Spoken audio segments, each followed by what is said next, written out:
Good morning. Thank you, Honour. The first witness this morning is Sean, that's S-H-A-W-N, Dugan, D-U-G-A-N, who's dialling in from the United States of America, I believe. Good morning, Mr. Dugan. Can you see and hear us? Good morning. Yes, all is clear. Thanks very much for making yourself available. I'll just hand you over to the court officer. Silence, please. Do you swear by Almighty God that the evidence you shall give will be the truth, the whole truth, and nothing but the truth? If so, please say, I do. I do. Castleton. Thank you. Sir, would you please state your full name, present occupation and present business or professional address, please?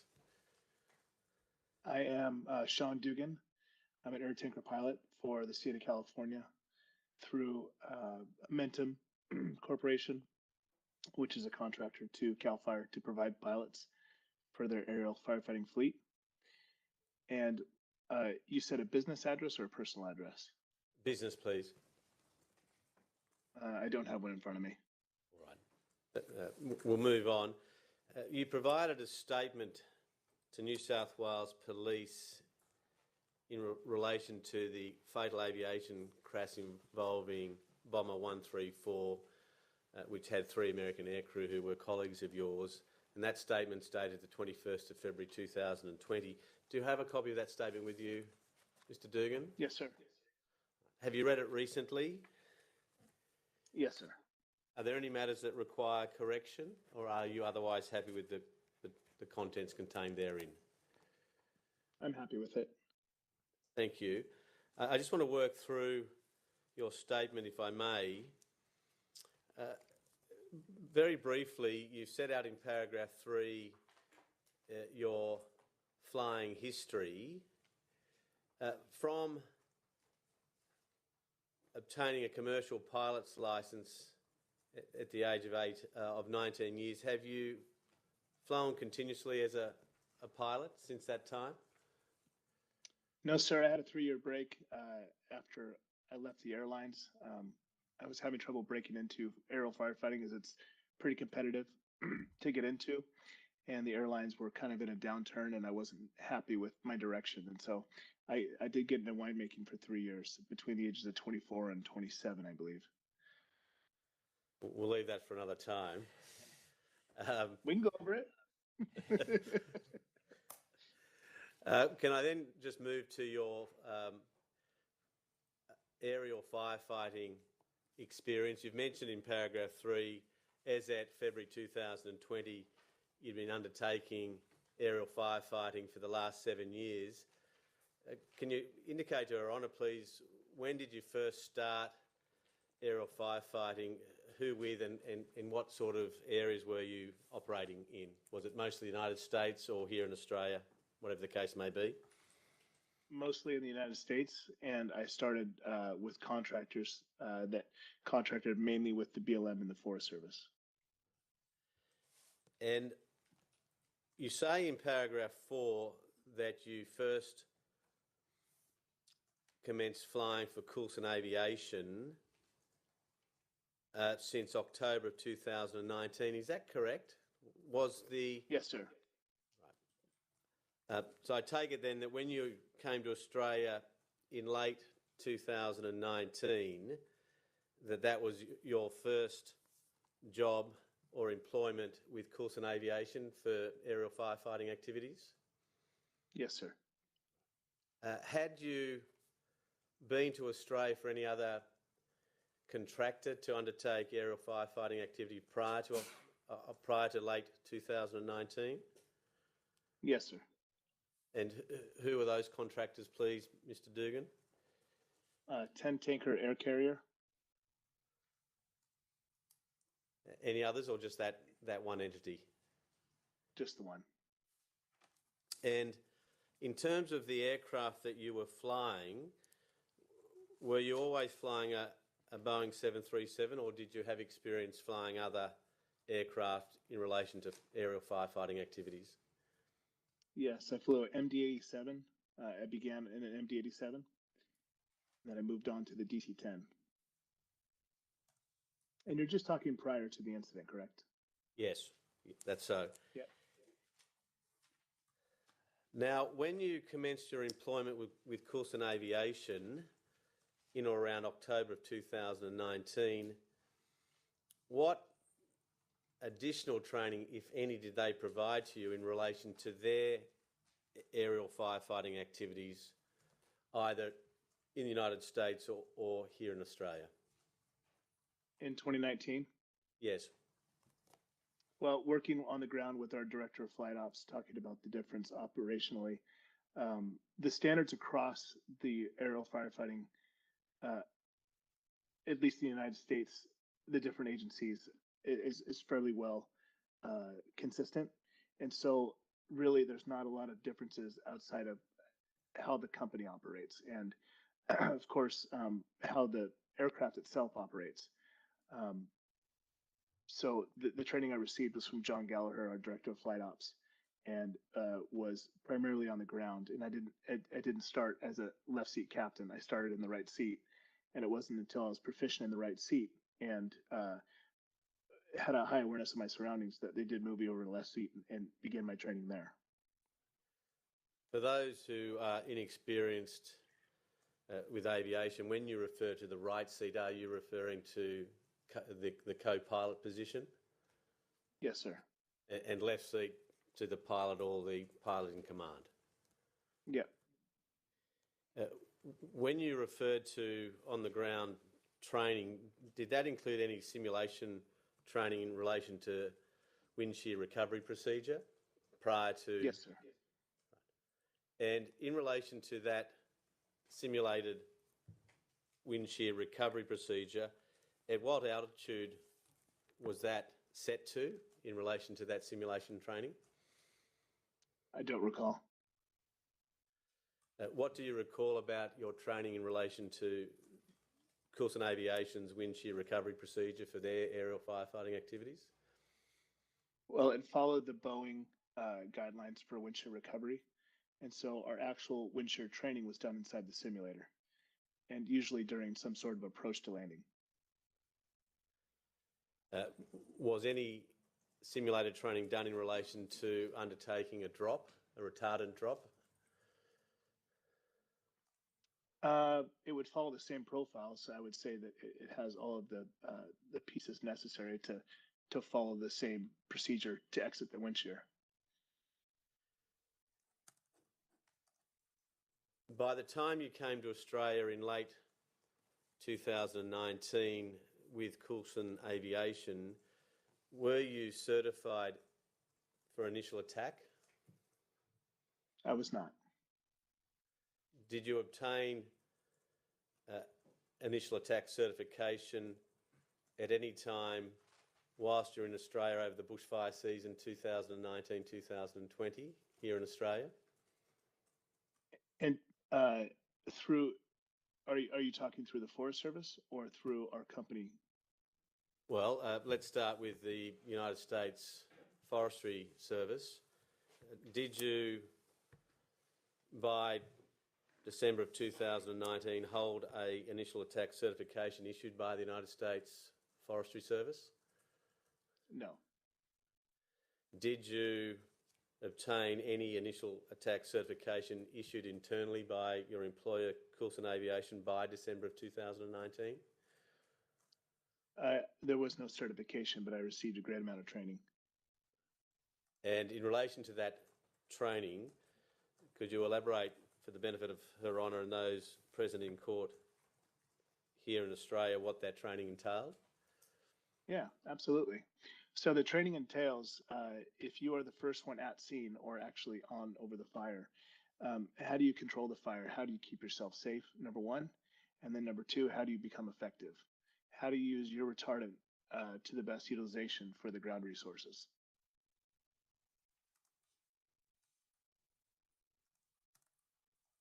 Apologize about that. So what that would be is if you are in control of the incident because you're the first one at scene, how do you interact with other aircraft? How are you going to safely bring them in and deconflict with the other aircraft, and also utilize resources that you may be able to have to additionally bring them onto the fire through the state air desk. Not only that, but tactics. What are you looking for as far as what the fire is doing in its current condition, and hazards? Looking for cell towers, big radio towers, any sort of power lines, anything like that. Establish where they are and communicate that to the other aircraft. And whilst you were operating in Australia from December of 2019 through to the earlier part of 2020, did you undertake a number of taskings or missions where you were, in effect, operating as an initial attack aircraft? Not as myself as a pilot command. Do I understand correctly that if you were the pilot in command, in circumstances where you did not hold an initial attack certification, that there was a requirement that there be a bird dog to lead in an LAT, a large air tanker? I'm unaware of that requirement. If I could ask you, please, Mr. Dugan, to turn to page 2 of your statement. Yeah. To paragraph 11.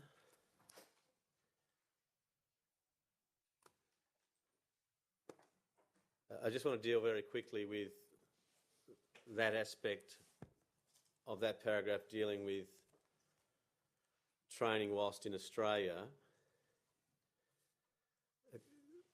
You refer to Jonas, that's Jonas Doherty, correct? Yes, Jonas, yeah. And was Mr. Doherty employed by the Rural Fire Service, or was he a contracted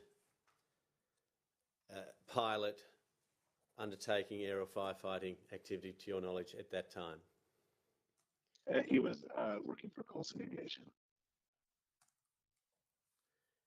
Now, you say in your statement that Mr. Doherty provided you with some training regarding the RFS communications and operational functions, that you did not participate in any formal RFS training whilst in Australia.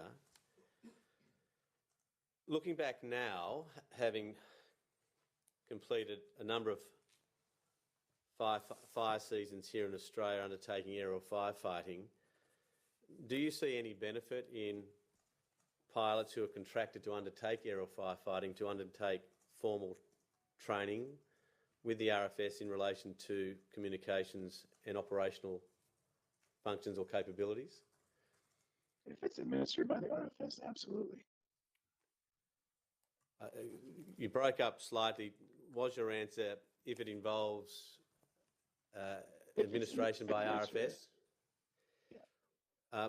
Firstly, on that assumption, why do you think that type of formal training may be beneficial to pilots undertaking aerial firefighting activities? To better understand the inner workings of the RFS so that we learn how to exist inside of that operation and be effective. Did you, in that season, late 2019, early 2020, encounter any difficulties in relation, firstly, to communications?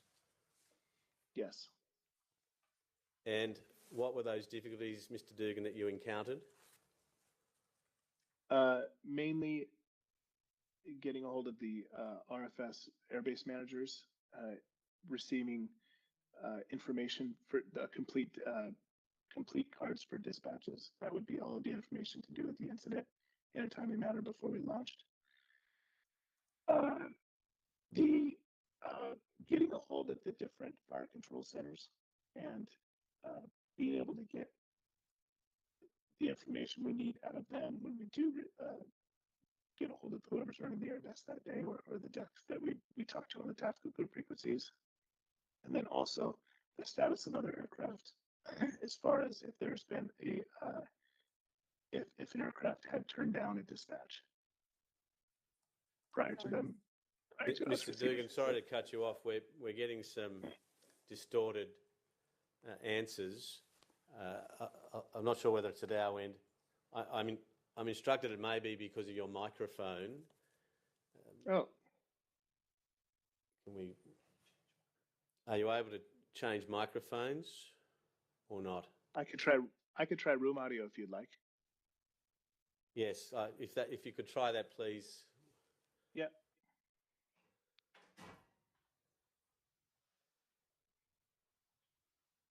How's this? That's better. Yeah. It always Thank picks you. the right time to fail. You gave three examples. I'm just wondering if you could repeat those three, just so that we understand them clearly at our end. Okay. The first, in effect, relating to insufficient information before launching. The second related to local information through fire control centres. And the third was the status of other aircraft. If you could just go back and deal with those in turn, I'd be indebted to you. Yeah, I'd love to. So the status of other aircraft being that, if we just go directly to the day of the crash, the fact that we never heard that there were other local assets that had turned down the dispatch is,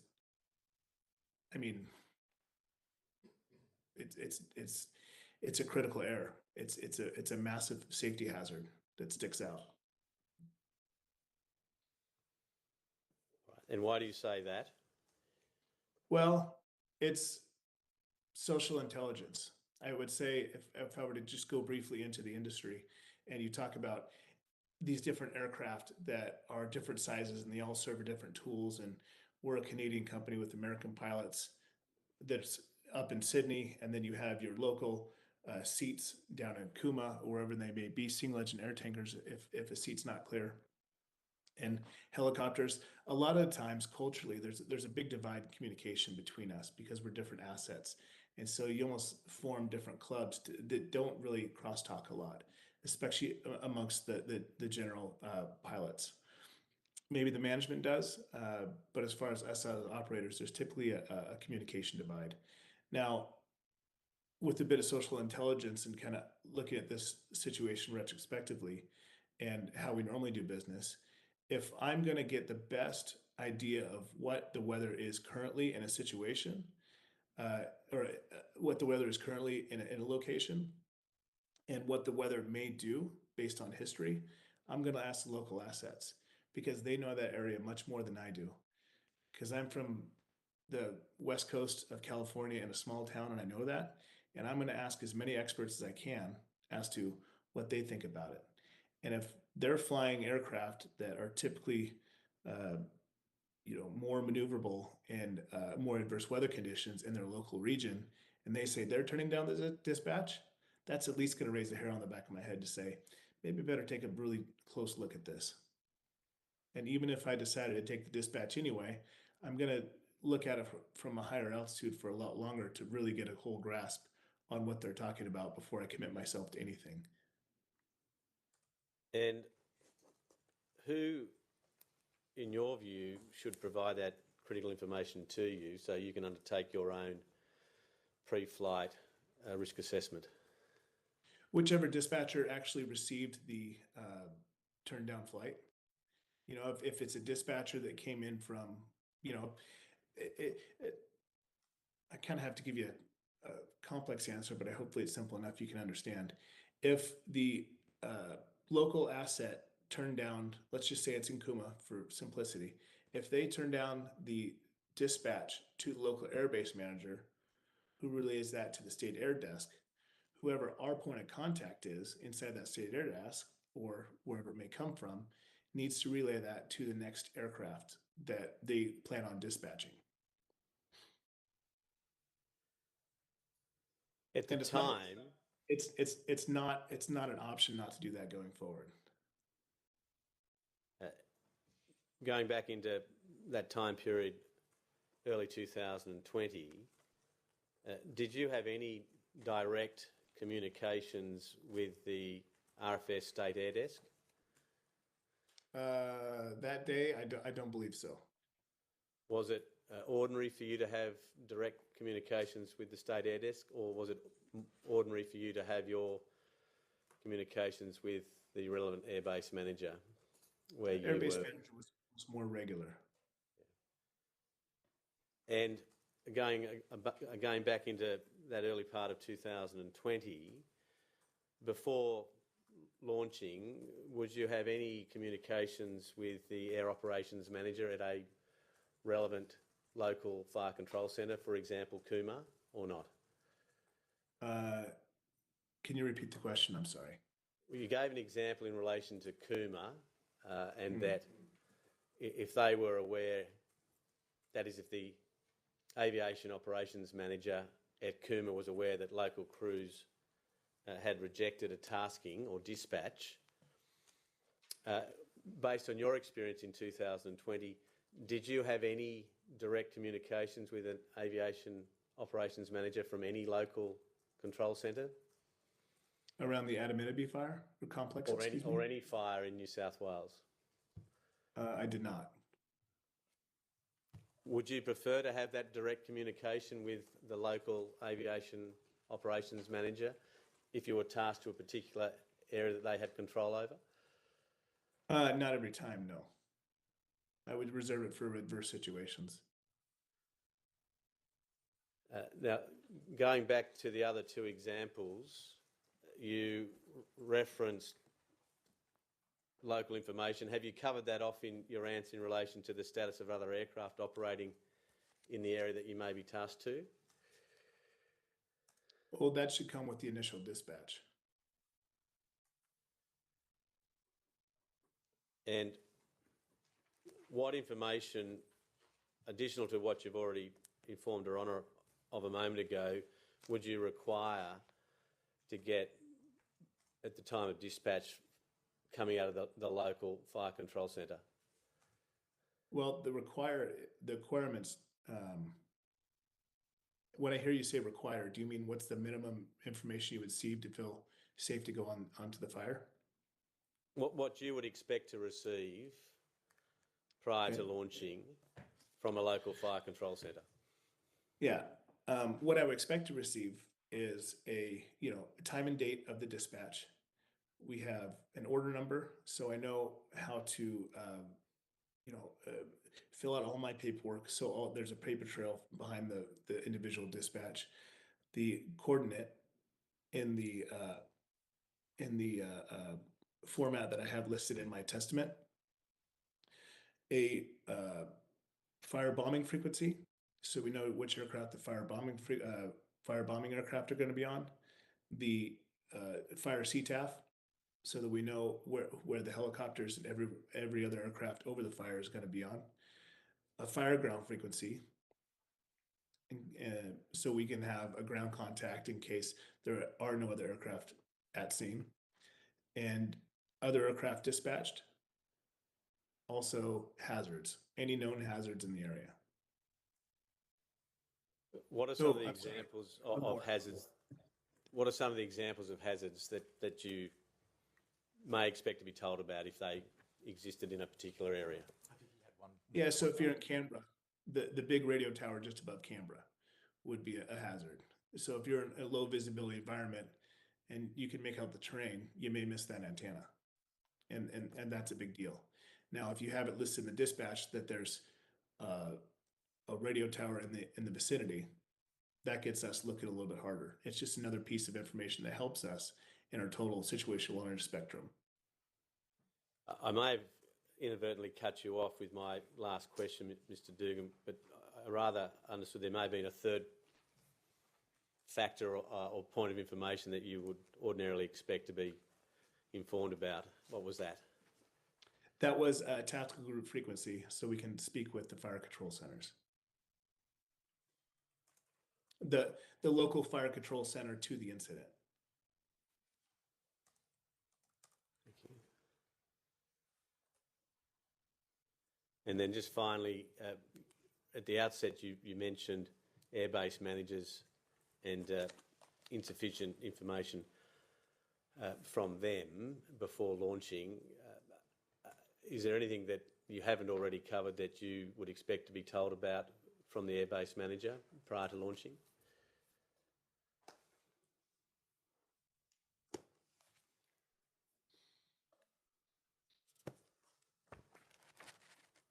I can't think of anything right now. Those are the main points to do with the dispatch.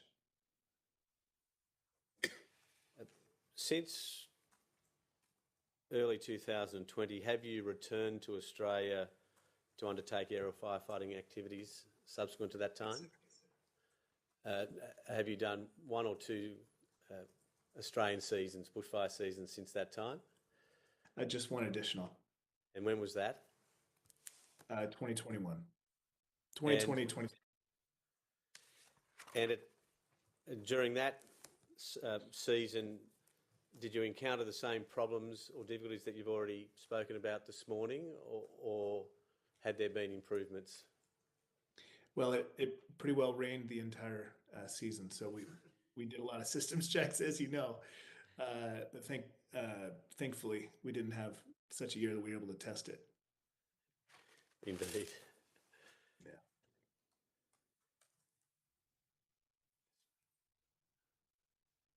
Now, I just want to take you into paragraph 17, please, Mr. Dugan, on page 3 of your statement.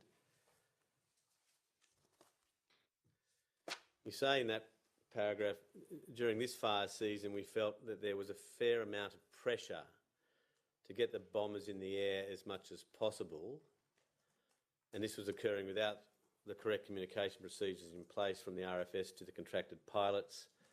There was a saying that because that became popular among us, which was ready, fire, aim, rather than ready, aim, fire. Can I just break that down firstly?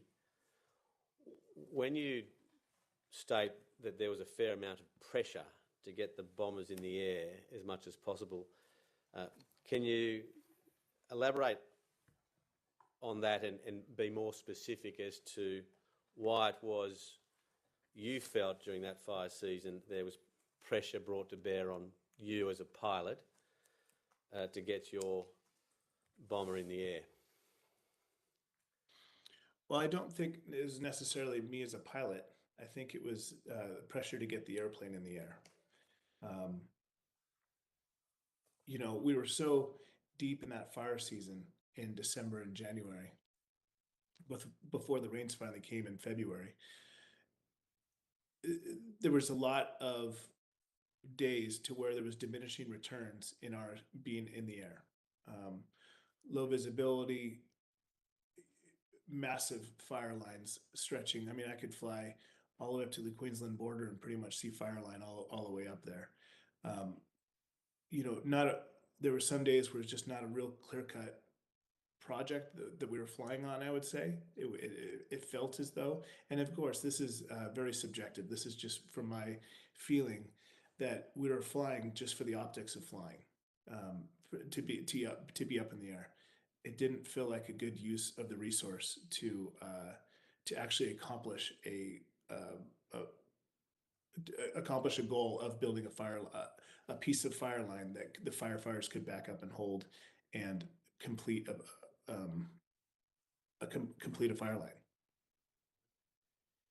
When you talk of pressure, was that pressure which you've indicated was a subjective evaluation on your part being brought to bear by the RFS or Coulson or both or some other agency?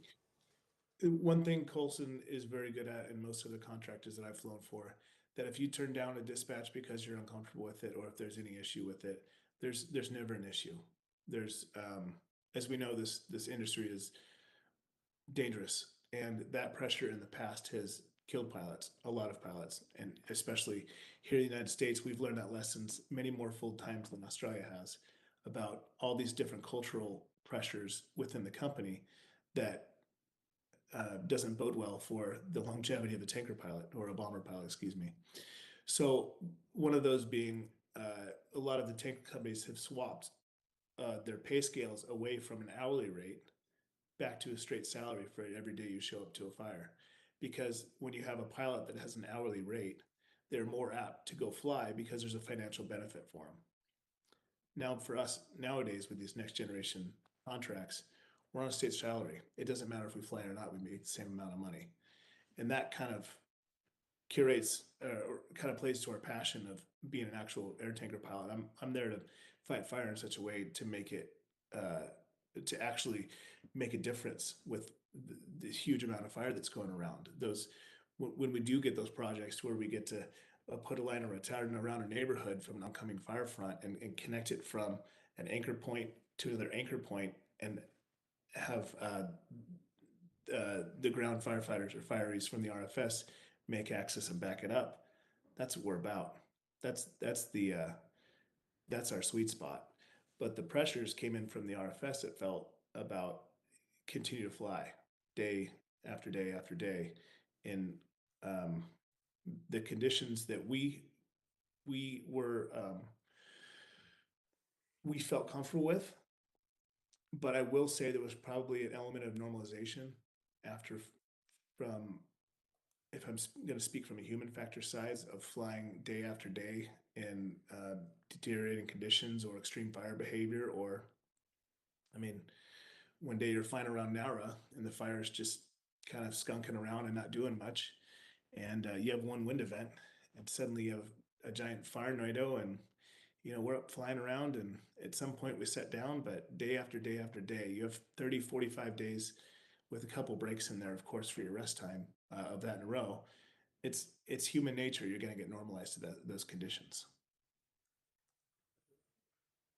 Coming back to what you said in relation to Coulson, firstly, there was no financial pressure or incentive to undertake a tasking, correct? Yeah, that's correct. And as the pilot in command of a bomber, do you accept that ultimately the responsibility to accept or decline a tasking rested with the pilot in command? That's correct. And if I understand your evidence correctly, if you as a pilot in command rejected a tasking, that Coulson Aviation as your employer would not be critical of that decision? Well, I'll keep this really short, but after the crash, we had a day, we took a day and we stood down, and we had a second day to where we were up and available again, and we got a dispatch about midway through that day. And I flew that day and felt okay, still, head's a little weird because you're getting back up there, but that's kind of the reason why you're out there, to shake it off. The next day I decided that I wasn't going to be okay to continue to fly. I needed some sort of, I needed to be with my family. I needed a reset. Something major just happened to me. So I called my boss that morning, and there was absolutely no fight as to get on the first plane and go home. And there was no other captain to take my airplane. There wasn't any fight. Our Hayden Biggs, one of our, I don't even remember what he did at the time, one of our managers, he told me I was his hero. And they ended up parking the airplane for 3 weeks and made no money off of it. So that's not a sob story. That's just the reality of what happened. And how Coulson took care of us when we weren't comfortable or we knew we couldn't do something. I'm not strong enough to be able to just push right through what happened to me that day and just keep flying. So, and they backed me 100%. Mr. Dugan, through your lens, you felt that there was some pressure to get the bombers in the air, and that you've explained to her on a moment ago that there may have been some normalisation of taskings because of the number of taskings or missions that were being undertaken over that fire season. Yep. Was there within Coulson Aviation a point of contact where Coulson's pilots could go to someone to speak about those concerns, and that a relevant person within Coulson could then take those matters up with someone at the RFS? Looking retrospectively, yeah. I mean, if we really wanted to push that up there and we can identify the normalization, then absolutely. Who was the relevant person at the time that you could raise those concerns with John internally? Benjamin. Thank you. Can I ask you then to turn to the next page of your statement, please, Mr. Dugan, which is page 4. I just want to deal with, firstly, your recollections, and if you don't remember, please say so, but do you have a recollection today of what was said at the morning briefing at about 10 a.m.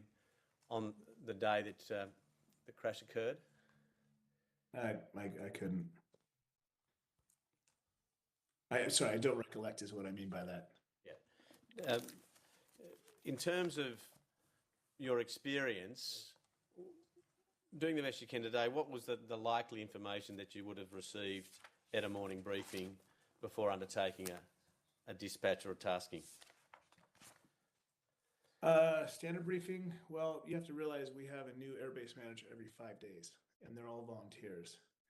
And even though they've undergone airbase manager training, they may be, an electrician or whatever else they may be in their day job. And so inherently, we're going to get a different version of the briefing with every new base manager. So it did change a lot. So I could speak to the things that I saw regularly, but not with every base manager. But it did always change. Would you like me to speak to the things I saw? Yes, if you could. Okay. The Windy app, going around the states and the state and looking at different winds around New South Wales. There was predicted weather around the state and local Richmond weather, and those are pretty much the fairly regular 3. In terms of information that you'd like to receive, have you adequately covered that in your earlier answers to my questions? I think what I would like to, the point I'd like to say the loudest is consistency. I would like to see consistency throughout. When a briefing's had, the information that's gone over is agreed to between Rural Fire Service and the contractors as far as what information can we give to best help you out for the day. And I understand they're most likely, I don't know the contract, but there's a partnership going on between the RFS and ourselves as contractors to where we get a lot of parkies in there that are national parks that show us localized knowledge and the way the weather works in some areas traditionally.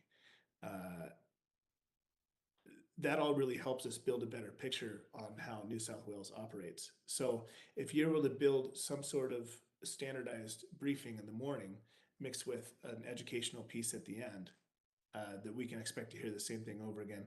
Are you familiar with the ATIS, or the Automated Weather for Aviation? Please explain. Okay. ATIS is when I go to pull up a weather on a radio, it hits the pilot with the same exact data points in the same order every single time. So it doesn't matter which airport you go to, but you still get those data points.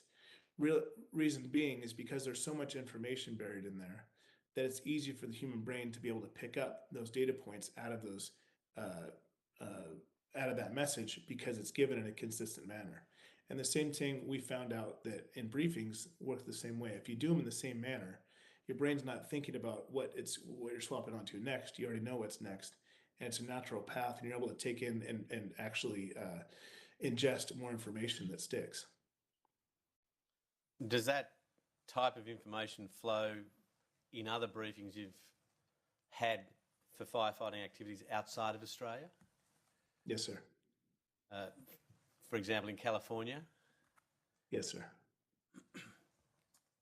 Have you done any aerial firefighting activities in Canada? No. Do you have any recollection at this particular morning briefing on the 23rd of January 2020 where the airbase manager at the time, Michael Davison, may have informed you that there are very windy conditions and a very high fire danger in the southern area of the state? I don't have a recollection of that in earnest. I don't. Nope. Would you agree with me that that is the type of information that you would expect to be briefed on at a morning briefing? Yeah. And it's, that's not a really uncommon piece of information that you just mentioned there as well, especially after 40, however many days I've been in country. That was pretty much the standard, the standard briefing every morning is high fire danger and high winds, and that's where that normalization piece kind of starts sneaking in. All right. If I can ask you then to look at paragraph 23, we may have already covered this in some of your earlier answers, Mr. Dugan, but you see there that you're talking about notices to airmen detailing any closures of services, that it's crucial information. Is there anything additional you wish to say in relation to what you've set out in paragraph 23 that you haven't already covered in your earlier evidence this morning? If you don't mind, I'll just take a second. Certainly.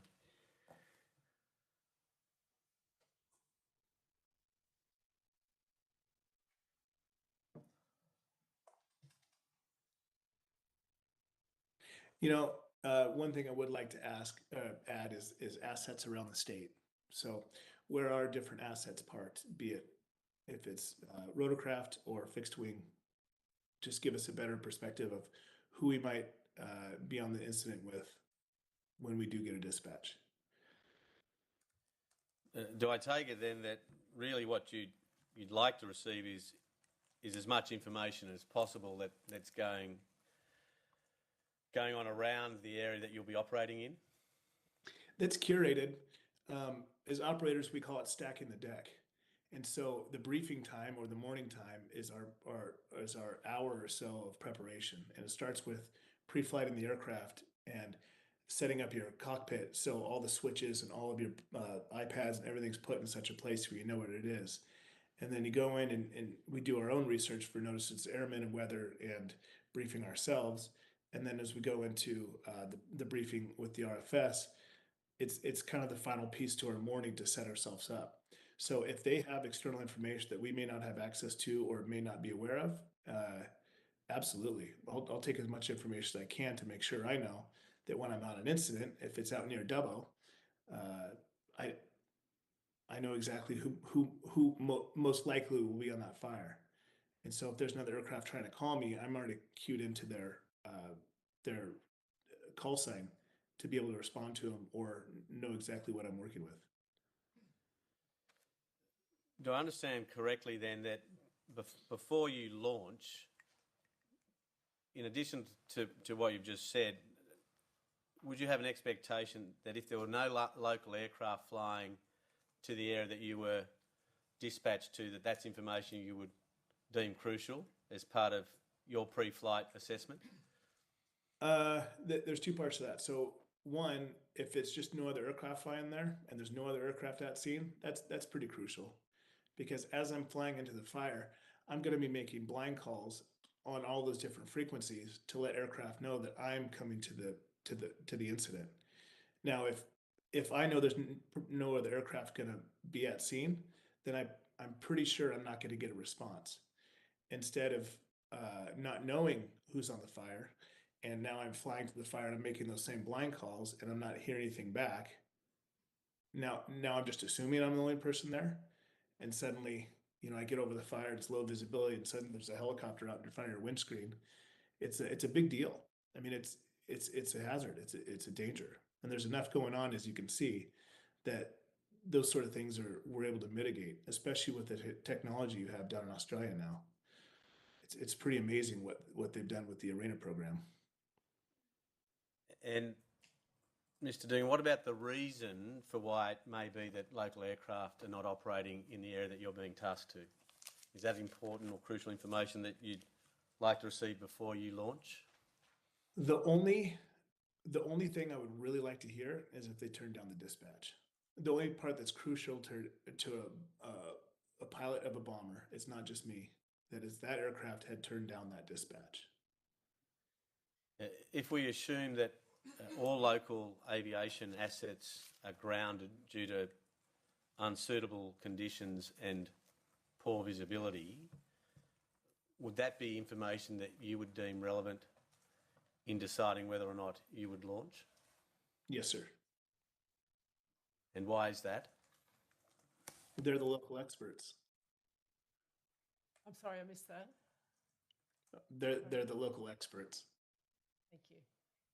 You're welcome. And what is it about them being local experts that features heavily in relation to your decision making as to whether or not you launch or not?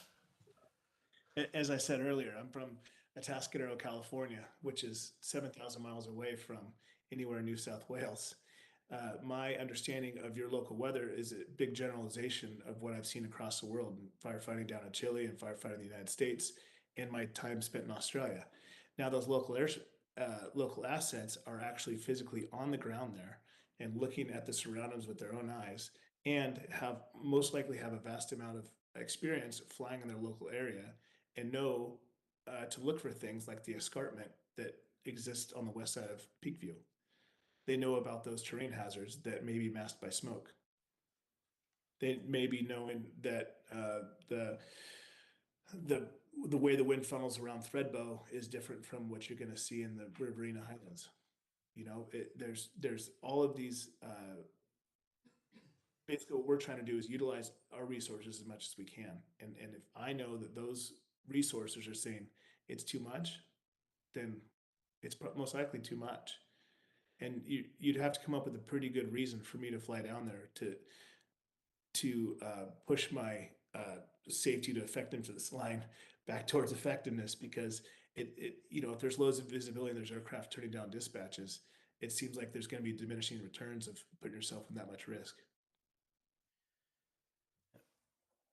Again, going back to the 23rd of January 2020, at the time that you had received the tasking to go to anonymity, were you told whether or not a bird dog would be tasked with you or not?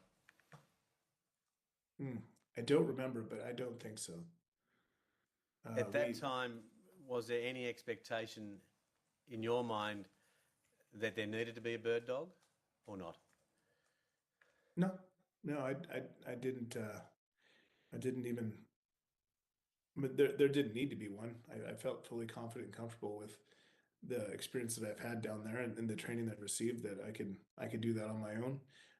But I have to remind you that in my statement, I wasn't necessarily dispatched to Adaminaby. I was dispatched to a fire around Mudgee, and this was the base manager stopping around for different aircraft to go.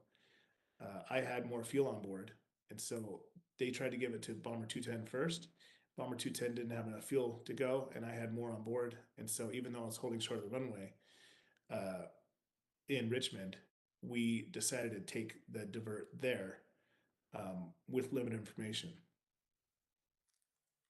And just on that topic, what was the limited information that you had at the time of that tasking? It was a coordinate in I don't remember. It was a coordinate in the wrong format, and it was a TG frequency with no contact. Well, I'll deal with those in turn.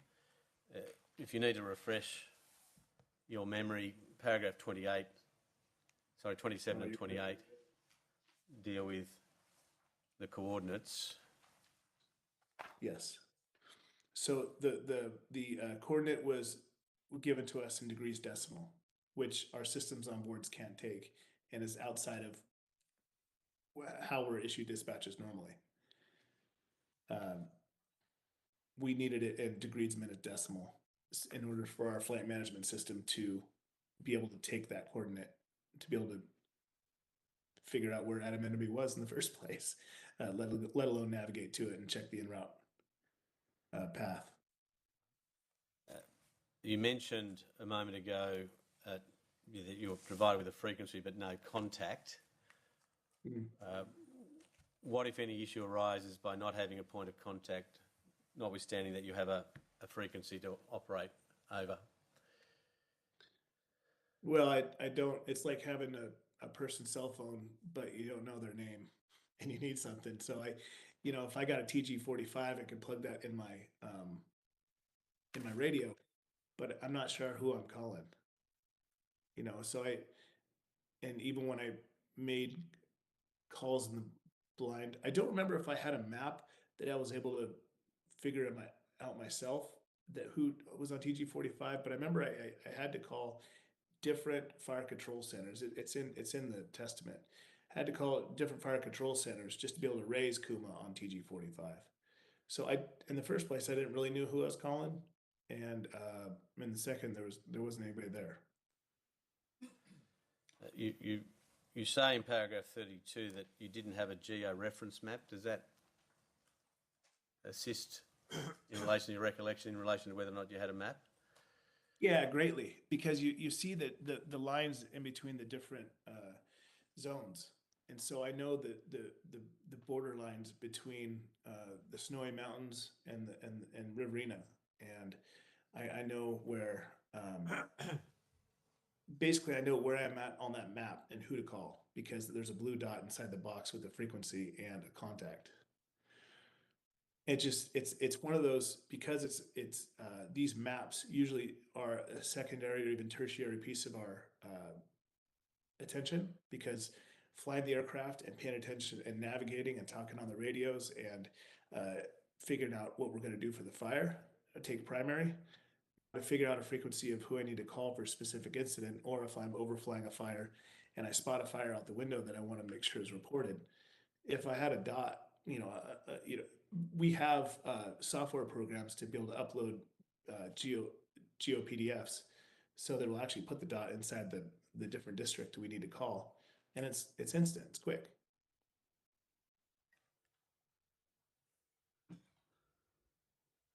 At the time of launch, you know that it seems that there are wind gusts in excess of 35 knots. You know you're heading to Annaminabie. You've got a frequency that you can contact someone that can assist in terms of the local fireground activity, and you've got some coordinates that you've been able to put into your system to give you an accurate target zone, correct? That's correct. And based on that information, it seems that you were satisfied that that was enough information to launch your 737?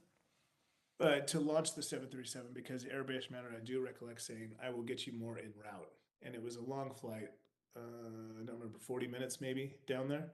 And so we had plenty of time for him to send me the additional information. Now, I accept, as I must, that this next question comes with an element of hindsight. But had you been informed before launching that all local aviation assets had been grounded because of unfavourable weather and poor visibility, do you think you still would have launched in circumstances where you had 40 minutes to receive additional information from the airbase manager? No, because I was tasked to the other fire in Mudgee, to which the bird dog said the air was good, and I at least know that my retardant is going to go to a fire that actually needs it, and which is closer. I could possibly get more fire out there. Or excuse me, correction, more retardant on the ground. And so if you think like an operator, the best chance for effectiveness is going to the closer fire that we know is good. If Mudgee was off the table and it was only at Annaminabie, again through the lens of hindsight, if you were informed of that additional information about local aviation assets being grounded due to unsuitable weather and poor visibility, do you believe today you would have accepted the tasking to Annaminabie or not? Personally, no. And is that because of the weight you attach to those local aviation experts in and around the Cooma area who have decided that the weather's not suitable or safe for flying? That's right.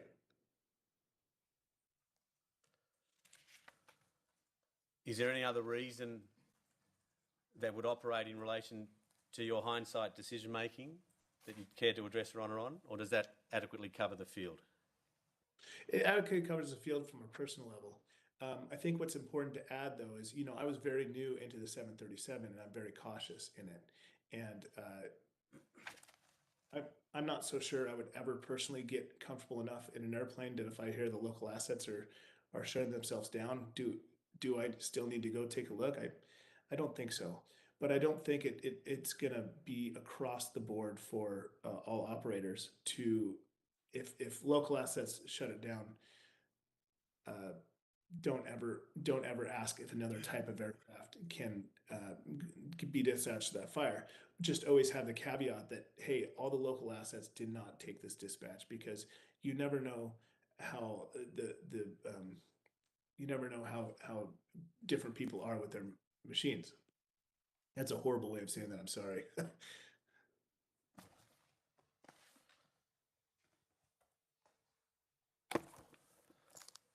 Do you Different recall, level of experience with their machines. That's better.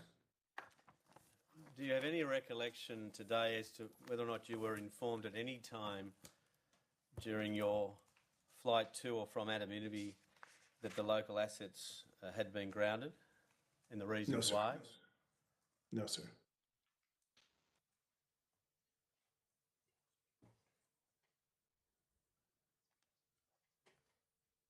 Is that you don't recollect or you weren't told? Just so we're clear, Oh, please, Mr. I was not Speaker. told. Just check.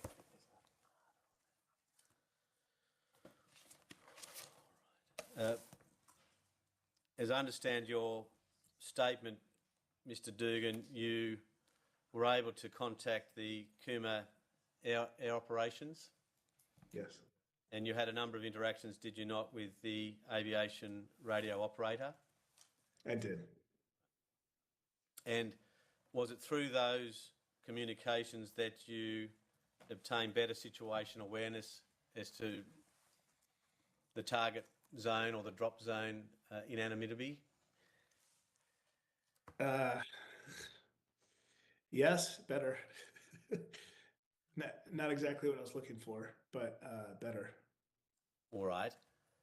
You say better, not exactly what I was looking for. What were you expecting that you did not receive or was suboptimal?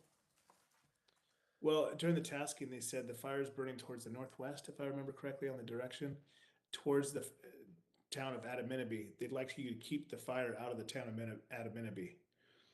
And even though that sounds nice in conversation, that's with 4,000 gallons or 15,000 liters. That's a really tall order, because to keep once we got there and Grizz and I saw how much fire was, all in the hills, in the grass, it was widespread. And there's no local contact that we can make contact with on the ground. Which fire are you talking about? Which piece of fire would you like to be redirected to keep out of the town of Adaminaby? Or do you want point protection on the town of Adaminaby? Wasn't really able to narrow that down about which fire was actually, number one, the Adaminaby complex, if it was all the Adaminaby complex, and number two, what their objectives were with that fire, aside from the widespread keep it out of the town of Adaminaby. Were you provided with any local frequencies in order for you to have direct communications with ground crew at this fire scene or not? No. And do I understand your earlier evidence that that's something that would be ideal, if possible? Yes, sir.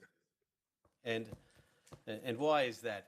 Why is it important for you as a pilot in command to have direct communications with local firefighting ground crew? Because I would like pointed objectives by the agency itself, and namely the incident controller, because he's down there managing the fire and has an idea of what he would like to do to keep the fire out of the town of Adaminaby. And I would like to know, as his asset, when I show up, his or her asset, excuse me, what I can do to help him with his objective. And once he gives me his objective and gives me the location of it and I could find it visually, then if there's any assets on that piece of fire, which we had a lot on that Admittedly complex, he can move them off the fire line. So I'm not dropping any retardant on any of the local ground assets. I just want to go back to a question I asked you a moment ago about whether or not you were informed about no local aircraft operating or being grounded. Do you recall those questions? There's an operational log in evidence before Her Honour from the relevant aviation radio operator who has recorded in his log at 11:56 that he had a communication with B or Bomber 137, and the following notation is recorded, Mr. Dugan: going from Western area to drop, local crews advised, no other aircraft in area, LAT, large air tanker, here. Does that trigger any memories now as to what may have been said in that communication between your aircraft and the ARO at 11:56 on the 23rd of January, or not? It does. It sounds familiar, yes. And again, doing the best you can, if you were informed that no other aircraft were in the area, do you have any memory today as to whether you were told the reasons why there were no other aircraft in the area? No. I mean, I do have memory, but no one had mentioned why there's any other aircraft in the area. And as an experienced pilot, if you were informed of the reason why there was no local aircraft in the area, is that something you believe you'd remember or not? Yes. Well, And what- again, I'm not talking about just the general why no other aircraft are in the area, because, then during that bushfire season, assets were so stretched thin that you're going to tie up radio space saying, no other aircraft in the area because there's no resources available, or all aircraft are broken in this airbase, or, all this useless radio space that we need time to redirect that we could invest somewhere else. The only thing I'm really pushing and urging here is when aircraft turn down a dispatch, rejected dispatch, if you will.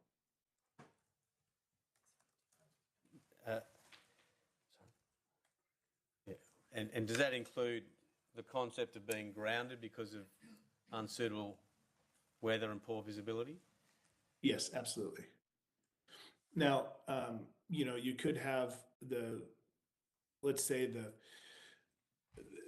fires on the other side of the snowy mountains, and you have smoke that has settled in over Kuma and everything on the north side of the snowies, and Kuma is smoked in. Now, I can fly over the smoke and fly over the snowies and get to the clear south side of the snowies just fine. Just because the aircraft are down due to weather doesn't mean a whole lot. Doesn't mean they turned it down because of the weather or the fire. It most likely means to me they can't fly under instruments and they can't depart from their airbase. Now, I just want to come back into your statement to paragraph 37. You set out there the observations of the conditions in the area at the time that you've arrived near the target zone. Do you have a memory today of what the flying conditions were like as an experienced pilot? They were bumpy, bumpy air. The smoke was ebbing and flowing. You would see a potential target on one pass, and you'd come back around, and the wind has kind of shifted a little bit to move the smoke over your target, so you can't see the same piece of line that you wanted to put a line of retardant into.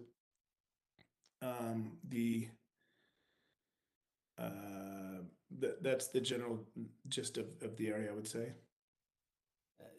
In paragraph 42, you say that during our orbit over the area, we were experiencing moderate turbulence, and on the lee side of the hill, we received a brief wind shear warning. Just pausing there, how many orbits did you do before you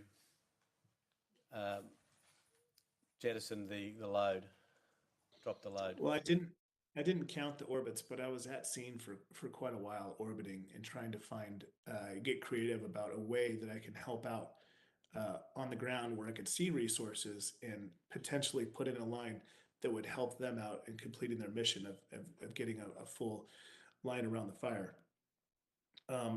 But in doing that, I had to take a look at it from different angles. So I didn't count how many rotations I did, but I would say I was up there for 25 minutes or so, taking different approaches into different lines and checking not only the effectiveness of the line, but how to get into the line. And of course, the most important, how to get back out off the drop. At that time, the 737 that you were operating, what sort of wind shear detection system did it have fitted to your understanding? It has predictive wind shear and it has reactive wind shear. And do you know today whether it was a predictive wind shear warning or a reactive wind shear warning that you received? It would have at been that reactive. time? Reactive. And had you experienced any effects of wind shear prior to that warning system being activated? Well, it's kind of hard to say when you're in a windy mountainous environment like that. You're experiencing wind shear all the time. You know, you're not having a laminar flow of air across the ground with so much mechanical turbulence caused by the terrain features. So absolutely, you feel wind shear the entire time. Do I take it then that the activation of the reactive wind shear warning system was neither here nor there because you were well aware that you were operating in an environment where the presence of wind shear was operating? Absolutely. I mean, the first thing you look at when you arrive at scene onto a fire is you're seeing, okay, which direction is wind coming from? Which terrain features are going to cause issue with getting into the fire or coming back out? Where are you going to have good performance? Where are you going to have bad performance? And surprisingly, fire doesn't always follow the most convenient route. And so you need to come up with the safest way to not only approach the fire, but get back out, which is always going to have some piece of, most likely have some variant, some level of wind shear in there. Now, when I got the wind shear alert, what do you see at the report? I couldn't see when a fire column blows over with the wind. You can see the back of the fire, as we call it, the heel of the fire, a lot easier. And there was an open piece of line between two fire apparatuses that I thought I can get into. So I decided to do a low pass with that slight tailwind on the lee side, so the back side of the hill from the wind, just to test the air and see how it was. And it was not suitable for a drop. But I did get the wind shear alert during that high pass. And do you know what the parameters are that the warning system is set to for it to activate? I don't. In paragraph 43, you refer to receiving a text message from Ivan Smith, who was a bird dog pilot, at 12:17 p.m. Yes, sir. At that time, did you have any understanding as to whether or not the bird dog was going to come down towards Anonymity? Well, the text message was, hey, I don't remember what exactly it said, but He says, hey, we need a wind check. So that to me was them asking me, is it suitable enough to go down there or not? And you responded,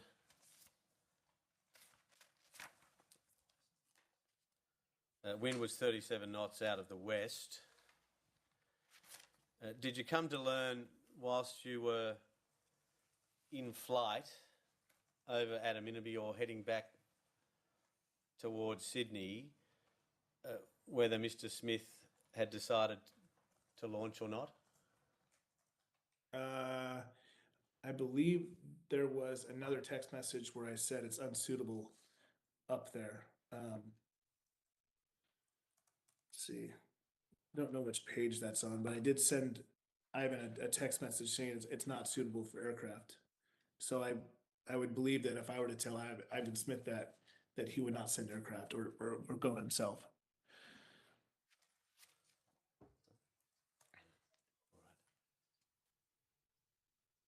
Now, I just want to ask you to read quietly to yourself, please, Mr. Dugan, paragraphs 44 and through to 48, please, just to orient yourself. Okay. 43 to 48, you say? 44 through to 48, thank you. Yes, sir. Okay. Take a moment.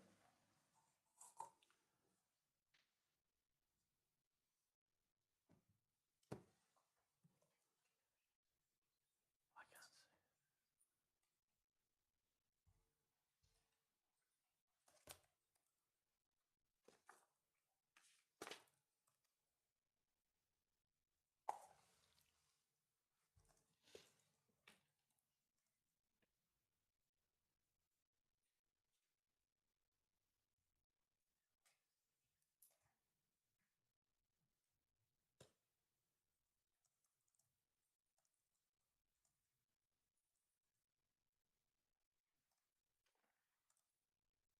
Okay. Now,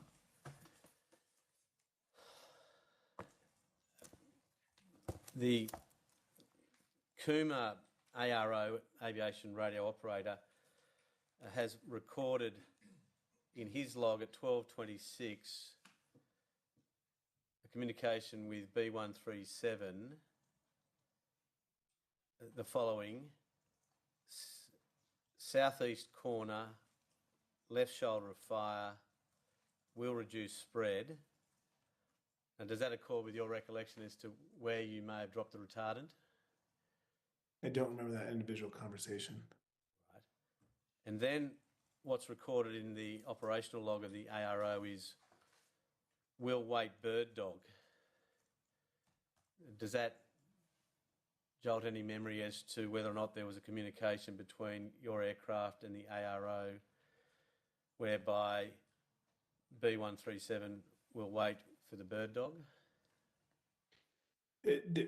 Is there a response logged in there? Because I was on TG45 and not on TG01 talking to the airbase. All right, I'll see if we can find something that may assist. Moving then back into your statement, you've had a number of conversations with your co-pilot Grizz about the conditions, the wind conditions and the deteriorating visibility. Following the drop, in circumstances where you had no more fire retardant, what, if any, decisions were made about where you would go next? Were you prepared to take a tasking out of Canberra, or were you prepared to go back to Sydney, to Richmond, to await further tasking? Where were you at in terms of your decision making following that drop? Canberra was closed due to a fire on the airport. So there was no option to go to Canberra. Our fuel load pretty well required us to go back to Sydney and still have our reserves in case anything happened. And so there wasn't any question in my mind, since Canberra was closed, and that's our first option that we'd want to take anyway, that we were going to be flying directly to Richmond. Mr. Dugan, you say in paragraph 46, this is after you've dropped the fire retardant, that I began calling Cooma Air Ops on TG45 to notify them that we were off the fire, and I suggested they cancel the rest of the aircraft if there was any on order at the time. Now, firstly, are you clear about having that communication with Cooma Ops? Yes, sir. And why were you at that time, following the drop of your retardant, suggesting that they cancel the rest of the aircraft? Well, not only was the weather seemingly deteriorating, and we looked at and exhausted all exhausted all options to be able to assist with the fire. Again, there was that diminishing returns thing, that the weather was getting to a point that was bad enough to where there wasn't going to be any effective reason why we needed to have the safety risk of sending an aircraft down to fly on that fire. That's number one. Number two is there was ground assets all over the piece of fire that that Kuma had told me to drop on, and no way of actually communicating with them to pull them off the fire line. So between those two assets, it was enough for me to say nobody needs to be flying on this anymore. This risk isn't worth the reward of what the retardant's going to provide. At the time that you have made that decision and conveyed that to Kuma Air Ops, did you have any understanding as to whether or not B134 may be heading towards anonymity? I assume they were not. And why did you make that assumption? Because I thought they would trust my call. Did you know at the time that you've made your drop that B134 had been tasked to anonymity like B137? No, sir. When did you first become aware that B134 was in the air and heading towards the anonymity area? I heard them check onto Canberra approach. Thank you. I'll come to that shortly. You say in paragraph 47, Mr. Dugan, and this is in the context of some communications with Richmond Air Base, I also informed them that due to bad weather conditions, we were placing ourselves on a hold. This means we were not going to fly over the anonymity fire until the wind conditions calmed. Had you placed yourselves on hold at that time, or had you made the decision that you were going to return to base? That because I was tasked to the anonymity fire only, I decided when I, as referenced by saying no more aircraft, when I say I'm going to put myself on a hold, that means that includes me. I'm not going back to the fire until the wind subsides. And subsequent to that, do I understand that you made a decision that you would return to Richmond? That's correct. Now, I just want to have played, if I may, a recording, Mr. Dugan, between you, I believe, and the relevant airbase manager at the time, a Michael Davison. Whilst that's being brought up, have you heard that recording recently? No. When you came to do your statement about a month after the tragic loss of your colleagues, had you had any access to any recordings of communications that took place between you and anyone else on the 23rd of January 2020? No, sir. If you don't hear this recording clearly, would you please let Her Honour know? Yes, sir.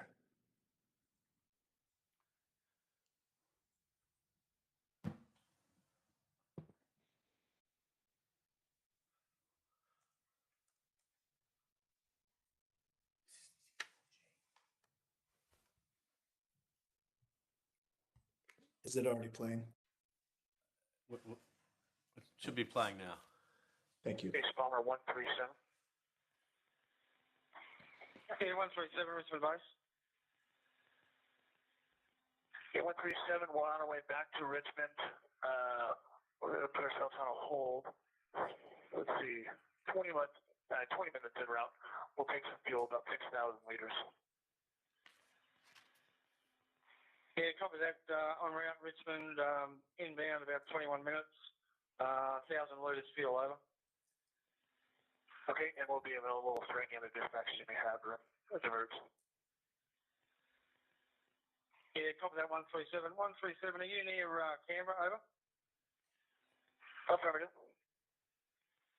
Are you able to reload with a retard now to Canberra and go back to anonymity, over?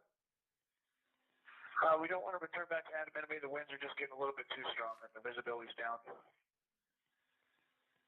Okay, copy that.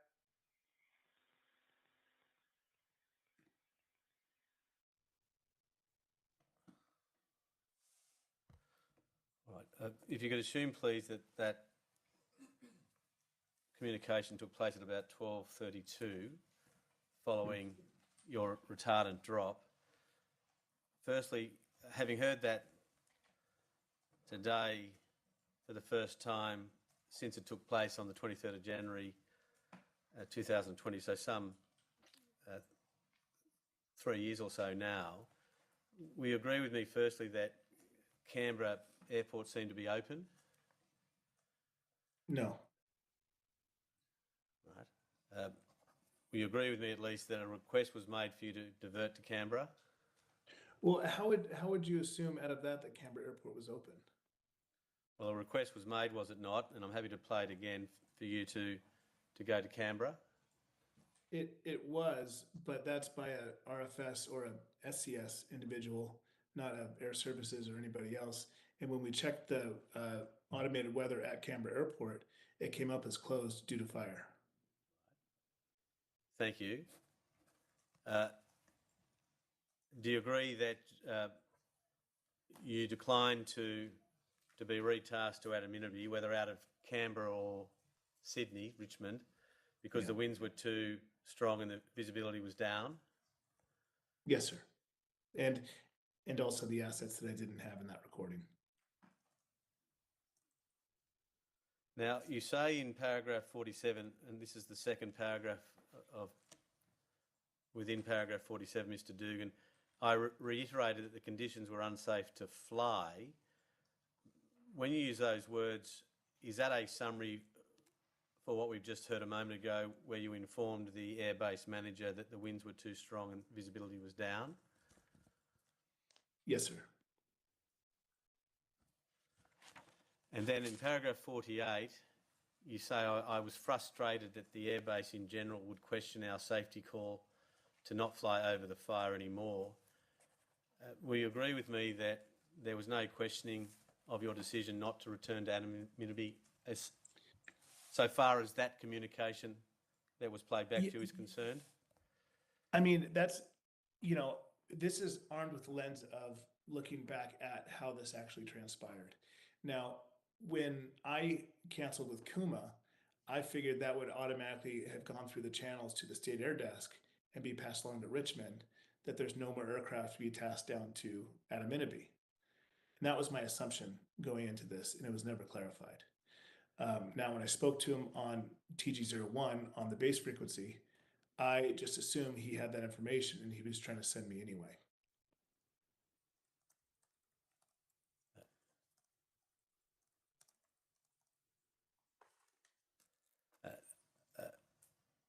A short time ago, you mentioned your communications with Bomber 134. You deal with that in paragraph 49 of your statement.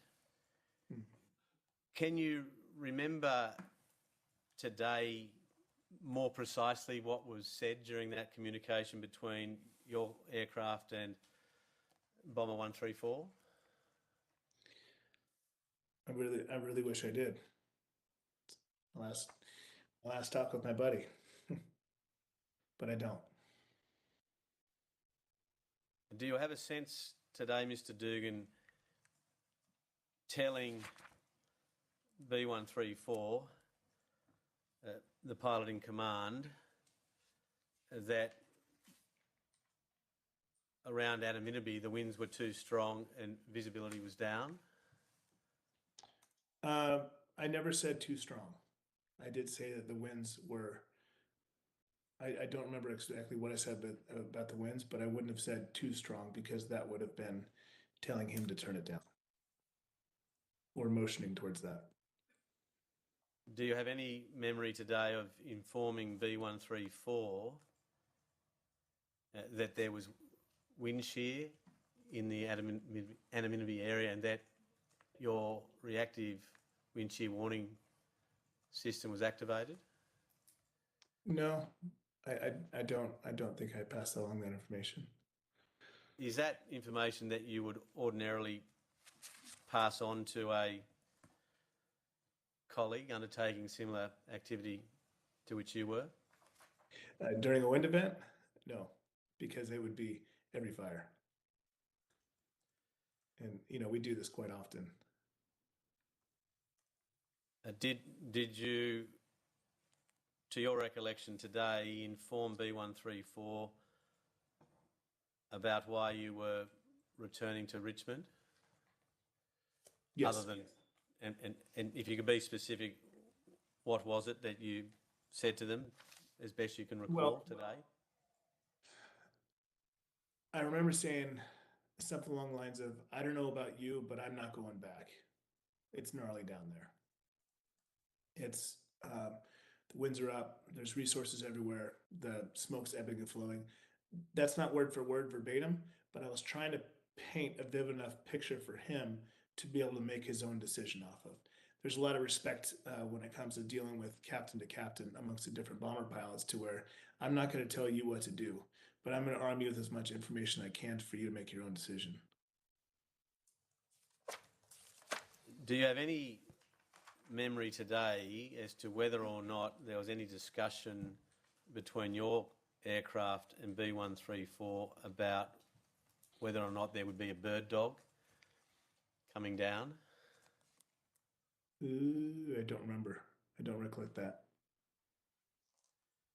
And you've stated in paragraph 51 that following the interaction that your aircraft had with B134, that the pilot in command, who was E. Macbeth, said, "I'll go take a look." And when you came to do your statement about 4 weeks after the tragic loss of Ian, Rick and Paul, do you recall anything else that may have been said by Ian in that communication? I don't. I remember him asking a lot of pointed questions, but I couldn't tell you what the questions were.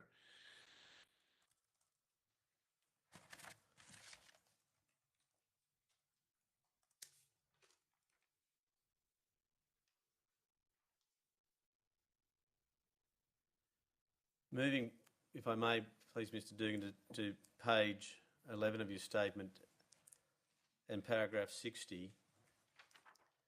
And if you need to refresh your recollection of what you said, please take a moment to do so.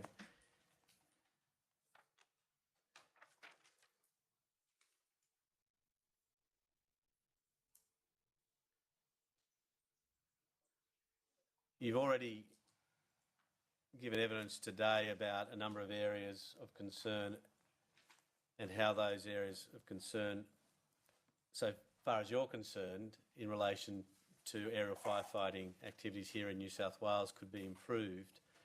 Are there any additional matters that you wish to elaborate on by way of possible improvements to the operating system vis-a-vis New South Wales Rural Fire Service and aviator operators, including pilots in command? Yeah, absolutely. A big one is the destruction of nationalism and the destruction of just wearing your patch and only repping the company that you're flying for. Our job, and what I mean by nationalism is our country does it the absolute best.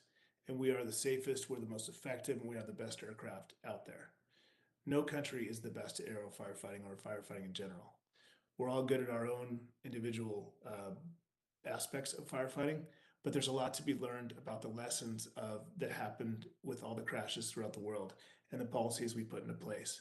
And so interfacing between Australia and the US, or some sort of international standard when it comes to firefighting, so there's consistency, and there's also these policies in play that a lot of governments around the world adopt, so that there's a partnership between the agency, the firefighting agency, and the operator. The agency is helping set up the PIC to make the best decisions possible, and that's where the partnership lies. What we do with our aircraft is always going to fall into pilot command, but to have a robust system that provides us with as much information as we could possibly take in and available to us easily would set us up for a much safer future, and where we take this program from here on out. Your Honour, I note the time, but I also am conscious that Mr Dugan is in the United States and it's getting late. Mr Dugan, would now be a convenient time for a short recess, a short break, and are you okay to come back in perhaps 15 minutes' time? Yes, sir. We'll take a break. Resume at 11:45. Thank you, Coroner.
Your Honour, I've completed my examination in chief.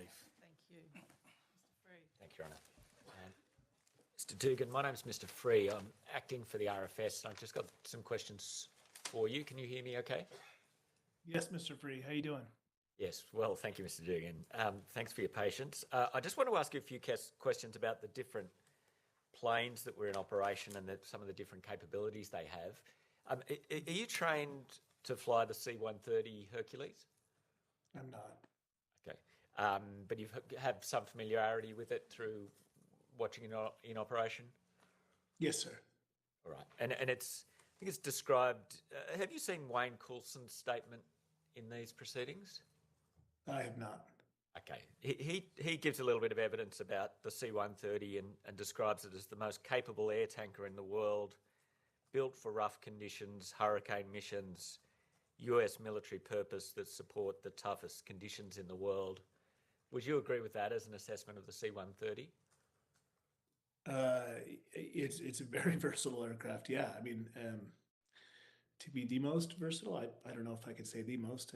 I couldn't tell you right now what I would replace it with, but I can tell you that it's a highly capable airplane in adverse conditions and situations.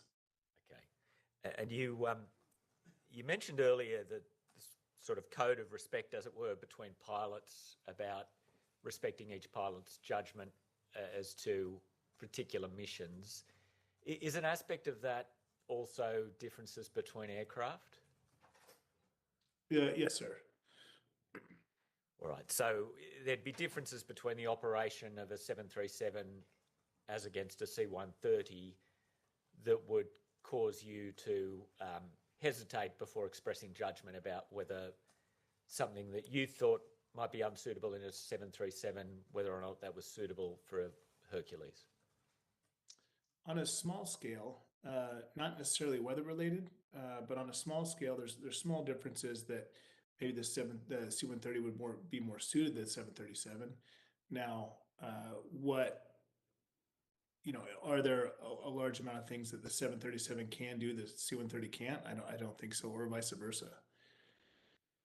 All right, thank you. Now, I just want to ask you about the preparation of flight plans. Is this how it works, that after you receive a particular task, it's the responsibility of the pilot in command to prepare the flight plan? It's up to the crew, so ultimately it's on the pilot in command, yes. Okay, so the other members of the crew might, in fact, prepare it, but the pilot in command has ultimate responsibility for the flight plan? And we'll sign the flight plan, yeah. Thank you.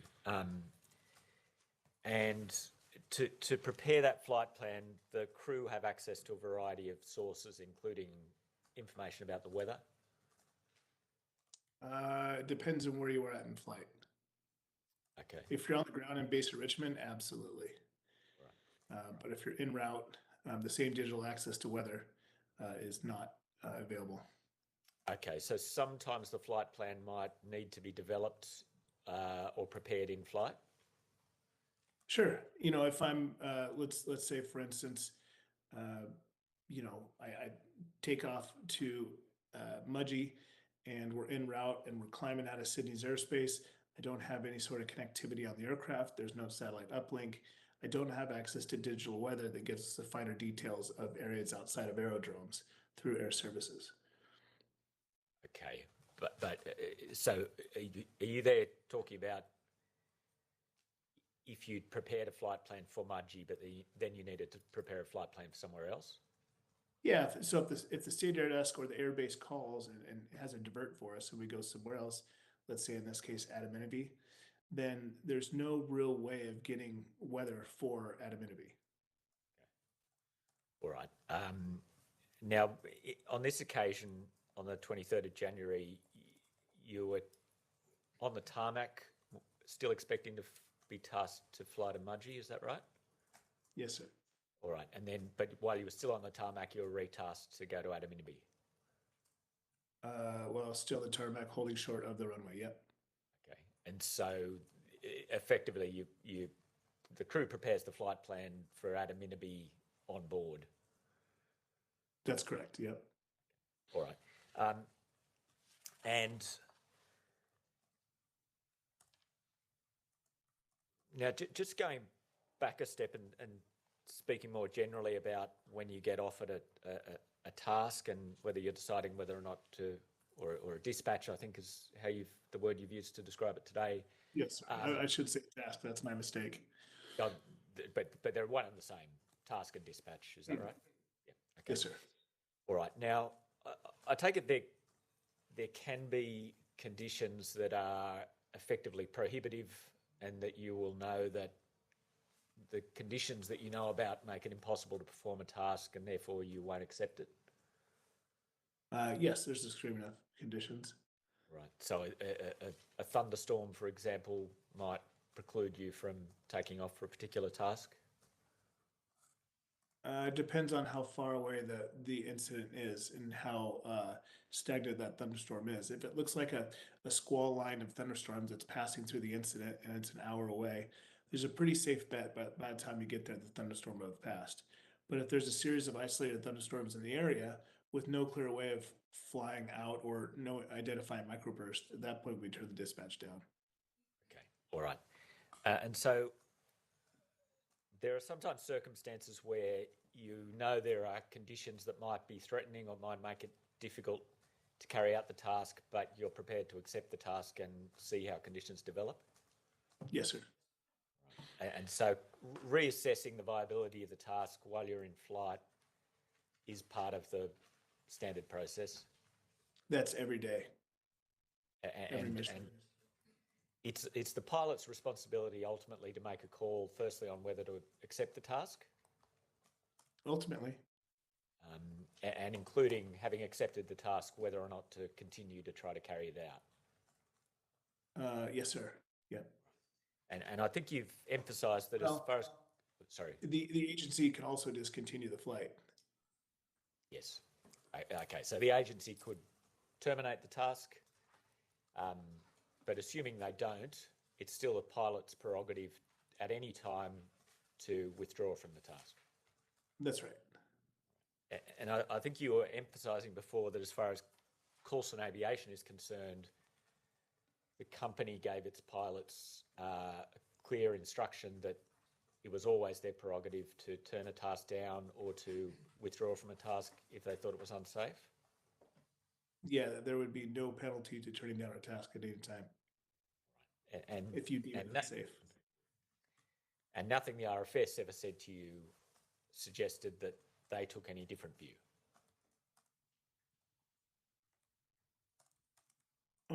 Directly said no. All right. And so as far as your personal approach as a pilot throughout your work in that bushfire season, you always understood it was your prerogative to cancel a task at any time and there would be no adverse repercussions either from Coulson or the RFS? That's right. And so you were asked some questions about the reference you make in your statement to some pressure that you felt existed during that summer. Is it? I'm just attempting to paraphrase what you said, but is it fair to say that you're essentially talking about the pressure to get planes in the air to respond to the operational needs? Is that what you're referring to? No, not necessarily, because that's something we do on the daily. It's not added pressure to get the airplane in the air. I mean, we shouldn't be doing what we're doing if we're feeling pressure for that. But you're not suggesting there was pressure to carry out tasks even though they were considered unsafe by the pilots? Never because the pilots deemed it unsafe. If there was anybody, well, actually, the day 134 crash is a perfect example. Yes. I mean, another pilot, I said it was unsafe. Now, you're referring there to your discussion with Kuma Base, are you? Kuma, yeah. Right. Now, you had a direct conversation also with Mr. Macbeth, the pilot of B134 mid-flight? That's correct. All right. you didn't convey to him that you thought it was unsafe for him to proceed. For him to proceed, no. For me to proceed, yes. So you made it clear to him that you were returning to base, and that you didn't wish to return to Adaminaby. Is that what you're saying? That's correct. All right. But you didn't convey to him that you thought it was unsafe for him to proceed to Adaminaby to have a look. Yeah, that's just kind of our internal code of ethics. You don't tell another pilot what to do, but you give as much information as he could possibly have so that he can make his own decision, but with a lot more information than I had going in there, Yes. passing on that information to give them a better spectrum. All right. And you, although you don't recall everything you said, you think you conveyed to him all of the information that you regarded as relevant to his assessment of whether or not it was safe to proceed. I did. All right. But you were nevertheless comfortable with the fact that his judgment was, I'll continue and have a look and make my own call about whether it's safe to proceed with the task. I'm sorry, what was the first part of that question? If I was comfortable? You were comfortable that his judgment was, after you'd conveyed all of that information, I'll proceed to have a look and form my own view about whether it's safe to proceed. Well, I mean, there wasn't really a comfort level there. It's part of that code of the ethics I was talking about, that he's going to make his own decision, and whether I'm comfortable with it or not, that's what he has to do. Because if I start speaking for him, bad things could happen, and maybe this situation on its own isn't a good example of that. But there's other situations to where that really benefits us, and not planting seeds in people's minds where they shouldn't be. So, was I comfortable with it? No, I don't want. I just saw deteriorating conditions. I didn't like what I saw, and I tried to convey that to him. But I wanted him to make his own decisions, and he made one. And that's it.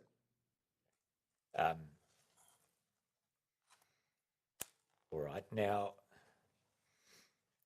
just coming back to what happens on the ground when you're given a task, you've also given some evidence about the airbase briefings that you receive from the airbase managers, and that's a daily briefing at the start of the day. Is that right?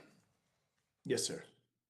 Right. And the content of that briefing will partly depend upon whatever operational demands are expected that day. Whatever airbase manager is on duty that day.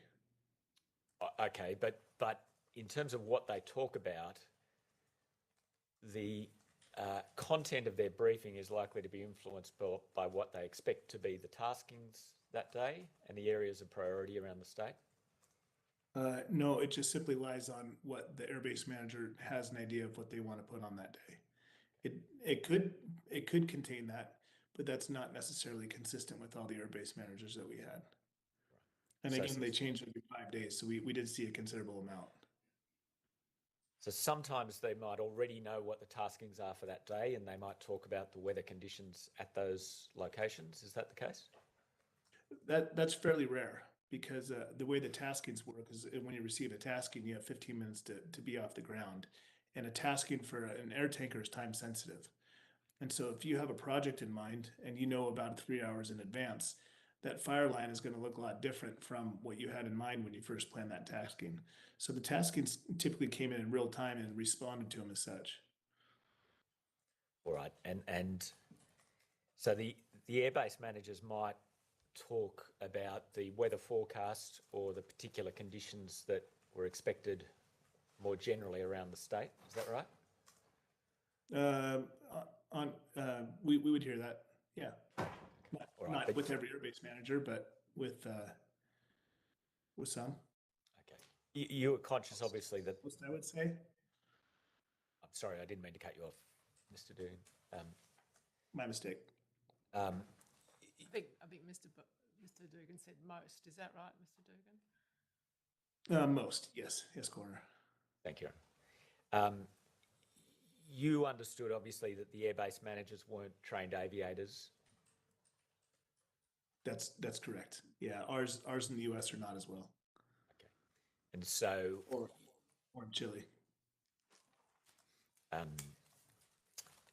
In terms of obtaining the information that you need to make an informed assessment as a pilot in command about whether or not to accept a task, you weren't depending on the airbase managers to tell you everything you needed to know to make that assessment.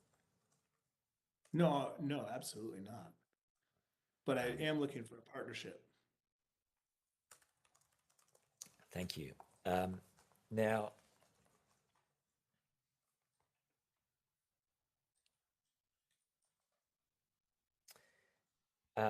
just coming to the exchange you had with Kuma after you've dropped the retardant and effectively completed your task there, you've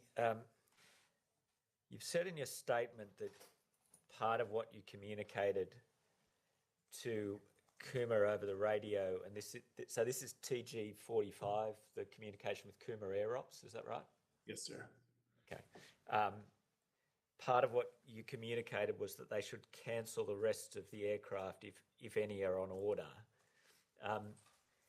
The log of Mr. Harder, who was running the Kuma Air Ops, doesn't record that statement about you should cancel the rest of the aircraft if any are on order. Is it possible, Mr. Dugan, that wasn't part of the message you conveyed to Kuma Air Ops? Did you say recall or record? Record. He didn't record. Do you have a tape of that? Unfortunately, we can't find one, Mr. Dugan. I think it's the log. The log. Yeah. I don't think he realises that you're referring to. Oh, sorry.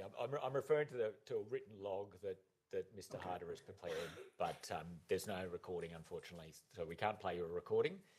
But he hasn't recorded in his statement or in the log that you said that to him. I just want to raise with you, is it possible that you've misremembered that or you've misremembered who you said that to? Absolutely not. No, that was the most important thing that I've taken away from this whole thing. Just trying to go back and understand what I could have done differently, going through Survivor's Guild, going through what happened, what could I have done differently, what was part of the breakdown of the system. And that is just the one that always sticks out, that had that message gotten passed and respected to cancel the rest of the aircraft, we would not be here. Do you remember conveying the same thing to Mr. Macbeth when you had the mid-air communication with him, that you had said there should be a cancellation of any other aircraft? I do think I told him, and again, this is not a clear memory, but I do have a positive remembrance of saying I've recommended that they cancel all the aircraft. A recommendation coming from a contractor is typically how that's packaged, because I can't control your assets. I can't immediately order more things. And so a recommendation is, hey, please listen to me. This is what I see, you know. Thank you. Now, you gave some evidence before about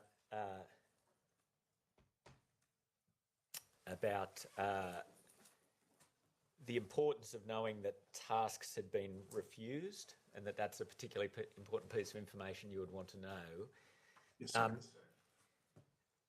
If the information that was available was only that all the planes at the Kuma base had been grounded, I take it from what you said before that there might be other reasons why planes have been grounded that wouldn't carry the same significance. For example, if there's local reasons why they can't take off, that wouldn't carry the same significance. Is that right?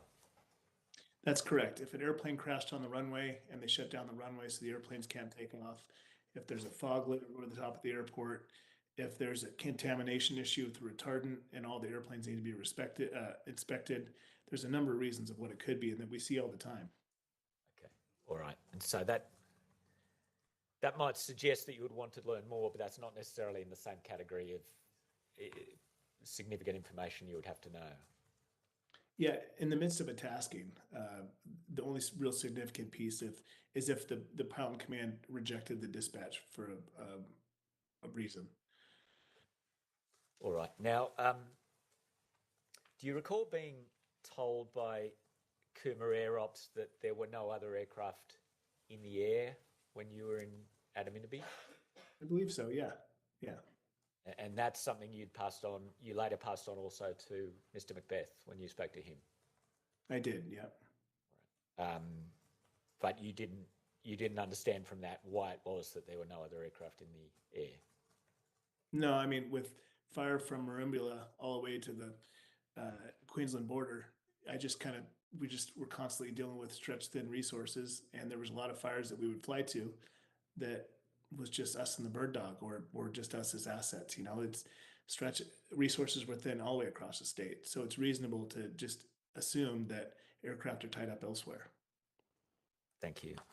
Just excuse me for a moment, Mr. Dugan. Yes, sir. Thank you, Mr. Dugan. I have no further questions, John. Yes, sir. Thank you. Just a couple of questions, if I may.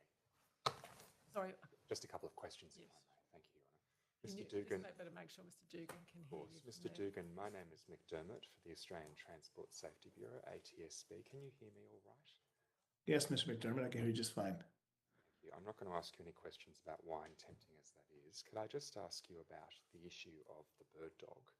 Is the bird dog knowledge of where the bird dog is at any given time a piece of information that you might want to know? Is at any time as far as? Whilst you're in tasking?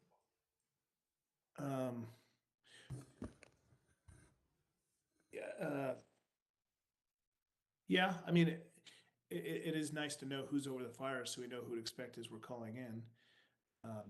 But if there's no bird dog at scene and how far he is behind, that's good information to have. It gives you a better situation, or a global situational awareness, as we always call it, so we know where everybody's at that is responding to the incident. And just one final question. If a bird dog had rejected a task or refused to dispatch, would you want to know the reasons for that? Yes, sir. Thank you. No further questions. Thank you. Yes. Thank you, Mr. McDermott. Mr. Dugan, I don't want to embarrass you, sir, but you've been involved in aerial firefighting operations since 2013. Yes, sir. And across that journey, is it possible to estimate the number of fires that you've been involved in engaging with? Well, that would be hard to quantify. There's been quite a bit. I guess the best way to quantify is I've spent the bulk of my time in California, which is the biggest hotspot for fires in the world, with France, consistently every year. And I've also had access to fires in all 50 states for eight of the last 10 years. So quite a bit of fires, because we're always, as national assets, we're always moving around to where the activity is. Is the upside of that, Mr. Dugan, that it's more likely to be hundreds of fires than dozens? Yes, absolutely. Especially because we're doing fire season all year round. As soon as American fire season closed, we start right up another one down in Australia. And approximately how many of the states in the United States have you been involved in aerial firefighting efforts? 14 states. The Western states, primarily. You've given some evidence today about the training you received at Colson, and you indicated to Learned Counsel Assisting that the process started with what you referred to as right seat training, and you graduated to the left seat, I think you indicated. Yes, sir. Could you just unpack for us briefly what comprised the right seat training, and then do the same for the left seat? Sure. The firefighting training aspect of that for my situation was not as in depth because of the amount of time I'd already spent in Australia. So the co-pilot or right seat training was mainly focused on the systems operation of the 737 to kind of step you into the captain's position. The one thing that you're going to have to, the aircraft is one thing that you're responsible for, but can only take up so much of your bandwidth to be able to fight fire efficiently. Because if it took 70% of your bandwidth and you're only able to spend 30% of your attention on the fire, there's going to be a lot of dangerous things you're going to miss. So the first portion of co-pilot training is learning the aircraft systems and running them for the captain. So you're running checklists, you're flipping switches, you're monitoring all the engine dials, hydraulic, pneumatic, emergency systems, tank systems. Once you get proficiency with that, and you not only do you show proficiency, but you stay in front of the captain with things he may need and predict what he may need and kind of set him out there for him, then it shows that you're ready for the left seat and you have enough comfortability with the aircraft to start incorporating the fire side back into it. Thank you. You've also received, I think, training from, or you had before the relevant season, the National Aerial Firefighting Academy in the United States, correct? Yes, sir. Sometimes referred to as NAFA. Yes, sir. Would you be able to, for the coroner's benefit, just briefly articulate what that training comprises? Yeah, the North American Firefighting Association is a course that takes you a deep dive into the operations of the Forest Service, the BLM, and multiple state agencies. Something that we call, well, it's very similar to NAFC, but it's a NIFC, National Interagency Aerial Firefighting Center. And they all have a unified way of running firefighting through communications, through tactics, through resource ordering. All of their operations is fairly well standardized. There are some mixes in between, but NAFA is our academy of where we actually take in that information on a large scale. Thank you. And you indicated in an answer to Councillor Sisting earlier today, I think you used the words pretty competitive when you discussed the aerial firefighting space. Could you just unpack that observation for us? How competitive, what leads you to make that observation? Well, I'll give you this. My dad was a ground firefighter here in California for CAL FIRE. And as a kid, he would tell me about working with the airplanes that day. And that's where I kind of got sucked onto it big time. So I spent, in high school, I'd go to flight school after school just to become a pilot so I could be an air tanker pilot. And I worked every year and made all my decisions in line with becoming an air tanker pilot. And nobody would touch me because I never did anything interesting enough with my career or had enough experience to be able to compete with the 600 applicants for every seat back then. So it just took me years and years and years of persistence to be able to finally get my first seat as a co-pilot and start working my way up into where I am now. But it took 8 years. No, 8 years. You've, Mr. Dugan, given a number of answers today around the pilot in command having ultimate responsibility for the safety of the relevant flight. You recall giving those answers? Can you say that one more time? I'm sorry, Greg. You've given, I think, a couple of answers, one in response to Mr. Free and one in response to Councillor Sisting about the pilot in command having ultimate responsibility for the safety of a particular flight. Yes, sir. And I think you've indicated the upshot of that is that it is the responsibility of the pilot to accept or not accept a particular dispatch. Yes, sir. And it's also, you've indicated the responsibility of the pilot to work out whether to proceed with a dispatch once up in the air and more apprised of the situation at hand. Yes, sir. Is it fair to say, sir, that ultimate responsibility on your part as a pilot is only really, your ability to go about that critical task is only as good as the information you have available to you? That's correct.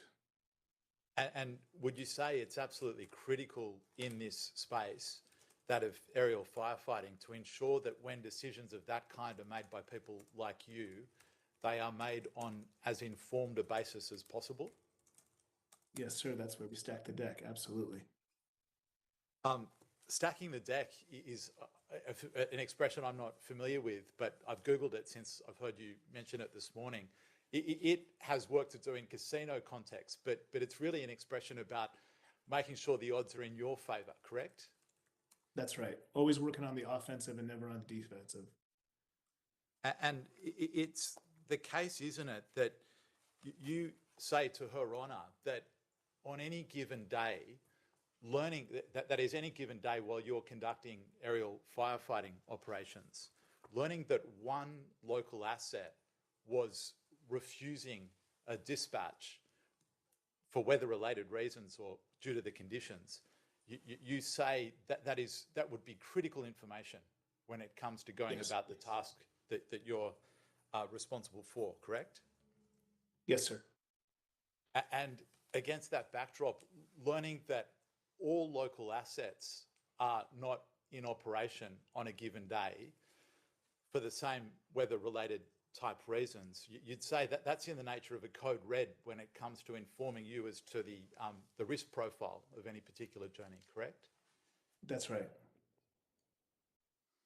And is really the reason for that twofold, or you tell us in your own words, but is one of the reasons for that you said earlier that local assets are the local experts? Would you mind unpacking that for us? Well, let's take it to the ground firefighter stance. When a ground firefighter or I'll just say a group captain in our same instance goes up to a fire, let's say it's, I'm just going to use the CAL FIRE method because I can speak more clearly about it, but hopefully you can follow. When the incident commander, which is the same thing as incident controller, goes to a fire, in this instance, it's north of Yosemite National Park, just so it's translatable to Australia. When they go to that area and they set up their incident command post, one of the things they do is they send somebody to find a local that knows the local weather very well, because you have different weather patterns that are going to be specific to that location and occur all the time. So if there's diurnal winds that come in a weird direction or a weird time, or come down harder in the hill during certain weather events, it's good to know. When there's all these different specific localized information, now they're armed with that when they go to make decisions. Now, for us in the aviation world, we do the same thing. I do the same thing. I try to find the local expert on what exactly do you know about this area and what's happening. And in so many ways, those guys turning down those dispatches tells me that it is rough. Can I ask you, tell me if you agree with this?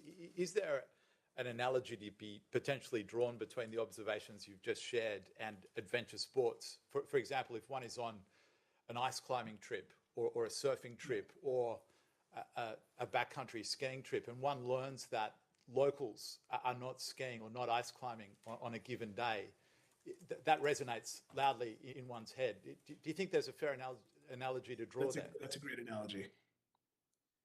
And in terms of the reason, well, one of the reasons why you place so much store in what locals are doing and thinking, is it partly due to the dynamic nature of the operating environments you're in a weather sense? Yeah, I mean, if you're expecting us to respond to White Cliffs, to Kings Beach, to, when we just talked about it, Merimbula, and the Snowy Mountains, all of those are going to have microclimates, as you know. Australia is very diverse in that way. So those regional experts, or those eyes that are actually on the ground there and maybe have the local knowledge, are more than valuable. And just on that front, Mr. Dugan, when you talk about microclimates, you're talking about extremely localized climates that can change almost from minute to minute, correct? Yeah, I mean, that and beyond. You know, whatever information I could take in from them, I'm going to, whether it's macro or macro. I'm happy to get the information that we need, but specifically on those very windy days, it's more important to even pay attention a little bit more, that when they set down, maybe that's saying something. And perhaps tell Her Honour, if you would, a little bit about the limitations of relying on information of a weather kind obtained from local bureaus, such as the Bureau of Meteorology in this space. Sure. Your Honour, one of these things is if you just talk as weather on its own, that can mean many different things. 35 knots of wind can mean so much different in the flats above Lightning Ridge than it does on the escarpment behind Peak View. Let's say maybe it's not 35 knots, maybe it's 50 knots, which it was at low level. That's because the wind interacts with the terrain differently. And depending on the temperature, you're going to have different density altitude, which means the air is going to be thinner and the airplane's not going to perform as well.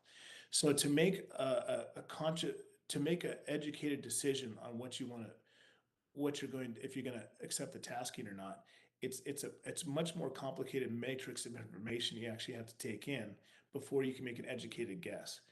You can't necessarily look at a topo map and look at the Windy app an hour ago and say, maybe that's going to work. You know, it's more putting together the pieces or finding resources and get really creative about how you pull in information to make solid guesses. So in the case of Peak View, I'm not so sure that the 134 boys ever saw that escarpment on the backside. If the fire was moving up from the good drainage, we talked about earlier, the smoke will push a fire and the column will lay over relative to the wind. And maybe it just looked like a little rise behind it. It didn't look like, I mean, when you look at it from James's property, he was the property owner they were driving up, James Fitzgerald, it doesn't look like that big or extreme of a mountain until you go over the backside of the hill and you see how many meters down that terrain follows. Now with the extreme wind of it following that terrain up, it's Newton law that's going to come just as hard down. It works like a wave over a rock, where it rises with the rock and then falls down on the backside. Now the difference with the escarpment is there's drainages, and those drainages have accelerated air even further through the Venturi effect to where you get now pockets of even more excessive air. That if I'm flying in 50 knots of wind and I see that terrain feature, I'm not going to fly in there. But if it's covered by smoke, because that's the inherent environment that we fly in, there's a possibility that I might fly in there inadvertently because I never saw that terrain feature was even there, and it's impossible to see the down air. And it's one of the real challenges when it comes to operating in this space, Mr. Dugan, that in the context of that kind of ongoing weather threat or risk, by definition, aerial firefighting relies on the ability to fly low and slow, to put it that way. That's correct. And perhaps you could just explain for us, if you would, the tension that gives rise there in a world where pilots are typically taught that safety is found at height and at speed.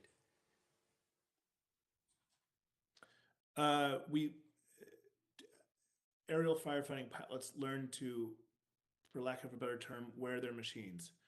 And so your flight controls, you don't fly by looking down at your instruments like most airline pilots do, and fly by procedure by going into your flight computer and typing in the flight plan and having the aircraft autopilot fly the rest of it. You may hand fly for the takeoff, you rotate, you engage with autopilot, and you're flying your instruments the rest of the way. We learned to use our airplanes as instruments. And with an instrument, sometimes you're not thinking notes, you're thinking feel, and your buttons are all of a sudden moving themselves. And so the inputs we're getting from what we're feeling in the bottom of in our butt, for lack of a better word, from the way the airplane's flying, the way it's mushing, the way it's zooming, the way your deck angles, the way it's mushy in the controls.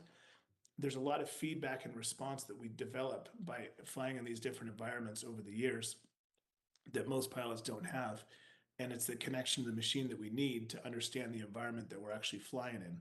Hence is the reason why we do those high passes over the drop first if it's an unknown, just to see the response our aircraft is going to give our bodies or our sensory ideas. Now we do use instruments and everything else for supplementary information, but the primary is the way we feel the aircraft.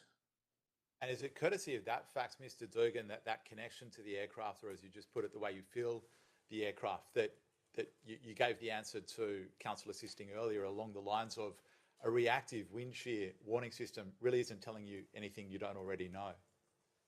Right, because there's wind shear all over a fire. all over and with the dirty ground, with hills everywhere, there's wind shift constantly. Now, some fires, a reactive wind shear system is even distracting because there is no performance loss in the aircraft from what you can feel, but who's to say that predictive wind shear system is meant to do what we do with these aircraft on the fire ground. So sometimes it's going off, but it's just a distraction. And you've also had experience, haven't you, in flying aircraft with predictive wind shear systems, correct? Yes, sir. And have you ever had a predictive wind shear system offer any assistance, that is, go off, for want of a technical term, in the context of an aerial firefighting operation? No, sir. Have you come to learn? Sorry, Mr. to cut you off. Maybe I didn't understand. I'm sorry, Greg, or Mr. Armani. Maybe I didn't understand your question completely. No, I was wondering whether you've ever had a predictive wind shear system go off or offer assistance in the context of aerial firefighting. Sorry about that. No, I haven't. And you tell us in your own words. I know you're not a scientist, and I don't want to put you on the spot, but is it the case that you've come to learn how these predictive wind shear systems work? Yes. And just explain to Her Honour what you've come to learn on that front. Well, it tracks the movement of moisture, and once it has particles to be able to track, it can tell the difference of direction of the different particles of moisture, and therefore entailing a full 180 degree shift in air movement or wind. And I'm not sure I need to ask you this, Mr. Dugan, but you spent more time than any of us immediately above fire zones. Is one thing you don't find in that air which you inhabit, water, that is, water particles. That's correct.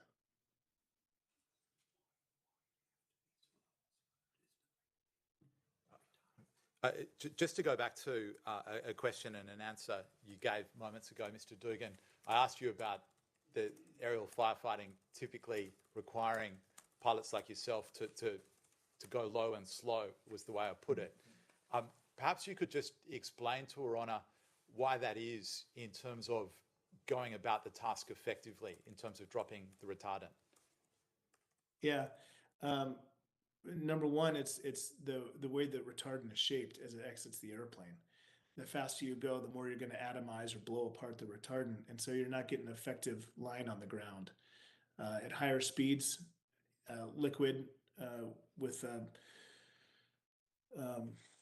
liquid is naturally going to come apart.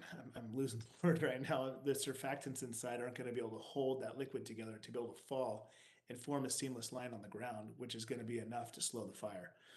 Now, we fly low and slow so that all of the retardant sticks together and the surfactants are able to hold together to be able to develop a really nice, beautiful line on the ground. And is another aspect of that the need to ensure when conducting these operations, one isn't flying in winds that are too strong, for the obvious reason that disperses the retardant and renders it ineffective.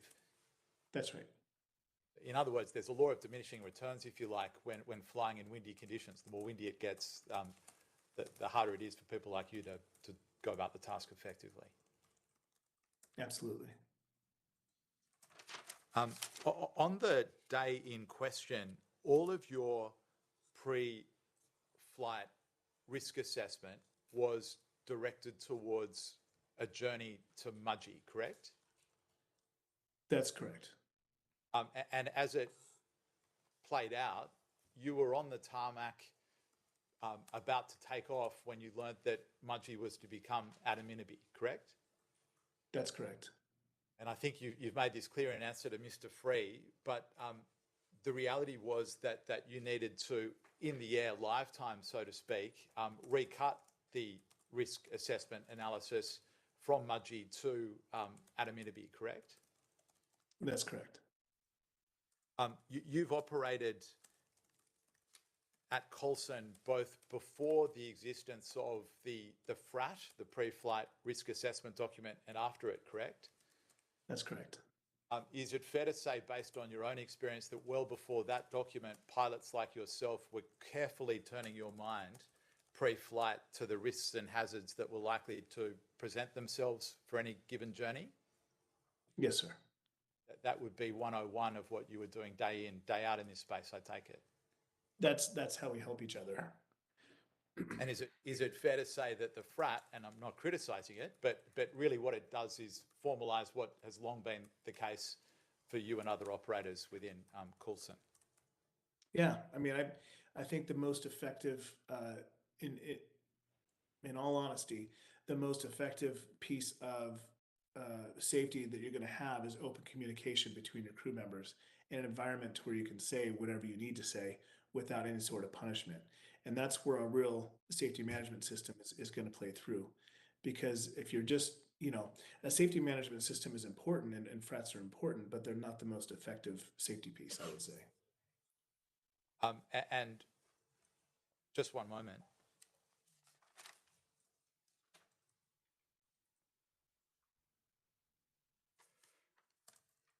I just wanted to ask you about another topic, and that is the interplay between aerial assets and on-the-ground assets. If you wouldn't mind explaining to us, Mr. Dugan, how careful pilots like yourself have to be in firefighting situations about the risks of dropping retardant on or near on-the-ground assets.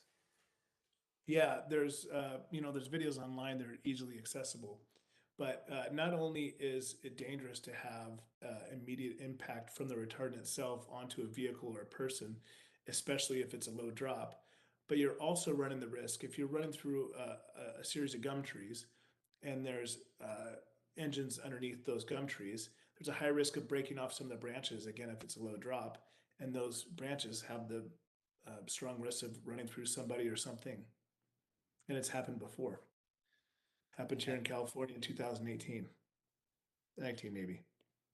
And when you confronted what you did on the relevant day in Adaminaby, was that something that was on your mind, that the firefighting scenario that might be unfolding on the ground? Yeah, that's always in our thought process. That's an axiom.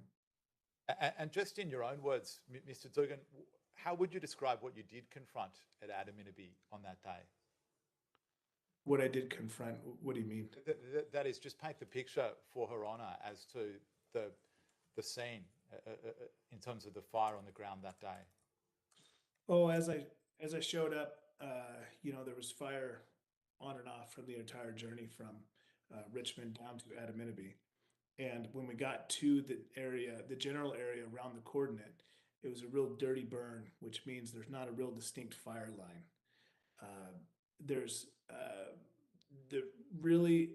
I can figure out where the town of Adaminaby is for the on our maps, but as far as the fire lines went, it was difficult to understand which piece of fire they were most concerned with moving towards the town of Adaminaby, because it all kind of looked like it was moving towards it, and there's not a specific piece that the objective was clear on.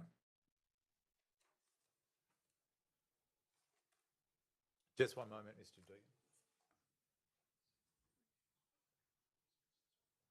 Great. Well, if I could just, as a final topic, explore this with you, Mr. Dugan, was the case, wasn't it, that in the relevant season, part of the daily safety management program that you were involved in intimately was the process of daily calls within the operator? And is it fair to say, Mr. Dugan, that those calls they occurred every morning, correct? Well, they were in a different time zone. I'm trying to remember what. They occurred once a day. They occurred once a day, and yes, they did occur once a day. And that was an important part of the process where stakeholders like yourself shared information of an operational or maintenance kind, correct? That's correct. And indeed, it was an occasion to talk about safety issues arising from the day-to-day operating environment, correct? That's correct. And you would say to Her Honour that at all times you and other personnel within Coulson were encouraged to speak up about any such issues, whether it related to the plane, the environment, or the crew, correct? Yes, sir, correct. I have no further questions. Thank you for your time, Mr. Dugan. Thank you, Mr. Nani. one, if I may, Your Honour. Mr. Dugan, thank you for your time. I've just got one question, if I may. I'd like your opinion as an experienced aerial firefighter. What's your view as to whether or not large air tankers undertaking aerial firefighting should or should not be fitted with reactive wind shear warning systems? Reactive,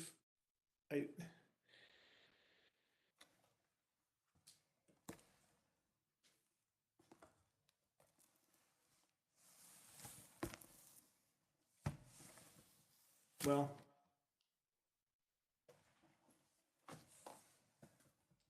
I don't have an opinion on the matter. Would there be any downside if they were, from where you sit as a pilot in command of 10 years of aerial firefighting experience? Well, I fly an aircraft now that doesn't have predictive or reactive wind shear warning, and we have had zero issues with it. I think our training and the way we train around it is very efficient and safe and difficult to get through.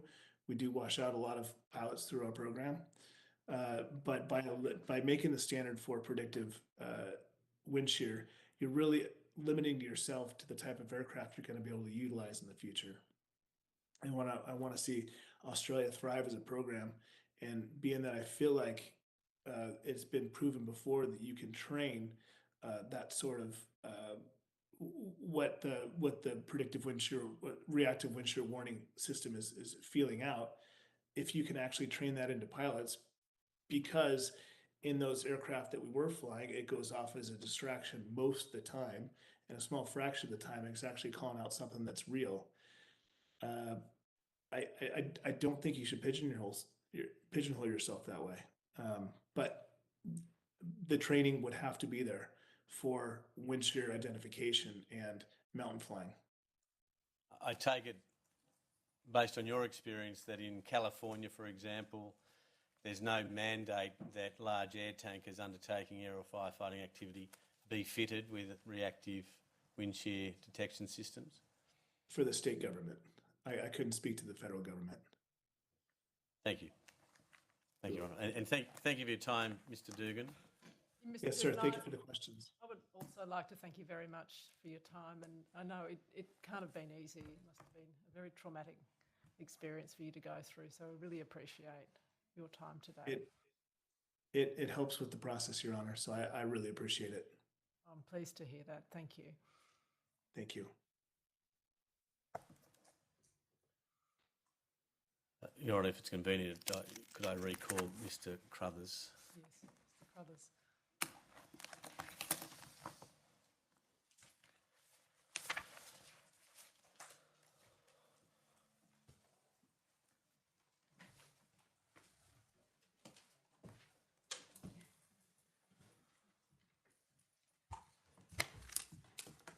Silence, please.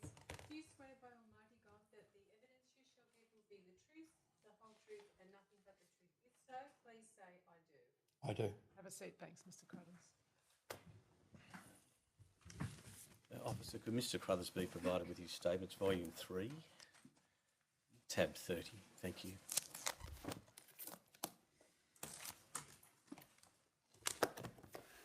Volume 3, tab 30? 30. Thank you. Thank you, Officer.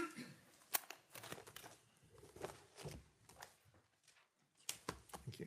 Mr. Crothers, I believe we got as far as paragraph 30 yesterday afternoon, which was the telephone call you had with Cherise Smith at the Richmond Air Base, who was an Air Base manager, at 11:37 hours. I just want to move now to your logbook entry, which is annexed to your statement for 1200 hours. Now, yesterday we touched upon that at the start of your evidence. I recall that you thought that information may have been, or some of that information at least, may have been relayed to you at 11:10. On reflection overnight, do you have a better understanding as to what entry, if any, you may have made for 1200 hours? No reflection overnight. Just again, it could have been a little bit of dispute between which bird dog being 273 or 275. That's the only recollection, and there could have been, with the two lats going out admittedly, I've got that in the log at 12, and I sort of, that's recall. Thank you. And would it be a fair inference to draw based on the notation next to 1200 where you've recorded two lats to go to anonymity initial attack, that the fact that it's initial attack in context of two lats, that it was likely that they would be doing that without a bird dog? That's correct. And similarly, would it be a fair inference to draw that they were likely to be doing an initial attack in the absence of a bird dog because the conditions are bad for a bird dog to go down? No, well, conditions are bad just for the fire conditions. So you don't read conditions are bad, no bird dog, that's crossed out, initial attack, by reference to the conditions being bad such that a bird dog may decline the tasking? Well, for my recollection and for the memory of that, the instruction was, again, from the Assistant Commissioner, was to send two lats. So it was my job to actually dispatch those aircraft, those lats. It was then in consultation with the Airbase Manager of what bird dogs would be available, because as I stated before, bird dogs, one was on the ground from not going to finish the job. I think we established either in the Mudgee or the Southern Tablelands area. The other bird dog was currently in the air coming back from the Hunter Valley, and the discussion was to get the lats down there because they would be faster, and then the bird dogs would follow on later on. Thank you. Now, there's what appears to be a mobile telephone number recorded at about 1200 hours. Do you know whose mobile phone that may be, if it is a mobile phone?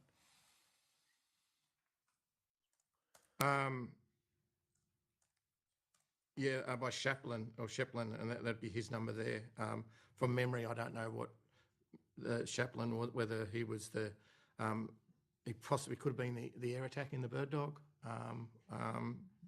That's what I'm thinking, or could have been the contact for down there as being the air operations manager. I do recognise the name, but I can't put what position he was there. Moving down, the next entry's vicinity of anonymity village. Firstly, do you recall today which aircraft you may be referring to in the vicinity of anonymity village? I guess that would be the bomber 137 was the first one to go.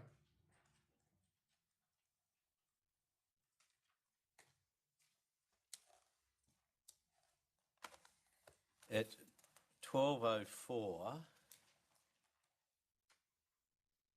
you've got is it Canberra 275 divert from Hunter Valley? Have I deciphered that correctly? That's correct. And 275 is reference to bird dog 275, correct? Correct. And that was to be diverted to Canberra for tasking, or to Canberra Airport? No, as I said yesterday, there was another fire that started off at Canberra Airport, or just next to Canberra. And so a request actually had come through from the ACT Fire Service for a lat to attend there. So again, 275 was in the air from the Hunter Valley, and so that was to get a bird dog down in that general vicinity. And in my recollection would be that because it wasn't too far away from Canberra to actually also the Cooma area, that bird dog could possibly do the two jobs, because, as I said, two lats were already on their way down. There wasn't any other lats available to go to that area. So what's common practice is for that bird dog would be to go to one job, and while the other two lats or other lats were returning to reload, that could go and do another job and supervise that area. Do you know whether that bird dog ended up going towards Canberra? I believe it did. And did it lead in any aircraft or not? As on far as this I'm, day? yeah, as far as I'm aware, it didn't, because I don't think it made it down there, and I believe then the accident happened and aircraft were stood down. Then you've recorded there, there's reference to B134. Didn't want to go to anonymity. Do you know what time that was that you made that I'm entry? sorry, I can't work out when you said it didn't want to go to anonymity. Or at 12:04, I've got an arrow up, and that would have been an indication from the airbase manager that Bomber 134 was airborne from Richmond. Thank you. My apologies. I'll return to that in a moment. Then, and if you need to go to the transcript, there's a transcript at page 35 of your statement, Mr. Crothers, at 12:09, and it records a conversation you had with Michael Davison and yourself on the 23rd of January at 9 minutes past 12 in the afternoon. Do you have that with you? Is that 33 or 35, sorry? 35. And that consistent, I suggest, with your logbook entry, records that you've just rediverted 275. You see that at the top? Correct. And then there's reference to Steve Forbes. And then further on, there's reference to the fire next to Canberra Airport. Do you see that at about 0.6 or 0.7 of the transcript?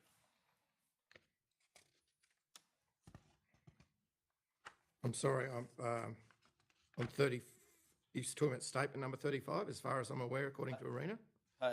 First of all, do you have a page 35, which is a copy of a transcript for 23 January?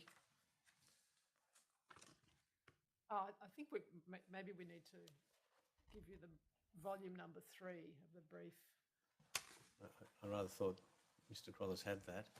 Rather than using your own statement. Is there a 682? Yes, 682. And then dash 39. Thank you. Right.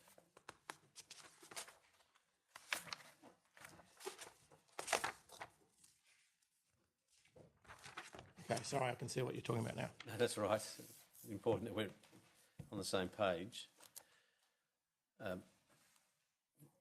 Firstly, you'll see 12:09, which is about 5 minutes after your log, you've informed Mr. Davidson.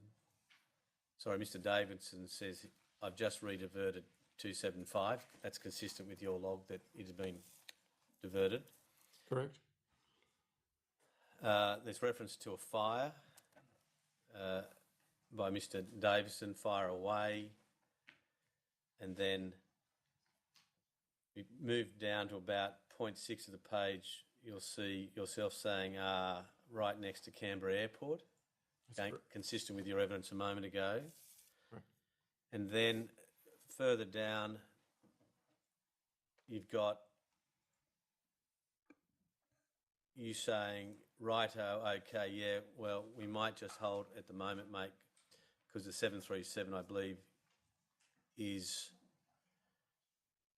I'm not sure what happened there, but do you remember what was being said about 137, if we assume that's the 737 that's being referred to?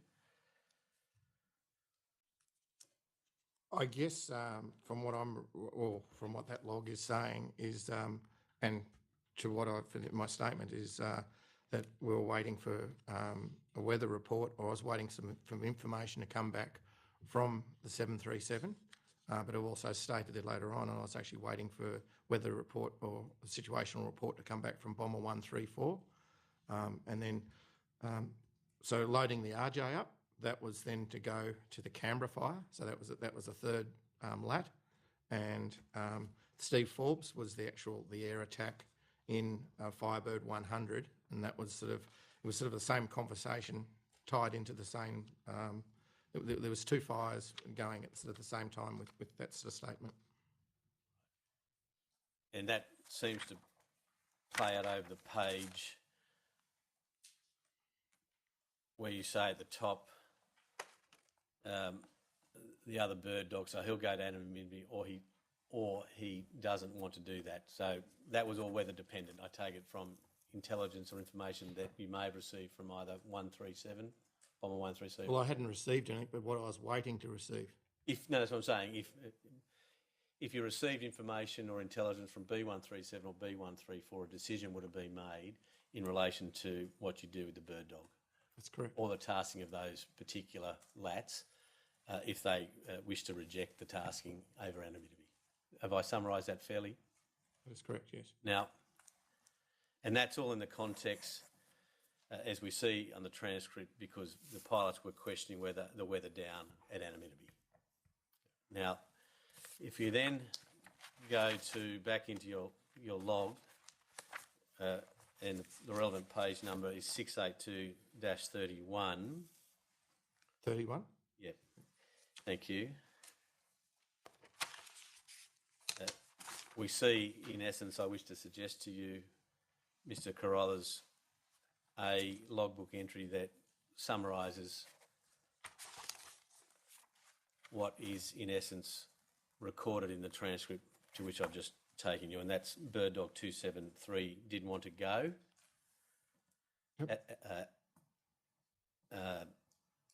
Didn't want to go to anonymity until got a weather report. And then by this stage, it seems that a weather report has been received and you've okayed that bird dogs 273 stay at the base. From that log entry, I said yes to stay, okay to stay at the base. And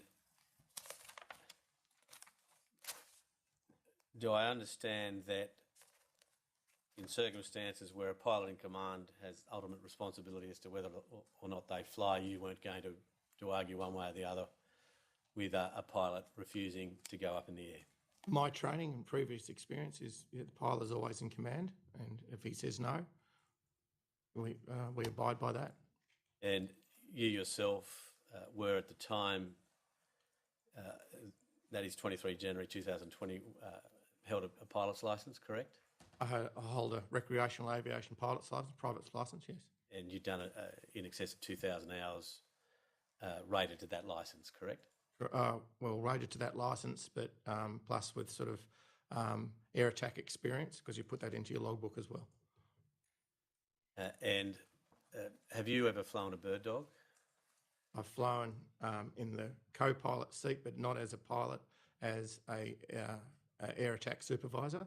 So not in flight controls, but using the radios to communicate with the personnel on the ground. And do you agree with all that?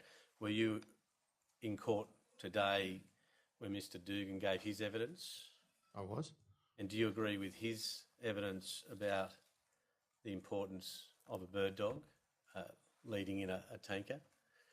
I agree that I mean, the more information that a pilot can have is that the better they equipped are to know the local surroundings. So, the more information is available to it, it's got to be better to the pilot.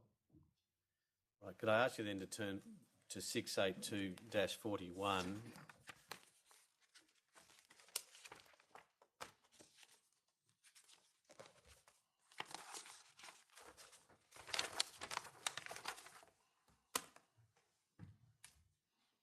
And you'll see there a transcript again between yourself and Mr. Davison, who was the airbase manager at Richmond, at 12:38.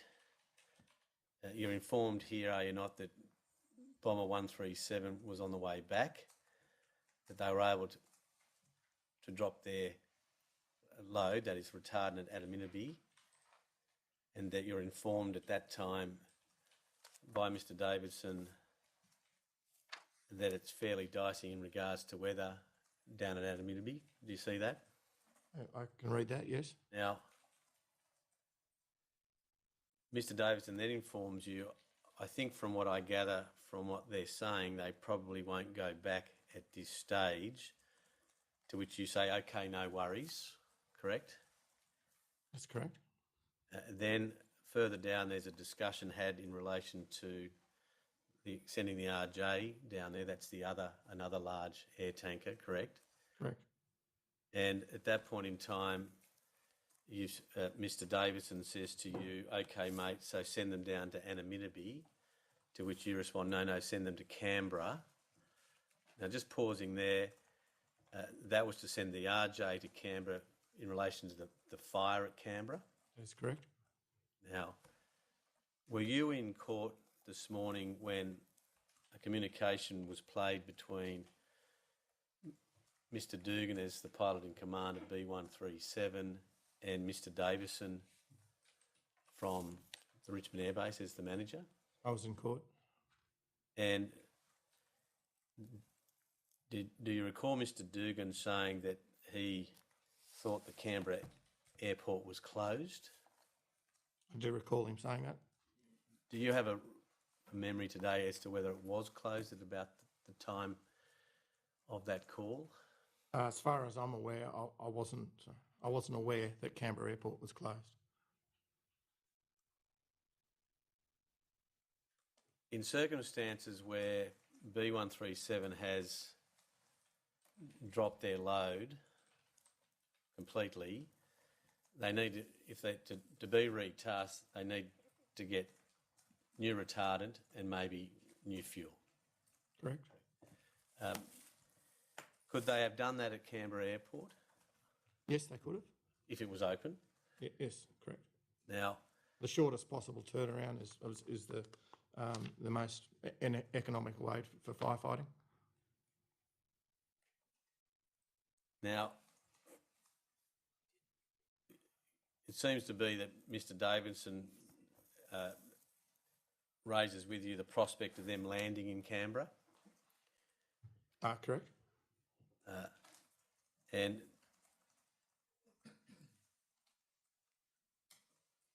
you don't have a problem with that if 137's open to that suggestion?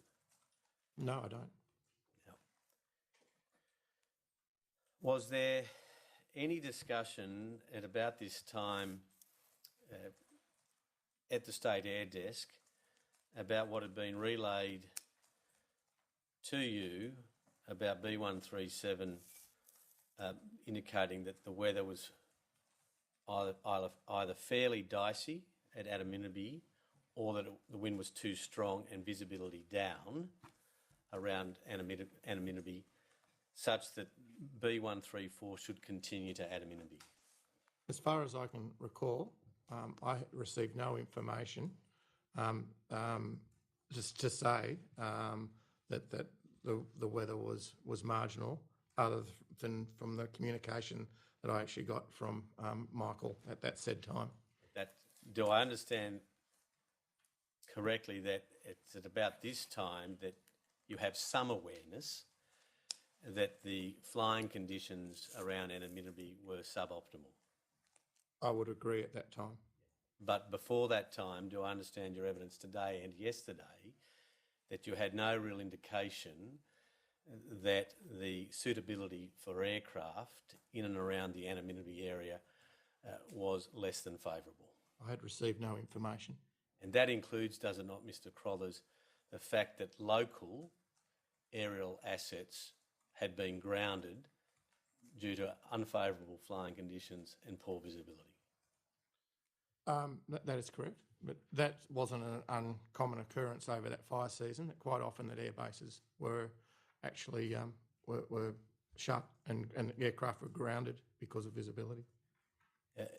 At this stage, as a man of 15 years' experience in and around the air desk or fulfilling roles as a volunteer related to aviation and firefighting activities, together with your knowledge as a pilot, would you agree with me that the information that local aerial assets were grounded due to unfavourable weather conditions and poor visibility is important information that a pilot might like to receive when determining whether or not they should undertake a task? I agree, but I would like to add that the advantages of the large air tankers is that they can deploy from airport that's not in the general vicinity, and they can fly at height and also under instrument conditions, and they can actually circle above that fire and then pick out a target on the north and south or east or western side, and they actually could view from height to actually go then to conduct those firefighting operations, whereas a light aircraft at a localised airbase couldn't actually take off from their airbase due to the weather conditions, predominantly usually some visibility, or again other aircraft, the lighter type of aircraft and helicopters traditionally can only fly at about 70 kilometres an hour of wind. And so, as I said, it was a common occurrence that the local airbase could be shut down, but then the LATs could actually get in and and do some good. The point is, though, is it not, is that if local experts, as Mr Dugan referred to them, have decided that the conditions are not conducive to safe flying, that's information that ordinarily a pilot who may be going into that area, whether in a light aircraft or a heavy tanker, is important information nonetheless. I would like to dispute Mr Dugan's comments by saying that the local pilots would have that information. As far as I'm aware, there's only one aircraft operator in the Cooma area, which is a light helicopter operator, and all the other operators would have been from out of area. So for being a local person that would have expert knowledge on those geographical areas, I dispute that, because those pilots wouldn't have been from that area. If we look at it another way, Mr Crothers, if there's in excess of half a dozen planes and their pilots who are refusing to go up because of weather and visibility, do you accept that information would be relevant to any decision-making by a pilot as to whether to accept a tasking or not? Well, again, I think it's a very strong word to use the words refuse to go up, because again, if they can't fly because of visibility and can't take off, they wouldn't have been giving a task in the first place or a dispatch. So, and that's the point I'm getting at, Mr Crothers, with the greatest respect. It's the reason for why they're not in the air that is important. Do you accept that? I agree. Thank you. Now, I want to... Oh, Your Honour, I've been reminded of the time. We might take the break now and resume at... I'm nearly finished the examination in chief. I've only got a handful of questions, but if I could have the lunch and adjournment, I might be able to shorten that. You're right. We'll come back at 2 o'clock. Pleasure.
Yes, Mr. Castleton.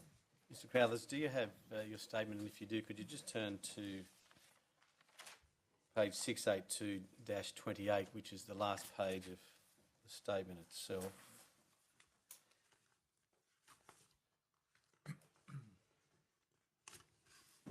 Yes.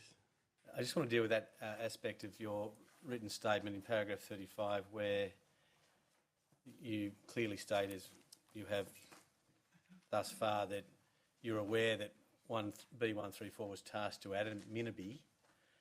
It's the second part of that paragraph that I'm interested in exploring with you now, is this, where you state, I was unaware of any retasking to the Good Fire. As at 23 January 2020, was it your understanding that if there was a tasking or even a retasking, that was a decision that sat with the State Operations Controller or the Major Incident Controller? As far as I'm aware, when an aircraft is dispatched or tasked, and such, I send it to the admin for any retasking. It would have to come. I mean, once the aircraft goes to a fire location, it then becomes the property of the incident controller.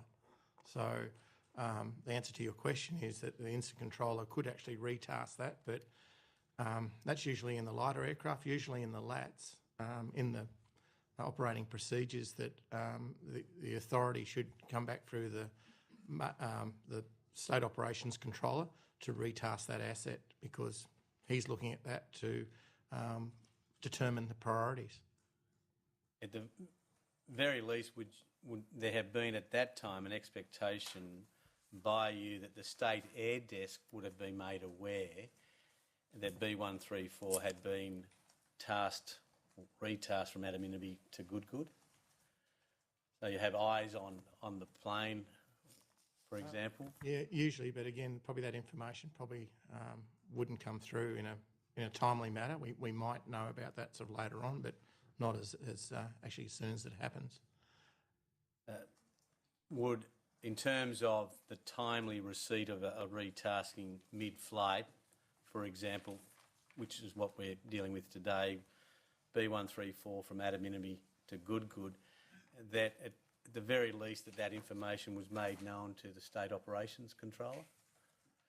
Again, there'd be only hearsay. I couldn't sort of say that because it was in a general area. But I stand corrected on this. But I believe when I tasked the aircraft to Adam Minaby, it was under the control of the Tumut Fire Control Centre, and then when it went to the Good Fire, it was under the control of the Cooma. So, I mean, again, it was what they call a complex fire, where it comes mega fire. There's lots of fire control centres, then go into one big sort of conglomerate.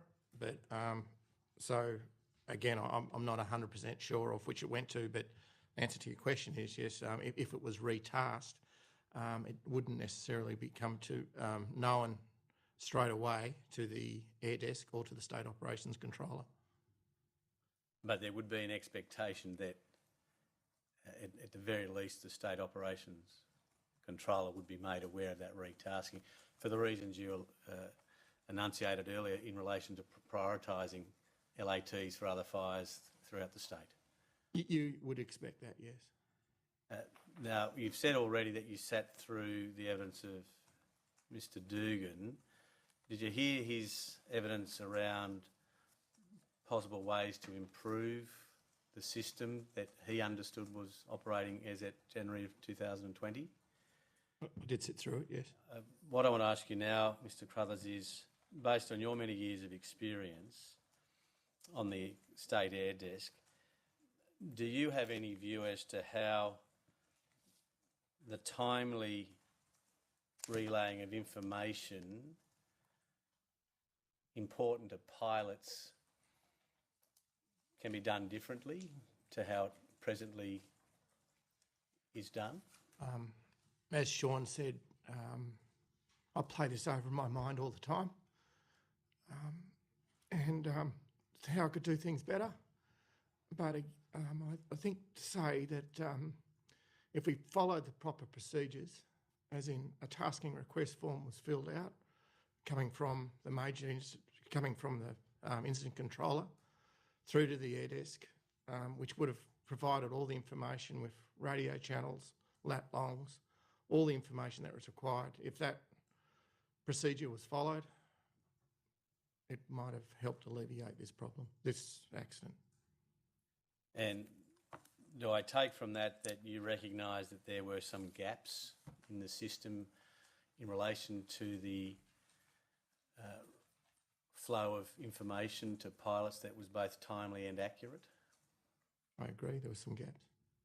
And again, through the lens of hindsight and based on your many years of experience, could those gaps be avoided by having a central repository for communication so that there aren't, for example, Chinese whispers, or one can avoid assumptions that particular people will pass on particular information?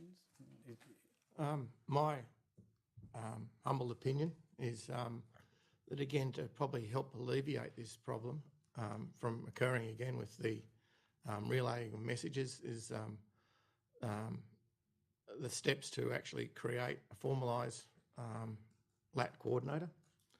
But also on that day, I was actually taking calls every 3 minutes, hence my log keeping wasn't that accurate because, again, there was people on the desk helping me, but not being able to make a informed decision.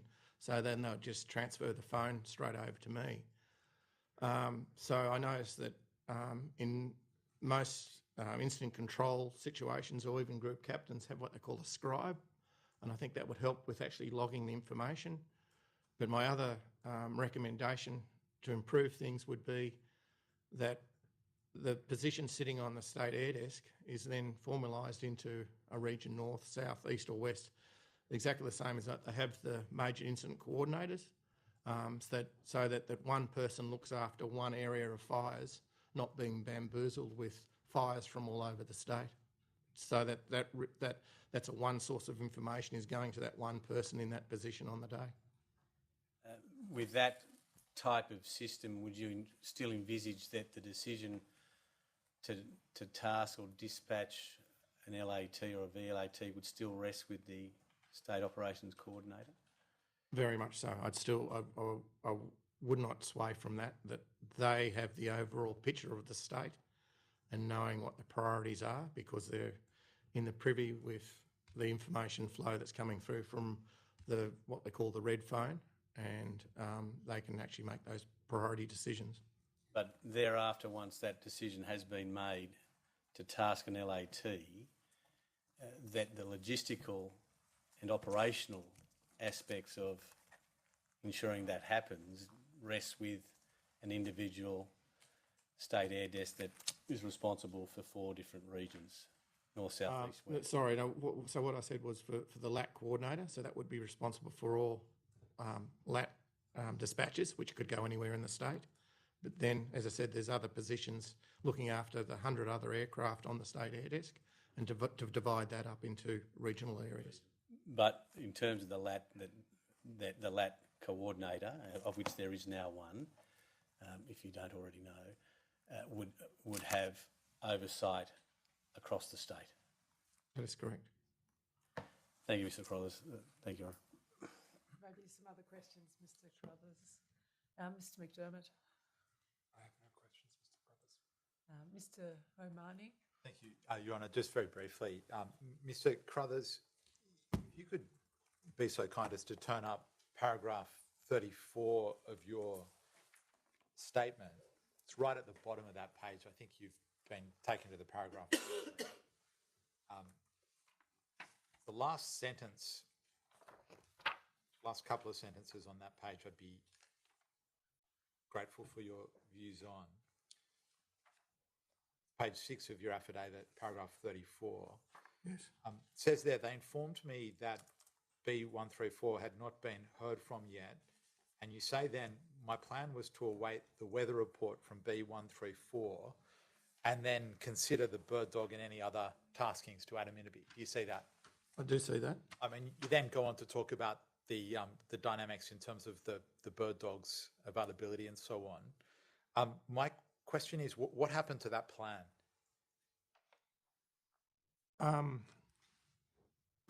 Well, it said we did not get any information from Bomber 134, and so that plan was on hold for that fire in the Adamidimi Good complex.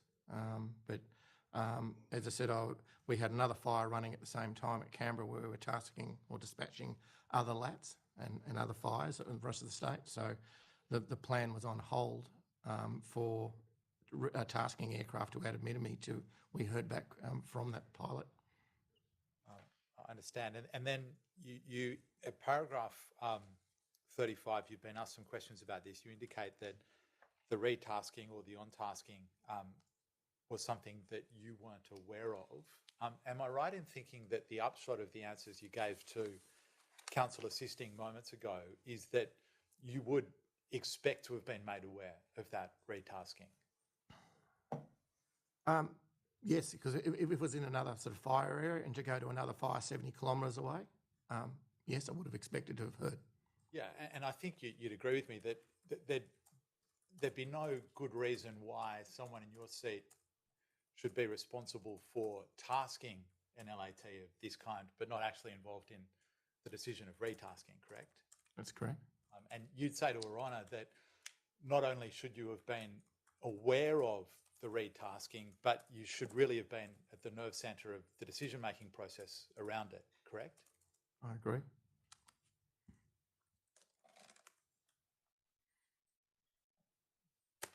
You gave some evidence earlier today about your reaction to being told by a pilot that in the pilot's view, the fireground area was unsafe. Do you remember being asked about that? No, sorry. Perhaps I haven't captured it accurately, but you were asked a question about whether if a pilot indicated to you that the fireground he'd just or she'd just been at was unsafe to fly and that he or she didn't feel comfortable going back, whether you would give any pushback in effect to a decision of that kind. I do remember that now, yes. Yes. I think you quite strongly said, no, you wouldn't, that you'd defer to the pilot in effect, correct? I agree. Am I right in thinking that the reason for deferring in that way is probably twofold? One, you'd say to yourself, and I mean no disrespect in suggesting this, but who would you be to counter the views of an experienced pilot who's in the field fighting fires aerially day in, day out, correct? No disrespect at all. I totally agree. The pilot is ultimately in charge of his aircraft and his safety. And you'd also say that it's the reality that that pilot has a line of sight that you don't, courtesy of where you're sitting at versus where the pilot's sitting at, correct? Correct. And you were in the courtroom when Mr. Dugan gave evidence about the integers of the information that he would have valued on the day in question or on any given day when it came to aerial firefighting, correct? Correct. You heard him quite thoughtfully, having reflected on his experience of over 10 years fighting maybe hundreds of fires. You heard him give that evidence about his backstory, correct? Correct. And you heard him, with the benefit of that experience, explain to Her Honour what information he would have valued perhaps above all else on the day in question or on any day, correct? Correct. You heard him say to Her Honour, in effect, that there's nothing he would have valued more informationally than knowledge that other assets in an area weren't flying for environmental related reasons, correct? Correct. And as you sit here today, Mr. Crothers, you're in no position to counter any of that evidence, correct? I'm in no position. And none of the answers you gave before were aimed at resisting any part of that evidence on the part of Mr. Dugan, correct? No. Because you know, don't you, Mr. Crothers, that there are multiple reasons why a particular asset might not fly on a given day, correct? There's multiple reasons, yes. Some reasons are completely innocuous. If a pilot, for example, had a food poisoning event or a family emergency, that wouldn't shine any light at all on the safety that attends a particular voyage or a particular area, correct? Correct. But at the other end of the spectrum, information that pilots are not flying for weather-related reasons is critical information that can shine a very probative light on whether it's safe to be in the air at that point in time, correct? Correct. You've given some evidence about the evidence of Mr. Dugan being diverted to Canberra. Remember, you were asked about that, and you would have recalled both in his statement and orally before Her Honour, Mr. Dugan indicated that he was diverted to Canberra by the Cooma office. Do you remember that? I do not remember that, but it also, the Cooma office wouldn't have had the authority to divert Mr. Dugan to Canberra. I'll withdraw the Cooma office, but you recall Mr. Dugan saying at a point in time he was diverted to Canberra. He was asked by the airbase manager to go to Canberra, correct? And do you recall that Mr. Dugan gave evidence that Canberra Airport was closed at that time? Correct. And I think you gave evidence to Her Honour that you weren't so aware. You didn't know that Canberra was. I have not privy to the information of airports closures. Do you think a learning from this process that might help Her Honour would be that someone sitting where you sat should be aware of airport closures? I'm just not sure of the information, how it could be sort of passed on. I mean, there would have been an airbase manager there from Canberra, from the ACT Fire Service, and they could have actually passed that information on to the State Air Desk, and so that's why we could have been made aware that it was, but again, that information wasn't passed on to us. I understand. I meant to ask you this earlier, but have you come to learn when it came to the retasking from Adaminaby to Goodgood of B134, have you come to learn who was responsible for that retasking? No, I haven't. And finally, sir, I just wanted to ask you one question. You've indicated your own flying experience. You've indicated your own backstory in terms of firefighting efforts. Are you aware of a process or a practice in different jurisdictions in the United States that involves what are sometimes referred to as aerial supervision platforms? That is very high-level flying by an incident commander or controller with direct line of sight over the fireground? I am aware of that. I think it's called the Air Tactical Incident Supervisor, ITIS. I just thought I'd draw upon your own experience in the field to see if you have any views on whether that might be a suitable or a good way forward that might add to safety in this space in Australia. I have no view on that. None at all. I'm out of the industry now for 2.5 years. As I said, I believe that the infrastructure that we had in place for the amount of aircraft, I think the United States have a lot more aircraft flying over the top of fires than what we do have in New South Wales. And I'm sure in a large, complex operation, that could be an advantage. But it is in for New South Wales and for, I said we got 100-odd aircraft, but with LATs operating, at the moment, New South Wales has 3 LATs. And so the need for that, my opinion is I can't see the advantage in that at the moment. Thanks for your time, Mr. Crothers. Sure. Mr. Free, No questions. Thank you, Your Honour. anything arising? No, thank you, Your Honour. Thank you very much, Mr. Crothers. Really appreciate it.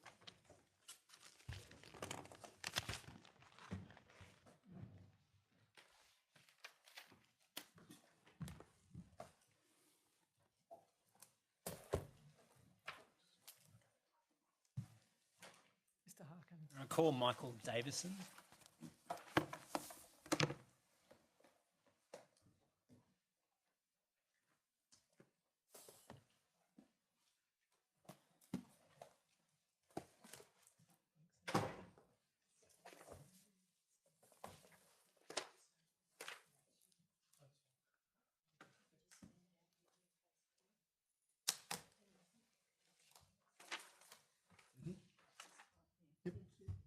Silence, please. Do you swear by Almighty God that the evidence you shall give will be the truth, the whole truth, and nothing but the truth? If so, please say I do. I do. Proceed. Thanks, Mr. Thank you. Davison.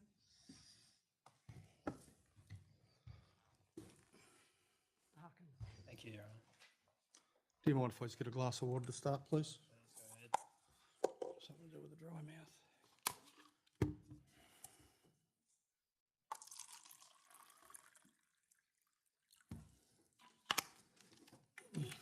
Thank you. Would you please state your full name, Michael John Davison. your occupation? I am a clerk, I suppose. I work as an exercise capability officer at the New South Wales SES. And your business address? Business address, as far as I can remember, is Ryder Street Roads, level 9. You prepared a statement to police dated the 23rd of September 2020. I prepared a statement for police. I couldn't tell you it was the exact date, but if that's the date on it. Have you read that recently? Yes. Do you have a copy of it with you? Not with me, no. Would you like a copy? Yeah, if you'd like me to refer to it throughout, I may need to. Please provide the witness with volume 8.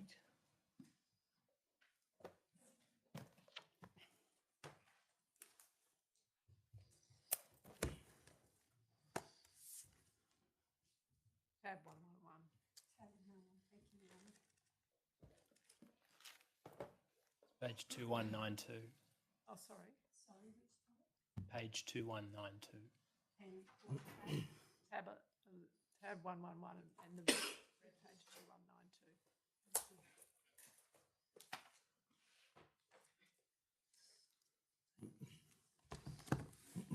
Thank you. Mr. Davison, when you last read that statement, were there any changes that you wanted to make to it? No. So on the 23rd of January 2020, you were an airbase manager at Richmond RAF Base. Correct. Were you an airbase manager with Cherie Smith? Yes. Had you acted as an airbase manager before the 23rd of January 2020? I'd been as an airbase manager prior to that, yes. At the RAF Base at Richmond? I'd done the RAF base at Richmond, yep. How often had you been an airbase manager? I can probably recollect about 4 times. Other than that, I'd need to look back through records. Had you been in the position of airbase manager in the days leading up to the 23rd of January?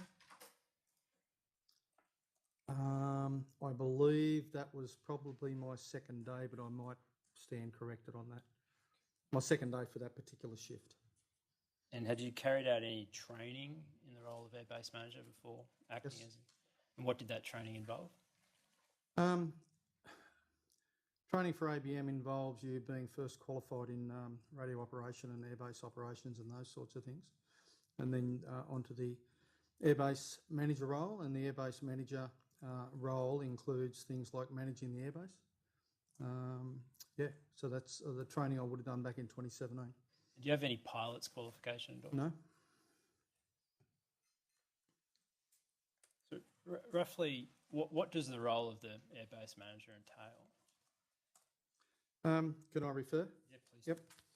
If it helps, it's at paragraph 6 of your statement. Thank you. 6. It did help. I was 3 pages away. They include conducting daily briefings around about 9 o'clock each morning, depending on the shift it's on. Prior to the commencement of any aircraft taskings, making sure stock of fuel and fire retardant and gel mixers is always available for use, so making sure that we've got stock available to make product so it can be used on fires and so forth. Taking instructions from the State Air Desk for tasking of aircraft resources. Management of the Richmond lap-based personnel, and that's mainly around providing, making sure there's meals, making sure they've got all they require throughout the day when they're on the ground. Management of logistic resources for the airbase. Again, the water, the food, all that sort of stuff. And records management, including radio and ops logs. I'll come back and we'll talk about briefing in a moment. But once an airplane leaves the airbase, Yep. you generally have contact with it as an airbase manager? We have contact in 3 different ways, depending on what's appropriate at the time. We use radio channel. We also use text messaging, and we have a program called Track Plus, which we can watch the aircraft in flight. In terms of radio and text messages, why would you contact an aircraft in flight after it had left the base? Any further information that we've become aware of? Also, if anything changes throughout the flight? Is that information you've become aware of, is that information that you're told by somebody to pass on to the planes, or information that you become aware of that you think is relevant? Can be a bit of both. I'll come back to that. I'd like to draw your attention firstly to the logbook at page 781 of the brief. It's in volume 5. The witness could please be provided with a copy of that. While that's happening, Mr. Davison, as an airbase manager, you maintain a log. Is that right? Sorry? As an airbase manager, you maintain a log? Yes. And do you maintain your own log, or do you maintain a log with another airbase manager who's on duty at the same time as you? I will maintain the log for the airbase. Sorry, Mr. Harkin, what page did you say? It's page 781, Your Honour. It's specifically tab 32. Thank you to my friend. Oh, no, it's not 32. It's not 37. It is 44. I'm sorry. 44? Tab 44. A different volume. Oh, my apologies. It's volume 3. The perils of working electronically. My apologies, Your Honour. Tab 44. Volume 3. Volume 3. Excuse me.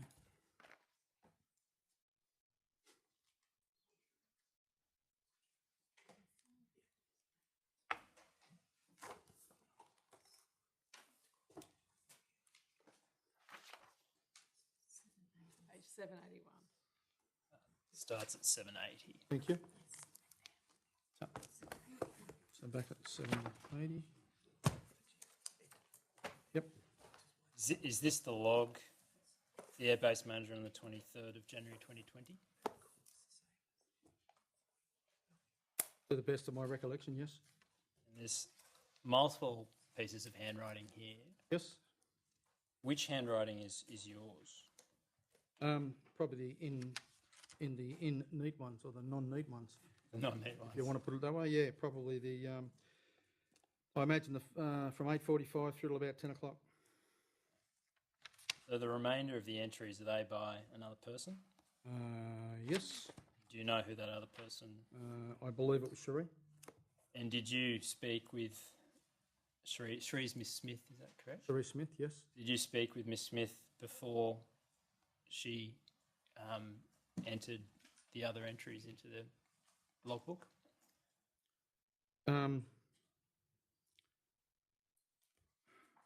Directly, I would have to a certain extent, yeah, because if there's entries going in there, we together work on those entries going in. So you would have had a discussion about what... There would have been a discussion, yeah, to the best of my recollection. I just want to take you through the logbook. Yep. So you'll notice the messy handwriting, which you now understand is yours. Yep. Runs from... Apologies for that. No, you haven't seen my writing, Mr. Davison. It's much worse. So it runs from 8:45, 9 o'clock, which is the briefing. Then through the page, the last entry is... Oh, there is an entry at 12:33, B137, inbound 21 minutes, 1,000 litres of fuel. Mm-hmm. And you go over to the next page and you follow the entries down to 14:25. Excuse me a moment.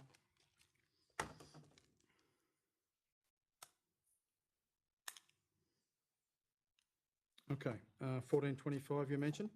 Yeah, so if you follow the entries down, I just want you to scan them briefly. Are there any entries that you see prior to them that relate to B134?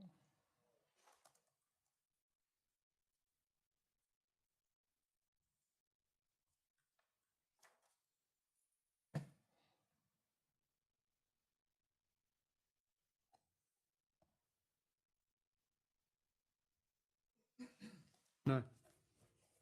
And then at 11, so there's the entry at 14:25, and then after that there is an entry 11:42, which refers to B134, Mhm. that's the same entry? That's an entry related to Bomber 134, Correct? and that's the first entry related to Bomber 134. Correct. That is the first entry in this log, yes. And the entry was, we withdraw that. Do we take from the fact that the first entry of 1142 is after 1425, that these entries were inserted after 2:25 p.m. on the 23rd of January? The logbook, as you see here, I believe was, there was a lot going on, okay, at the airbase of the day. And it's very difficult sometimes to put log entries in to a logbook when you're talking on a radio, trying to communicate with people, and also discussing with flight crews that may be in our area at the time. So yes, some of these were, the entry times from what I understand are correct, but they may have been listed in the logbook after the actual time that they happened. And in terms of you going back and putting in the entry times, how do you know, for instance, that the entry at 10:49 is actually 10:49 and not another time?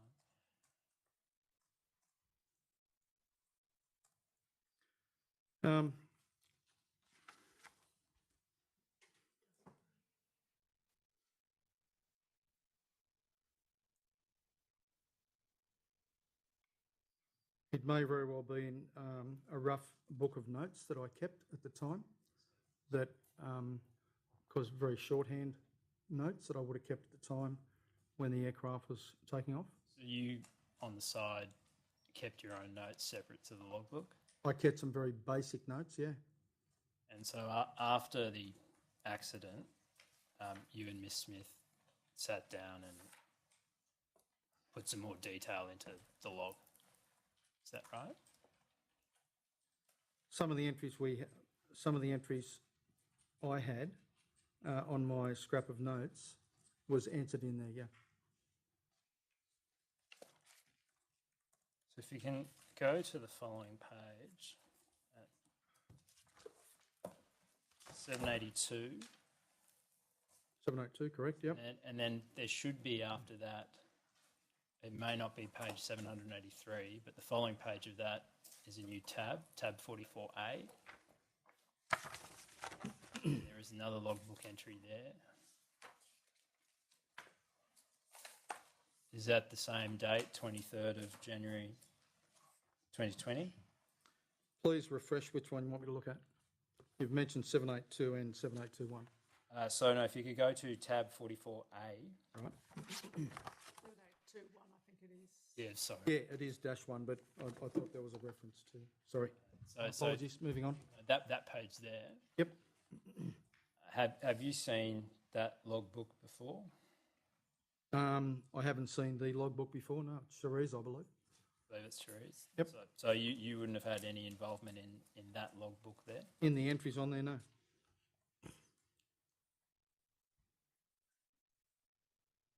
So I want to turn now to the date, what happened on the 23rd of January 2020, and specifically the briefing that was carried out in the morning. So at 9 a.m, you carry out a general briefing to all crews? Yes. And what does that briefing usually entail? There's a reference to a document as part of my statement, I believe, which has a template. And there is a template and Annexure A of the statement. Yep, so I'll go to the end of that, just bear with me. We go through and we fill out the relevant information and provide the relevant information. Generally what that will involve is talking about the fire conditions for the day across the state, not specific to any fire. So it's generic fire weather information that comes off the Bureau of Meteorology. Yep. We then go through and we talk about the availability of fuel in different locations, where retardant is, all that sort of stuff. So we go through and we talk about things like that. What else said there? Comms plan. So we talk about the radio frequencies that we're using locally at that stage. Let's just break this down. The general weather that is provided. Yep. Do you provide the crews with detail of the weather for different regions across the state? Not detailed weather, no. So what, in what terms will you give them the weather details? Will it be like in the southern region expect to experience high winds? Yes, that was something that came up in that briefing. Did you go into detail about the not likely knots or kilometres per hour those winds are experienced? Some basic information, correct. And would you say in what region those winds are being experienced in a more specific way, say the snowy Monaro region or the south coast? If at that stage was information I had, short of what was on the bomb, yes, I would give that. And where would you have got the information if not from the bomb? May very well have been, well, it could have been through pilots. It could have also been through other avenues like the State Air Desk. Not that that is a normal process. Do you ever have contact with fire control centres or incident management? No. So you don't receive any information about weather from those? No. This Annexure A to your statement, which is a checklist, does that refer to in 3 under brief items? Yep. Incident details, the specific mission and the execution of the mission, so tasking, general and specific. Do I understand, is it correct that at 9 a.m. in the morning you may not have received any taskings yet? Correct. And in which case you wouldn't be able to brief in relation to likely taskings for the day? If I haven't received any, that's correct. And you wouldn't be able to brief in relation to, say, the incident action plan for particular fires? If I've got that information at the time, I can. And will you do that for every fire for which you have an incident action plan? If it's relevant to the base, yes. And by relevant to the base, do you mean is if you're aware that there are taskings likely to come in for specific fires?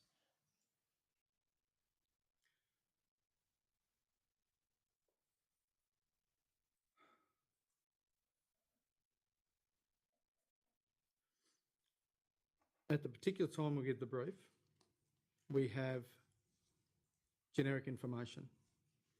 I think in my statement I also mentioned that there was information came out of State Air Desk at that time, and that was that there was a couple of lightning strikes down in the Tumut region. What we then do is provide that overarching information at that time because there's no further detail at that stage. This Annexure A to your statement, is that directed to briefings for more specific taskings?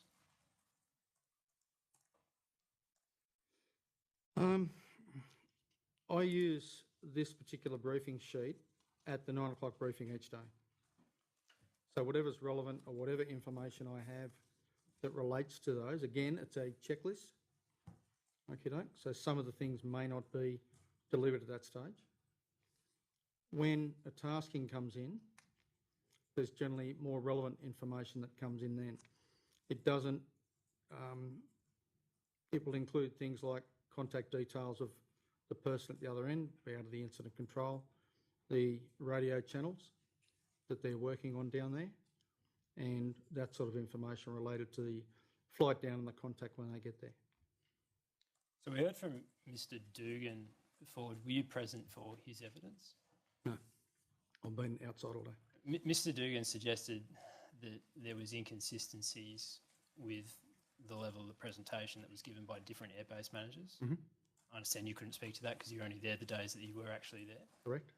And he thought that there would be utility to there being a standardised form of briefing each morning at 9 a.m. So do you think that there would be a benefit to a pro forma briefing that then you could populate with relevant information and deliver to the crews every day? So you're asking me if that would be useful? Yes. Okay.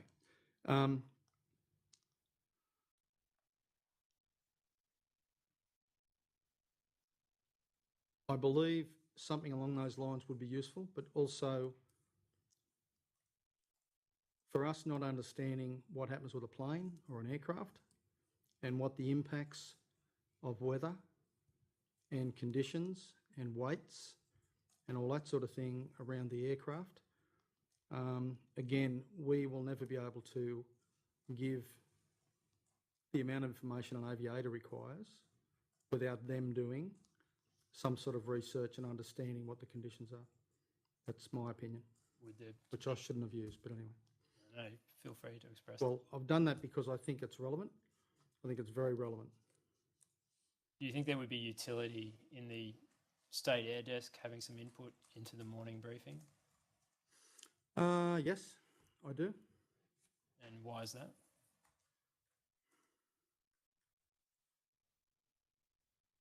The information that the State Air Desk receive, I believe, or let me jump back a step. Can I say no to that? My apologies for changing my mind. No, I'm just thinking this through as I go, okay? So pick me up on any points that I make. I'm quite happy with that. If there was a person who had knowledge of the different limitations of planes, weather conditions across the state, who is in a better position than you on the State Air Desk to make assessments in relation to the effect of the conditions on planes, would it be beneficial to have input from a person like that in the briefing? Yes, it would. That's very specific and that's good. Turning now back to the morning of the 23rd of January 2020, were you aware at any time that all fixed wing and rotary wing aircraft attached to the Cooma Fire Control Centre had been grounded? Not to my recollection, but let me have a look back through my statement.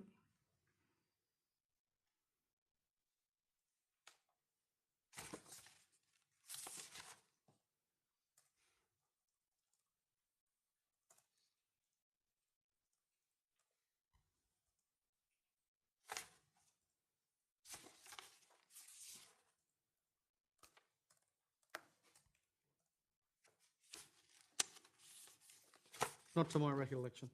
Is that information that you would expect to receive where you were sending LATs to the Snowy Monaro region? That is information I'd expect to receive, correct? And where would you expect to receive it from? I would expect to receive it from probably an airbase that may be down there that has made that decision and or through the State Air Desk.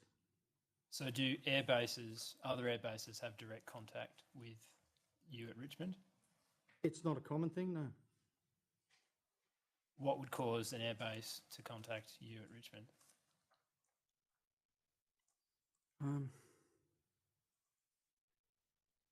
I'll withdraw that. During the 2019-20 season, when you were acting as an airbase manager, were you ever informed that local aircraft within a particular region were grounded? No. And when you say you would expect to be told that information, for instance, by the State Air Desk or other air bases, is that because it is information that would inform pilots in their risk assessment prior to takeoff?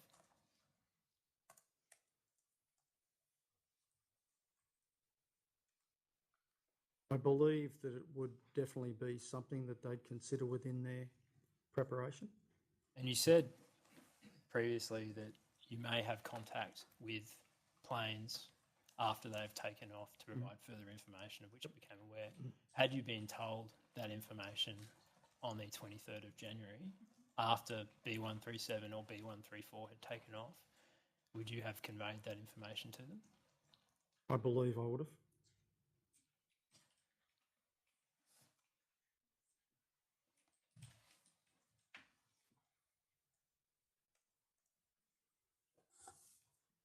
So you found out from your statement about 10:50, you're informed of the tasking for B134 and B137. Yep. Who took the phone call from the State Air Desk? I did. About that tasking? And do you recall what the State Air Desk informed you? I was informed to get 737. Sorry, one of the 737s. I can't recall which one. One of the 737s loaded up and ready to go to Adaminaby. And do you recall being told any time that it was windy?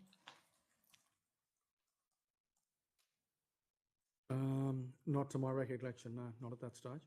I'll just refer you to, if you turn to page 781, it would be the log. Yep. This is the neat writing, 1049. Read those two entries in relation to the B137 and B134 to yourself quickly.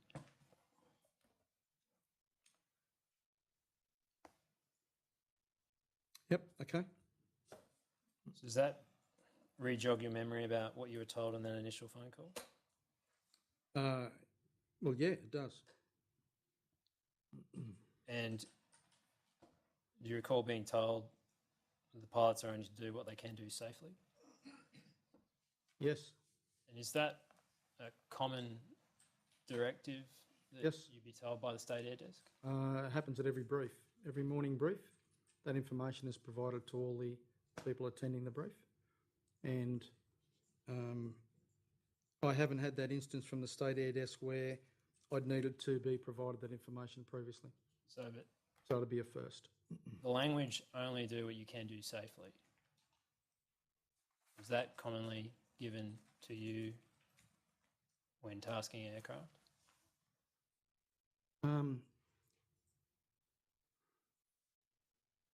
In this particular instance, yes.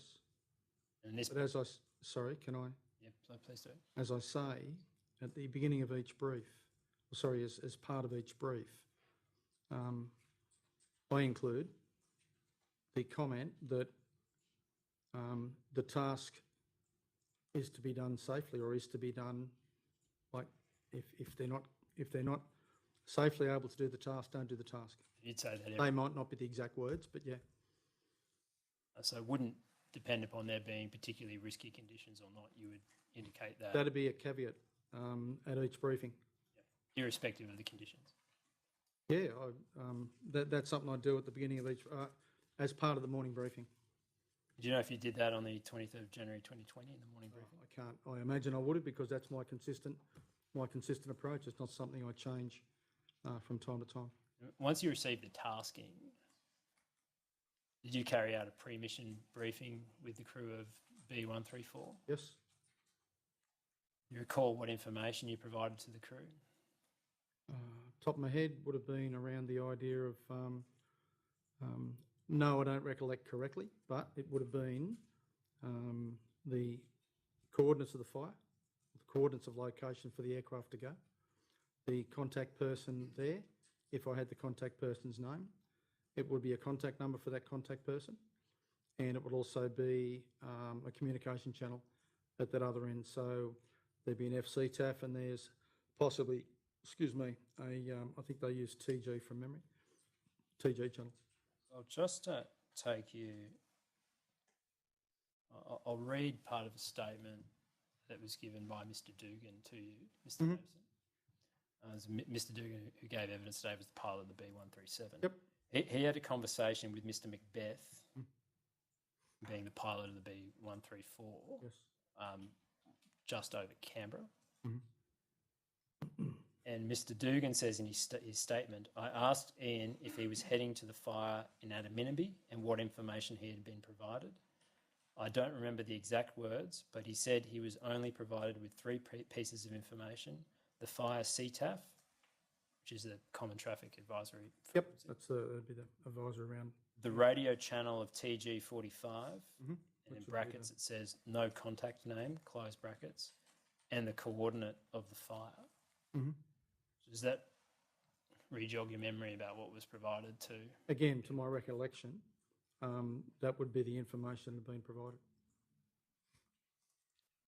In your statement, you stated, and I'll just take you to the particular paragraph. It's at page 2195,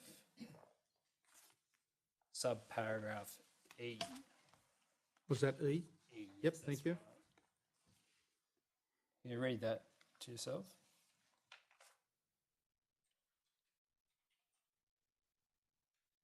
Does this relate to the bird dog BD 273? It would. And was your understanding on the day that the bird dog was to be tasked to fly to Adaminaby to support Bomber 134? That was my understanding. And this was your understanding at 11:30 a.m. Yeah. Did you carry out your briefing with B134 before or after then?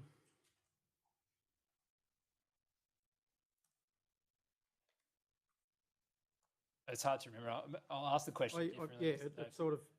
Did you tell Bomber B134 at any time to expect a bird dog? No, I can't recall that I did. I can't recall that I didn't. If you had the expectation that a bird dog would be tasked with an aircraft and would be flying in support of it, is that something that you would ordinarily tell the pilot of the bomber? Generally, I would, yeah. Yeah. Is there any reason to think that you wouldn't have done that in these circumstances? Unless 134 was briefed prior to 273.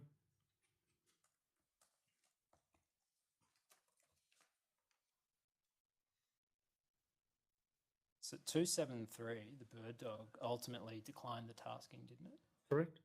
And do you recall what the bird dog pilot told you? He said the weather was nasty. I just forget the exact words, but it was related to weather.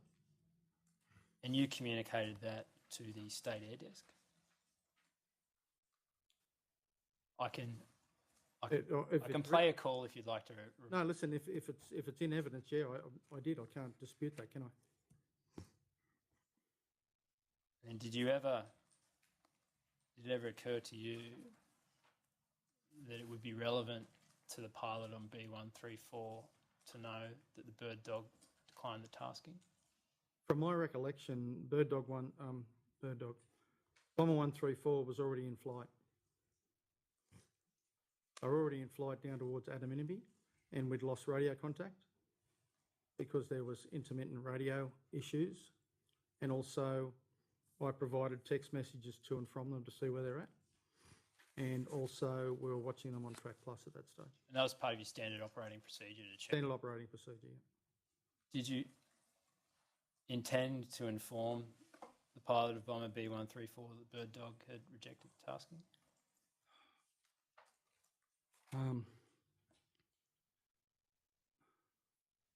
I can't recollect.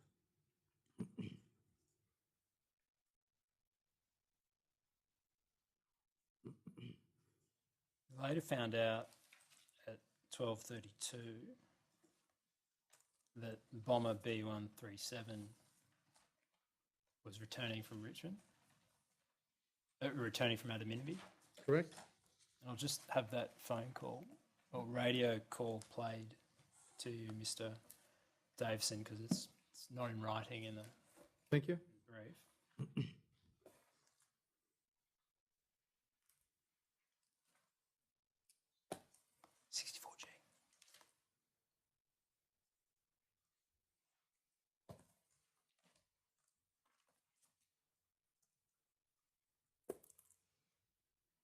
Richmond base, Bomber 137. Okay, 137, Richmond base. Yeah, 137, we're on our way back to Richmond. We're going to put ourselves on a hold. Let's see, 20 minutes en route. We'll take some fuel, about 6,000 liters. Yeah, copy that. En route Richmond, inbound about 21 minutes. 1,000 litres fuel over. Okay, and we'll be available for any other dispatches you may have as emerged. Yeah, copy that 137. 137, are you near Canberra? Over. Affirmative. Are you able to reload with a retard now to Canberra and go back to Adaminaby? Over. We don't want to return back to Adaminaby. The winds are just getting a little bit too strong and the visibility's down. Okay, copy that.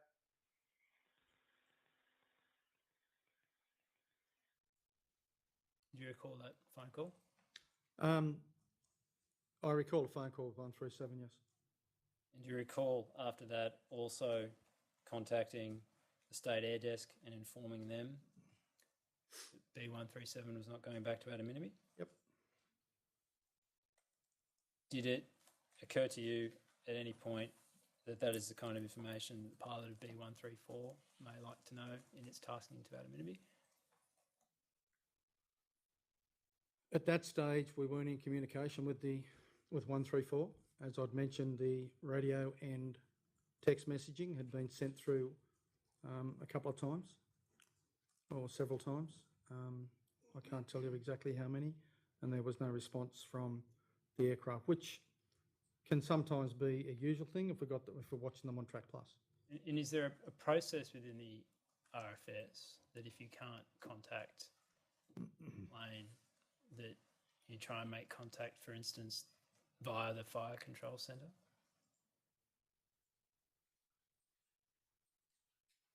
To my understanding, no, but I might be held corrected there. I don't think there is. I was just Sorry? I don't think there is. I was asking if you knew if there was one. Not as far as I'm aware. So if you wanted to get a piece of information to B134, for instance, that B137 had declined a further tasking to Adaminaby, or that the bird dog had declined a tasking, could that have been communicated to the Cooma Fire Control Centre? Yes, I believe it could have. And who would usually, or who would the responsibility lie with to communicate that to the Cooma Fire Control Centre? I don't think that's up to me to say. I'm not sure who the responsibility would lie with. It may be me. It may be the State Air Desk. As an airbase manager, were you ever on duty other than on the 23rd of January where a pilot rejected a tasking? No. Were you aware of any policy or procedure about the rejection of tasking and the communication of that? Have you acted as an airbase manager since the fires in the 2019-20 bushfire season? Not on fires. I have on storm and tsunami. Sorry, on flooding. New South Wales SES flooding air bases. I'll just ask you a question. Yes. Mr. Davison, you mentioned that you tried radioing and text messaging with B134. Is that right? Correct. When you were asked by Mr. Harkin if it might be some information that they would like to know that 137 had said that they weren't going back to Adaminaby. Mm-hmm. And your answer was that you tried to radio them and you tried to send a text message. Is that right? I was communicating with 134 via radio and text messaging through the flight. I can't recall whether that information was what I was going to provide at that time. It might have been, it may have virtually been trying to find out how they're going at that stage. Okay, that's what I was interested in, is what were you actually text messaging them? Yeah, it was, we have a procedure with what they call flight following, and effectively we have a time frame, and communication is generally by radio. If that can't happen, we go by SMS, and if that can't happen, we generally have a look at the Track Plus system and watch them on Track Plus, which is an electronic system showing us their location at the time. All right, so you don't recall what your text message was? At that stage, it would have, I'm imagining it would have been a flight following response, not an information giving thing as in regard to weather. Sorry, what does that mean, a flight following response? We have a procedure whereby we try and contact the helicopter every half hour. Sorry, the aircraft every half hour, and we have a procedure after that if we can't contact them. But also we have that other system of Track Plus, which is where they're electronically surveilled. And so did you go on to that next system once you couldn't? Runs with us all the time. We have that running right through the day. So any aircraft in the air, we've got them on Track Plus all day. Thank you. Thank you. Thank you. Ms. Davison, could you please turn to page 2208 Do you have volume 8 at all with you? If he doesn't... Is this past all the tabs? 2208? Yes, that's right.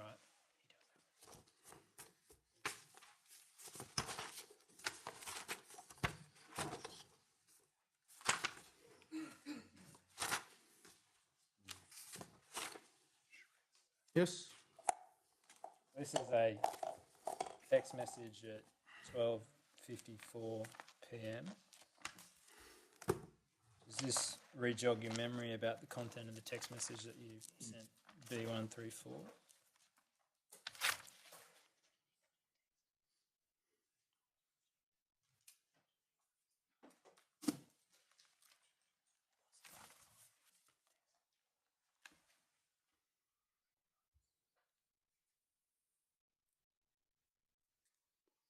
You referred to the one on the left?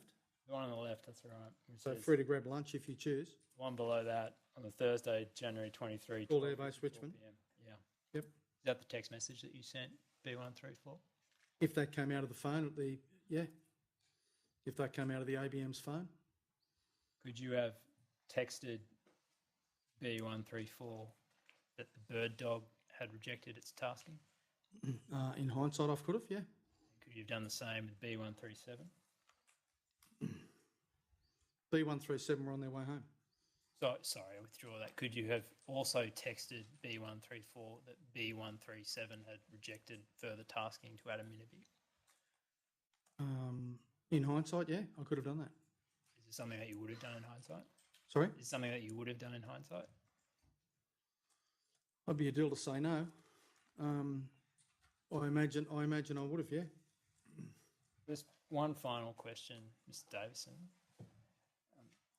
Taking into account everything that occurred on the 23rd of January, is there any scope for improvement in relation to airbase management or the operations of the RFS that you'd like to put forward now?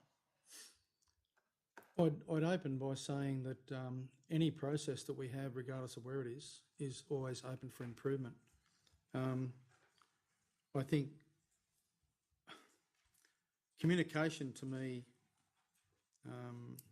would benefit in having a look at. In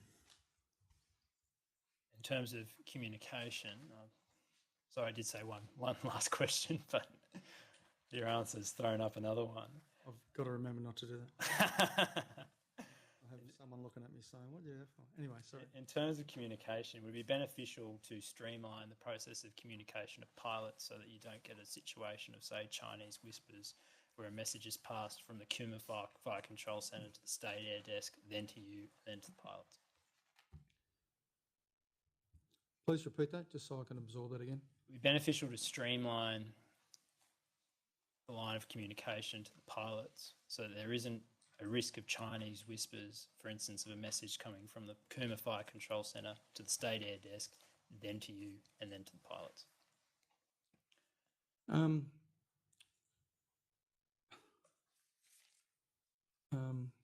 Well, yes, I imagine there's definitely scope for that.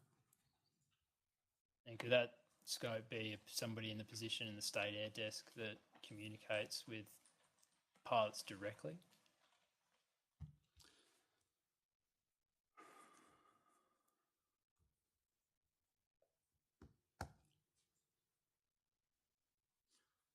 The reason I'm thinking is because it implicates a whole heap of other things in regard to the process that's currently given by State Air Desk to ABM to pilot. So yeah, I don't know how to answer that. I understand where you're going, but I don't know how to answer that. The reason I ask is that, so you said you weren't aware that local aircraft was grounded at Cooma. Correct. That's not necessarily something that you would be told, if not told, by the State Air Desk. If that information was passed through, yes. So if that information was known to the State Air Desk, so wouldn't it be beneficial to have a person in the State Air Desk that then communicates that to pilots? I think it would be worthwhile to go, and again, it's probably adding an extra step to the ABM, so the ABM could notify everyone at the airbase, including the flights that are currently in the air. There'll be utility in, say, a policy to the effect that if aircraft are grounded because of poor weather or visibility, that be communicated by the local airbase manager to the state air desk and then to airbase managers across the state. Yes. And there would be some guarantee then that you would get that information and be able to provide it to the crews. Yes. Your Honour, I have no further questions. Thank you. Thank you, Mr. Mr. McDermott. Can I just ask one clarifying question? Mr. Davison, in relation to paragraph 13F, you say at around 11:42 a.m. B134. Excuse me, refer to the document for me. Sorry, in your statement at Oh, paragraph. my apologies, yep. Just bear with me, please. I'm not sure where I'm at the moment. I think it's in here. No, I think I've given it back to you. I think I've given my statement back to you. My apologies. It's Mr. Davison's statement. 111. Maybe it was 111. Yeah. Is that me? Yeah. Perhaps I can short circuit this, Mr. Davison, in terms of you mentioned in your statement that there's a 26-minute period between when you saw B134 taxiing and then departing from the LAT base tracking at Richmond. Is that based on your notes? The logbook?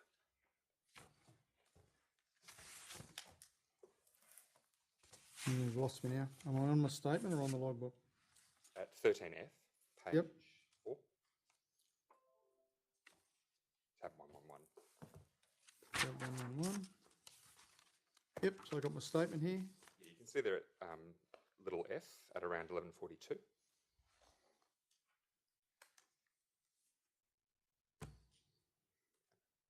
No, apologies, I can't. It's on page 4 of 5 of your statement. If you've got the red ones in the corner, it's 2195. Thank you, Your Honour. 2195. The red number in the Oh, excellent. Thank you. Thank you, yep. We'll get there in the end. Yes, sorry. Yes, F. Was it F? Yeah, that's right. Yep. So you can see that you've mentioned B134 started taxiing and approximately 12:04 launched. Do you have any positive memory of that, or is that likely based on your log entry at that time?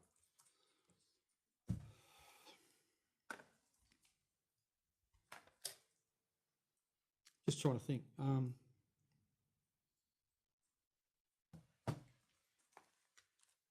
I have a record. It'd be based on my log, I'd say. That wouldn't be an unusual amount of time between 11:42 and 12:04, the amount of time to take off. Not really, depending on the circumstance at the time. Yeah, Thank you. no worries. Mr. Omani. Thank you. Just very briefly, Your Honour, could I ask a couple of questions of you? So one is, you gave some answers earlier around the phrasing, only do what you can do safely. You were taken to that in one of... Yeah, Yeah. yeah. Well, words to that effect, yes. Yeah, and I think that's really what I wanted to explore with you, is the effect of the answers you've given to counsel assisting on that topic, that one way or another, whether you deployed precisely or used exactly those words, that was messaging that accompanied every briefing for every flight. Yeah, yeah. You certainly weren't saying to pilots in the field, look, work out what you can do safely and then go beyond it. No. And you gave some evidence around you would expect to have been aware that local assets had stopped flying. Do you remember giving some answers to that effect? Yes. To counsel assisting? If I said to you that Mr. Dugan gave evidence earlier today, the effect of which was that there's few things more critical for a pilot to know than what other assets are doing in the area, courtesy of weather conditions, you'd have no reason to disagree with that. No. In fact, you're speaking to pilots widely, or you were as part of your role here, correct? As an ABM at Richmond, yes. And you came to learn in the context of those discussions that it's really valuable for pilots to have as granular or detailed information as possible about the local or the local climate or weather at a particular fire site, correct? Yes. And I don't want to embarrass you. You don't have a background in meteorology, do you? No, I haven't. I thought you were about to say yes. Wouldn't open myself up again. The reality is, though, you do, courtesy of your work generally in the emergency response field, whether it's floods, whether it's fire, you have from time to time engaged with the Bureau of Meteorology. Yes, well and truly. And you're aware of the limitations with relying on the Bureau's information, not criticising it, but the reality is when it comes to aerial firefighting operations, there are real limits to the value it can provide, correct? Yes. That's partly because it's predictive and partly because it tends to be quite high level as opposed to granular or detailed, correct? Yes. No further questions. Thank you. Thank you, Mr. Free. Nothing arising. Thank you. Anything arising, Mr. Harkin? Nothing arising, Your Honour. Thanks very much, Mr. Davis. Excused. Thank you. I call Sheree Smith. Thank you.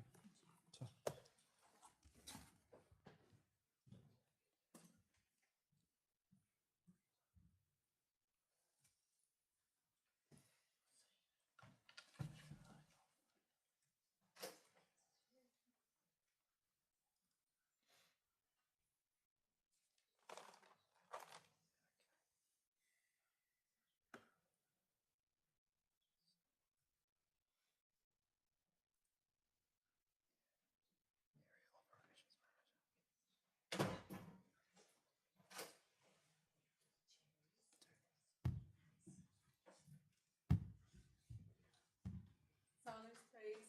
Do you swear by Almighty God that the evidence you shall give will be the truth, the whole truth, and nothing but the truth? If so, please say, I do. I do. Have a seat. Thank you, Ms. Smith.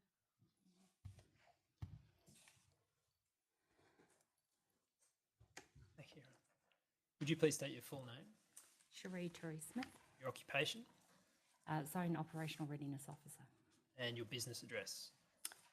206 Fernley Road, Wagga Wagga. Ms. Smith, you prepared a statement that you gave to police on the 23rd of September 2020, is that right? Correct. Have you read that statement recently? Yes. Are there any changes that you'd like to make to that statement? No. Do you have a copy of it with you today? Yes. We might actually just get volume 8 there with the... Yeah. So you've got the same copy that we're looking at, if that's all right, just in case we need. It's tab 112. Perhaps also if the witness could be provided with volume 3, which contains the logbooks. Thank you. And that's... Page 781. Page 780.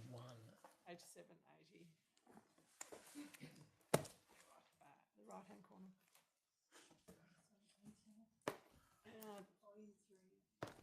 Volume 3.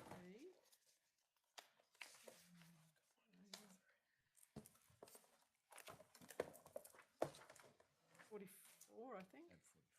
Tab 44.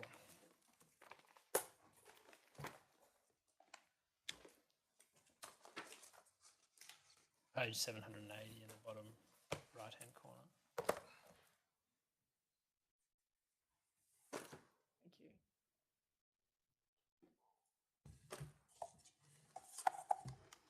Yes, please. Thank you.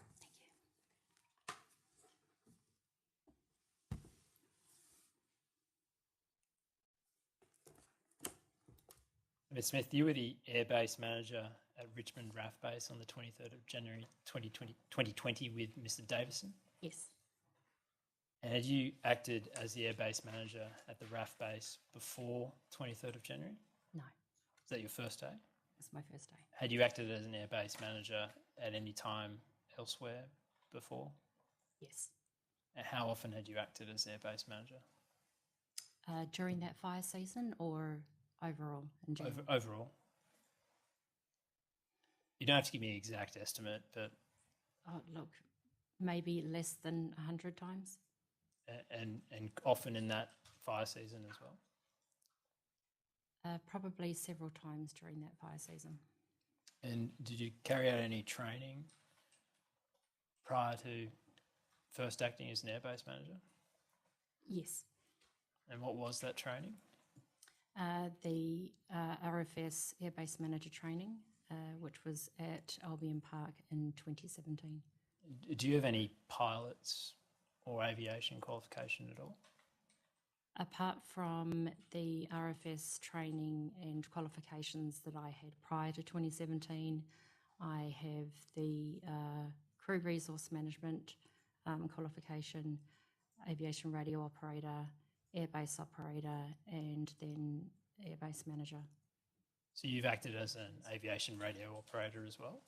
Yes. Did you act as an aviation radio operator in the 2019-20 bushfire season? Yes.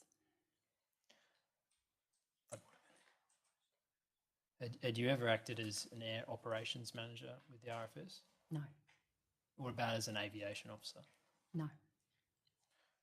But you're familiar with what those roles are within RFS, having acted as an ARO? Yes. But first likely to take you to the logs, which are at page 780 of the bundle, which is in front of you. We heard from Mr. Davison before that his handwriting is the messy handwriting and yours is the incredibly neat handwriting. Is that correct? No offence to Mr. Davison, but yes. And just like to take you through briefly the log. So starting on 780, your entries start at 1140, is that right? Which is send BD 273 to Adaminaby. Yes. And then they proceed down.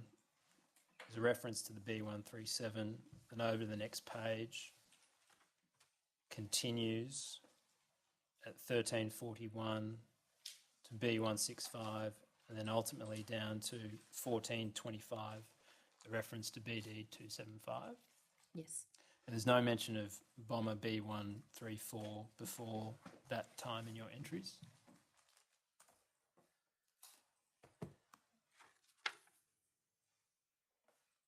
No. And the first entry for bomber B134, that's at 1142, which is after the entry at 225. Yes. And do I take from that that you included the entries from 1142 onwards after 225? Yes. And why was it done at that time and not earlier? It was really busy. We didn't have time, or well, we didn't always have time to do the entries in real time. So the time sequence is out because I've gone back to add in earlier entries after 1425. Was that because, and I don't mean this as a criticism, was that because after the accident, the RFS had indicated that they would require your logbooks? Yes, and we had some notes written in a notebook and in another logbook. Okay, so you had your notes on the side, and so did you have regard to those notes in preparing this logbook? Yes, I wanted to make sure that all of those entries were in the one logbook. Did you provide RFS, I think it's the SIS team, with a copy of your other notes? No. Do you still have a copy of those other notes? Yes. Do you have them with you today?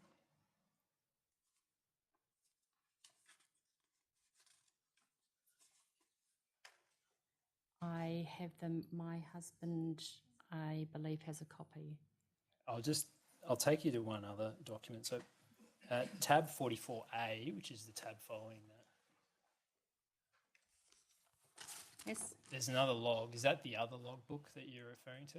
That's mine, yes. But there's other notes alongside that as well. No, that's all I have from my logbook. Okay, so at tab 44A, these are the other notes that you're relying upon when you entered your entries into the previous document that I took you to. Yes, tab 44A is taken from my personal logbook. So this tab 44A, for instance, I'll take you firstly, Is there any entry there that relates to the original tasking of the B134?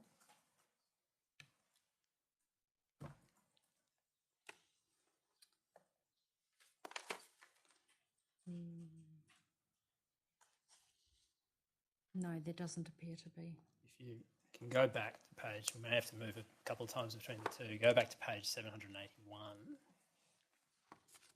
There's the entry at 1049. There's two entries at 1049. First, retask B137 to add a miniby, and second, launch B134 to add a miniby. Those notes weren't taken from your personal logbook, is that right? No, this logbook remained on the desk in the PACU. So this was the PACU logbook. So remained on the desk. My personal logbook was elsewhere. And so when you were preparing this particular logbook, the PAC logbook, these entries for 1049, where have you drawn the information from to insert into the PAC logbook on the afternoon of 23rd January 2020? These notes came from a combination of my personal logbook and the notebook that Mr. Davison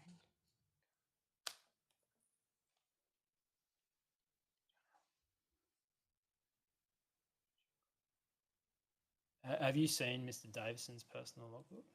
No.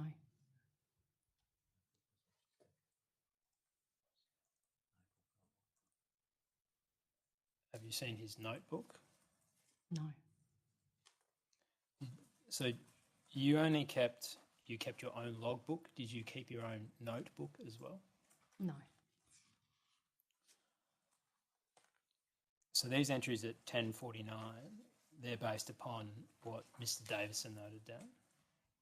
Is that right? Possibly. I can't confirm if these notes are from his notebook.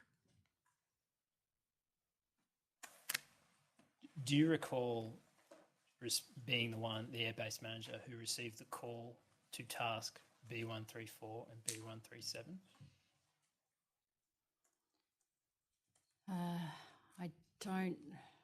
I don't recall, no. Michael was taking calls and I was taking calls. So the information was coming into both of us. And so if it wasn't in your previous logbook that I took you to tab 44A, and you don't recall it, is it likely it was Mr. Davison who received that call? It's possible, but I can't confirm that it was. And just while we're on this at page 781, there's a reference 1049 to a mobile number. You see after the comment The first or the second entry? The first entry, or both actually. So the first entry says AOM and colon, and there's a number starting 042. And that is repeated in the... Sorry, is this 781? This is 781, the entry at 10... Sorry, I think the witness is there. 1049? Yes. Okay, AOM, yes. Whose mobile number is that? Well, that would be the Air Ops Manager's mobile number. And that's the Air Ops Manager for the Cooma Fire Control Centre? I don't recall. In circumstances where there was a tasking to add a miniby, let's assume that this entry records a conversation with State Air Desk. If there is a phone number given for the Air Operations Manager, would it be the Air Operations Manager that was responsible for the fire at Adaminibi? It's a possibility, but I can't confirm if it was for the Air Ops Manager for the fire at Adaminibi. Would there be any reason for you to include the phone number for an Operations Manager that related to some other fire? Well, the LATs were working on other fires, not just around Adaminaby. In circumstance, so B137, that was originally tasked to Mudgee. Is that right? I don't recall. Would you assume it was? And then at 10:49, according to the logbook, there's a retasking to Adaminaby. That number could only relate to the operations manager for that fire, couldn't it? When it was only tasked to a single fire? It's possible, yes, and perhaps that's why I was given that mobile number for the Air Ops manager. Did you brief B137 before it took off? I don't recall if Michael or myself briefed 137. Do you recall briefing 134? I don't recall briefing 134. I don't recall if it was myself or Michael who briefed 134 prior to departure. In terms of, so as an airbase manager, you carry out mainly two different kinds of briefing. There's a general briefing each morning. Yes. And then there's a specific briefing after the tasking of an tasking of an aircraft to a particular fire. Is that right? Yes. What information would you provide when briefing a plane that has just been tasked? Whatever information comes through on the dispatch order, which is emailed through, it would be the fire, the name of the fire, lat longs for the area, the air attack supervisor's number, any radio communication channels that they require. Would you provide information to the pilots in relation to hazards? Yes, if there's any known hazards, absolutely. Would you provide information to the pilots about whether other aircraft had been grounded in relation to that fire? If we were given that information, yes. So on the morning of the 23rd of January 2020, were you aware at any time that all fixed wing and rotary wing aircraft attached to the Cooma Fire Control Centre had been grounded? No. Is that information that you'd normally expect to be told? Not necessarily, because we don't know where the aircraft are going to be working. If you receive a tasking for an aircraft, say in this case to Adaminaby, and all of the local aircraft in the Snowy Monaro region have been grounded, would you expect, as the airbase manager, to be told, for instance by the State Air Desk, that all those aircraft are in fact grounded? I would expect to be given that information, yes, if the information was known prior to the morning briefing. And if it came to pass after the morning briefing, would you expect to be told when an particular aircraft is tasked to a fire in which all local crew have been grounded? As an airbase manager, I would expect that to be given that information, yes. Would you expect to be given it by the State Air Desk?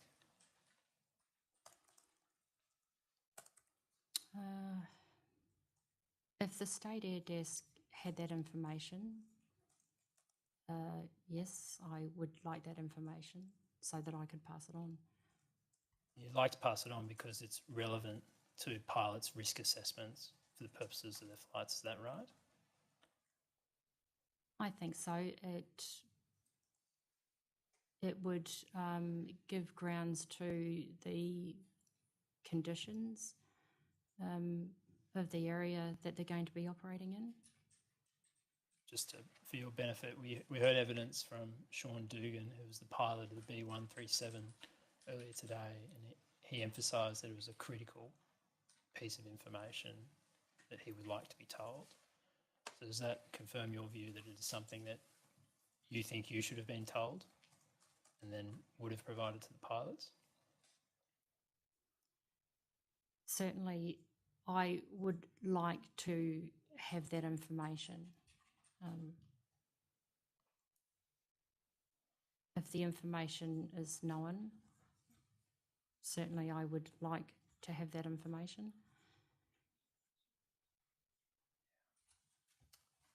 So when the information comes to you as the airbase manager, is that sent to you by email or is it phoned in?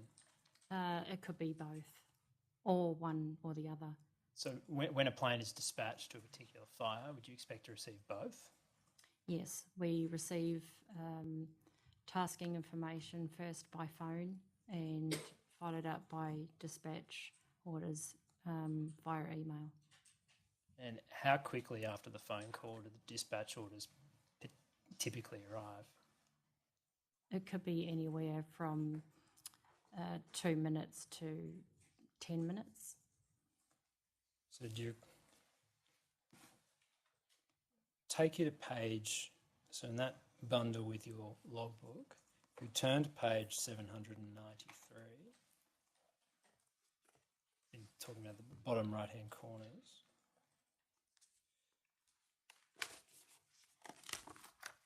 Is this a copy of the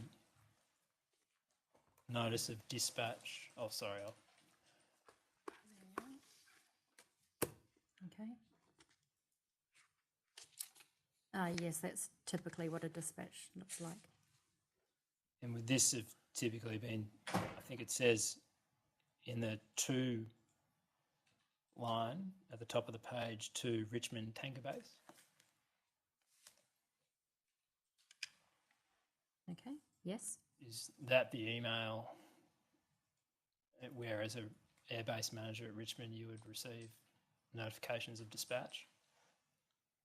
I don't recall the exact email address that we were using. I just know that it was on the only computer in the PACU. And this email was sent at 1:13 p.m.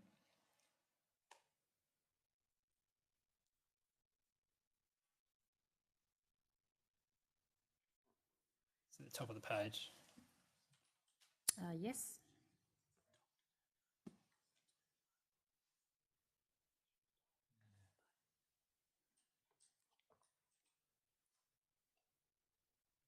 And this was received 2 minutes before B134 crashed.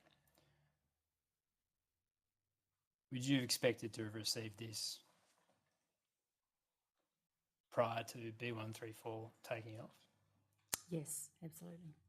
And then with the information contained in this email, would you have radioed the bomber and informed them of the information in the notification?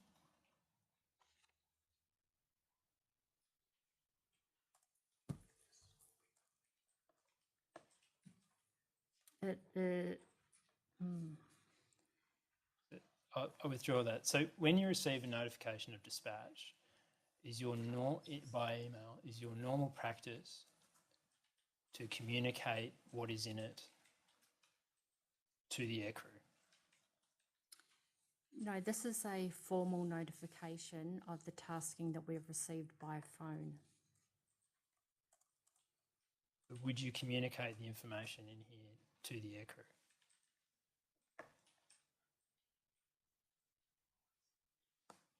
Only if there was different information in here to what we gave them verbally. So Mr. Dugan, who's the pilot of the B137, gives evidence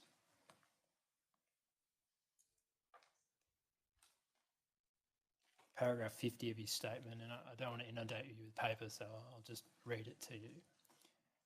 So while the B134 was travelling to Adaminaby, it crossed paths with B137 coming back to Richmond, approximately above Canberra. and the two pilots had a conversation. And Mr. Dugan told police, I asked Ian if he was heading to the fire in Adaminaby and what information he had been provided. I don't remember the exact words, but he said he was only provided with 3 pieces of information: the fire CTAF, which is the Common Traffic Advisory Frequency, the radio channel of TG45, and in brackets he says no contact name, and the coordinate of the fire. In the circumstances, I didn't recall giving the briefing to B134, but from that part that I just read to you, does it appear possible that the information that was provided by the State Air Desk verbally over the phone was not as complete as what is in the notification of dispatch? I don't recall. I don't recall who briefed 134 prior to departure.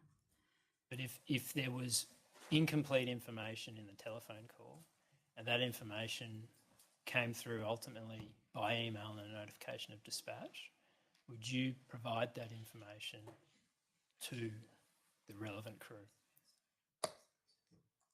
Any information that we are given regarding the tasking that we receive by phone is relayed to the aircrew. What about the information related to tasking that you receive by email?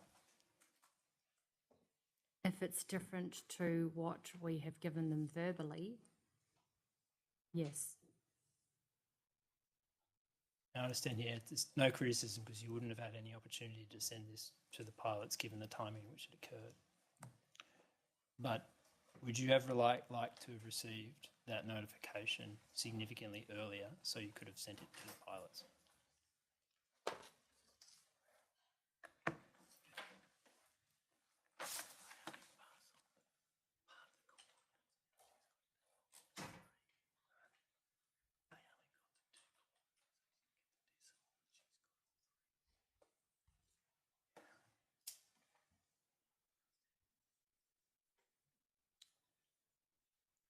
Smith, I'll just ask you a different question. Perhaps the witness could be given Mr. Dugan's statement, which is Volume 5, you're on a tab 93. Thank you. page, specifically page 1248.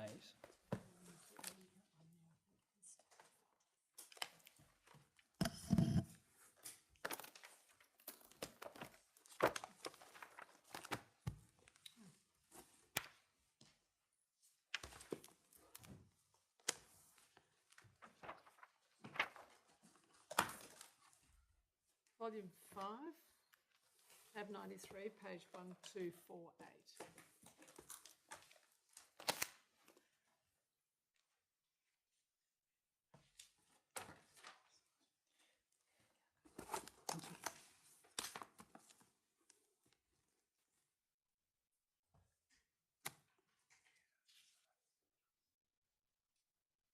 You read paragraph 27 and 28 to yourself, Ms. Smith.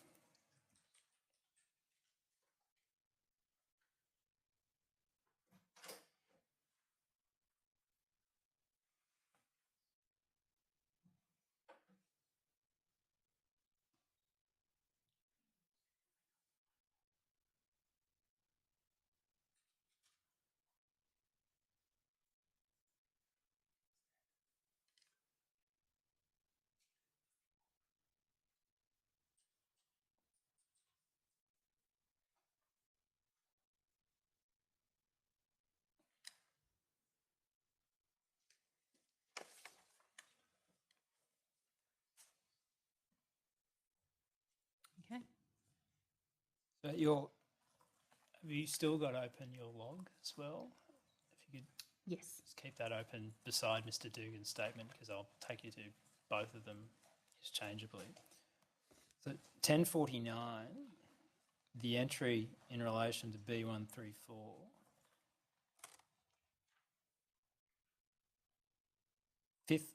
starting in the fourth line, you've got a record lat/long, then 35, 59, 73, 148, 46, 24.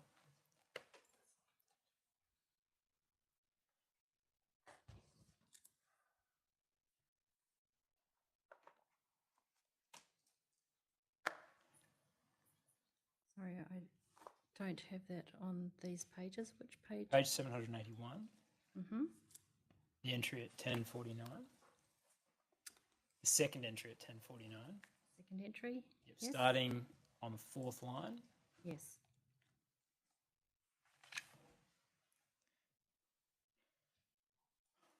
So according to your log, at 1049 you had details of the coordinates in degrees, minutes and decimal. Yes. And that wasn't communicated to B137? It wasn't communicated to B137, was it, Ms. Smith? I don't recall. Well, assuming Mr. Dugan is telling the truth, and he didn't have the coordinates in degrees, minutes, decimals, would suggest that he wasn't given those coordinates in your logbook, would it? Possibly not. If you could go back to Mr. Dugan's statement, specifically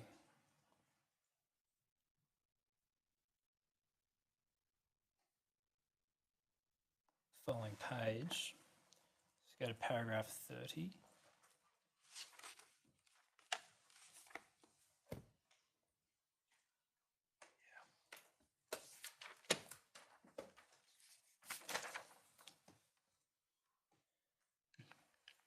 Could you read paragraph 31, Ms. Smith, to yourself?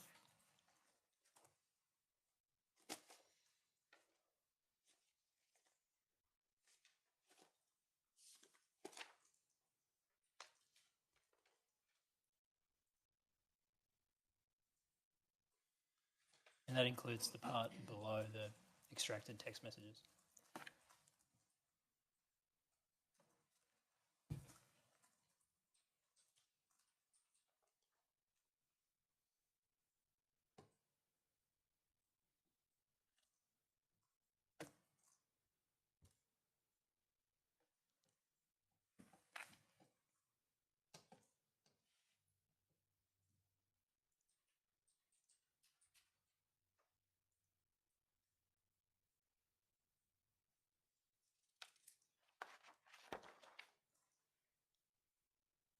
Okay.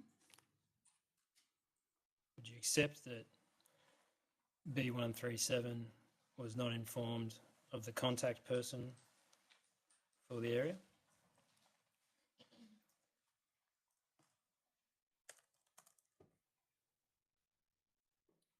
From those mobile phone logs, I would say that's correct. And those mobile phone logs, were they sent by you or were they sent by Mr. Davison? I don't recall. You see page 781 of your notes, there's the reference to the phone number that I took you to beforehand. Reference AOM, and 042. Yes. If you leave that open, I'm sorry, I am jumping around a lot in terms of documents, but if you could go back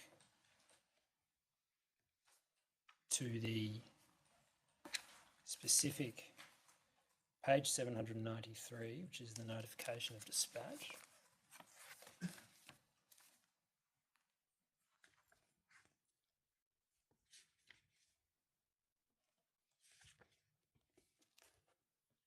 Yes.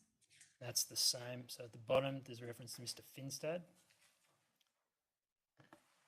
Yes. And there's a phone number. Yes. Is that the same phone number that's noted in your log?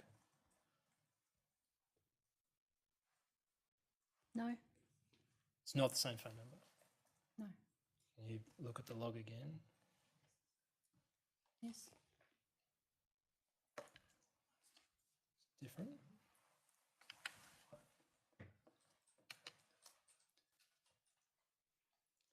So after you received this notification, did you intend to inform Bomber B134 of the newer contact details? I don't recall. Is this something that you would ordinarily have done if you received a new phone number with a Yes. contact person particular phone? Yes.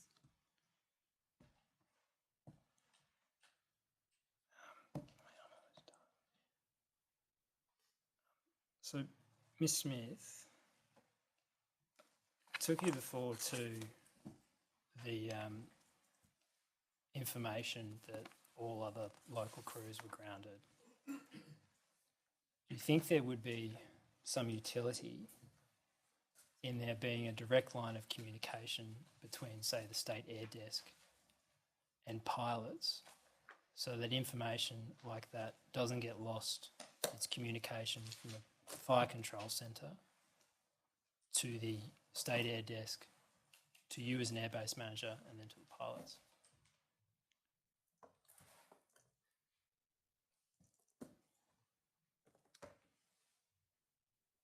There's a lot of different factors in relaying information from one end of the state to the other.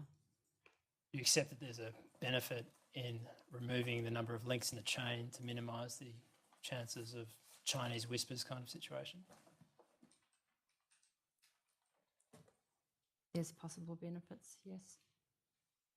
Do you think that there would be a benefit to having a trained person within the State Air Desk to provide advice to the airbase managers, to inform them about the content of morning briefings at 9 a.m?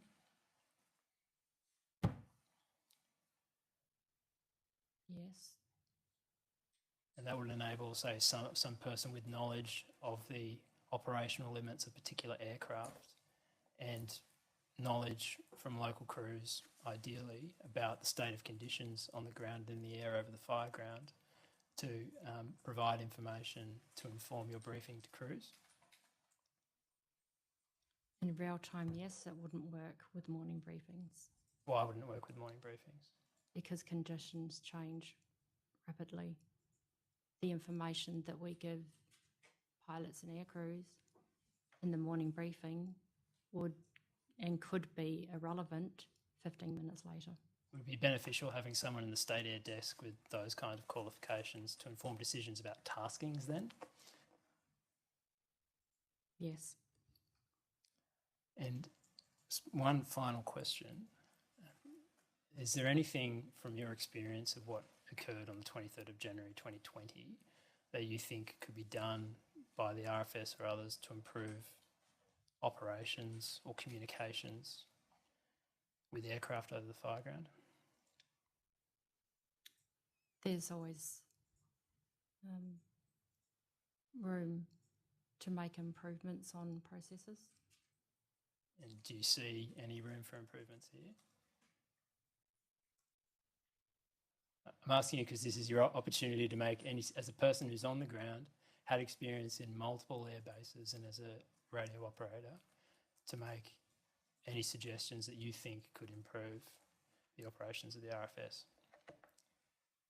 I'm not privy to all of the operations at the State Air Desk, so I don't think it would be appropriate for me to make recommendations. Just suggestions, but thank you.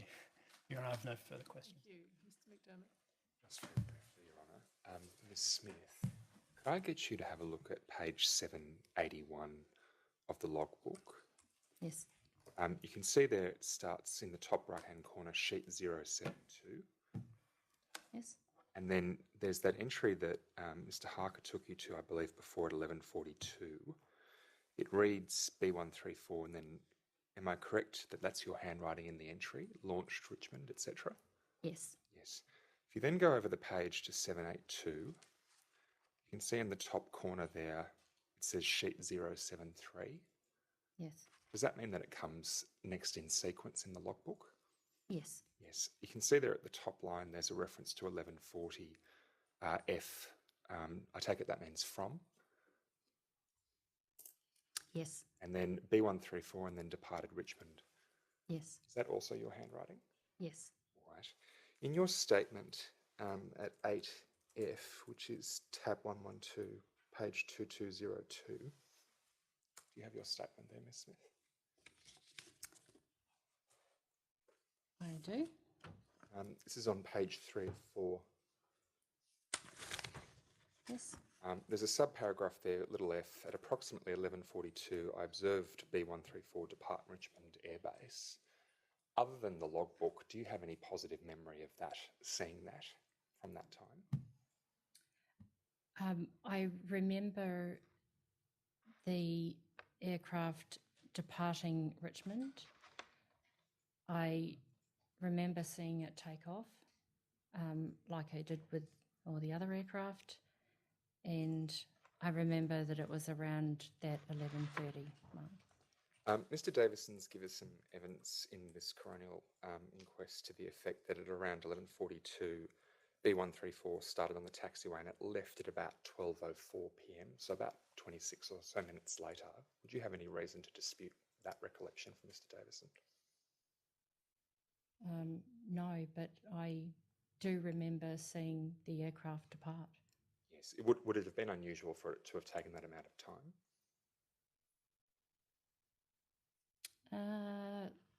There were some aircraft that were ready to take off, and then they would hold for a period of time before actually taking off. So not unusual. Thank you. Thank you, Your Honour. Romani. Yes. Madam, you gave evidence a moment ago in response to counsel assisting that conditions can change very quickly. And I think your evidence was to the effect that a summary of conditions can be given at a point in time and within 15 minutes it can be overtaken by events and redundant. Is that the thrust of your evidence? Yes, conditions change so rapidly. And that's the product of the weather changing dramatically, but also, no doubt, the fire itself in terms of its own dynamics and movements changing on a dime, so to speak. Yes. And to your mind, you've answered some questions about this. Does that underscore the importance of providing as full a picture of what both the weather is doing and what local pilots are doing in the face of that weather to any given pilot before any given flight? Sorry, what was the question again? Does that fact that the conditions can change so quickly just emphasise the importance of ensuring that pilots have as full a picture of what other pilots are doing in the field, what other assets are doing in the field at a given point in time? I would say yes. Can I just quickly ask you a couple of questions about page 781? You've been taken to this multiple times. Yes. And I apologise if I haven't captured the thrust of your evidence, but is the upshot of your evidence that the entries below 1425 were not written at the particular time, they were written later? Yes. And they were written after it was indicated to you by someone somewhere that a log entries would need to be provided in the context of this investigation. Is that right? Yes. Is another way of saying that those entries wouldn't exist, that is below 1425, if this tragic incident hadn't occurred?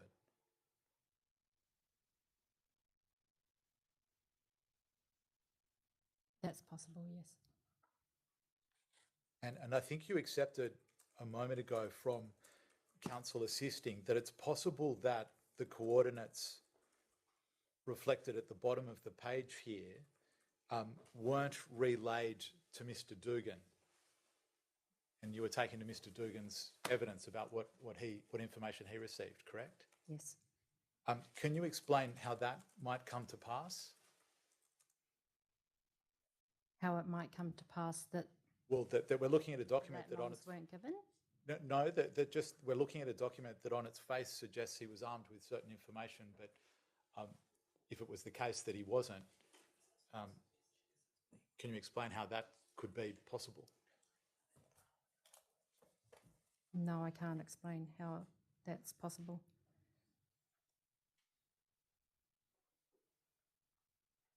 Do you think one learning from this process and all of the thought that no doubt you've applied to it is ensuring better lines of communication between people like yourself and fire control centres?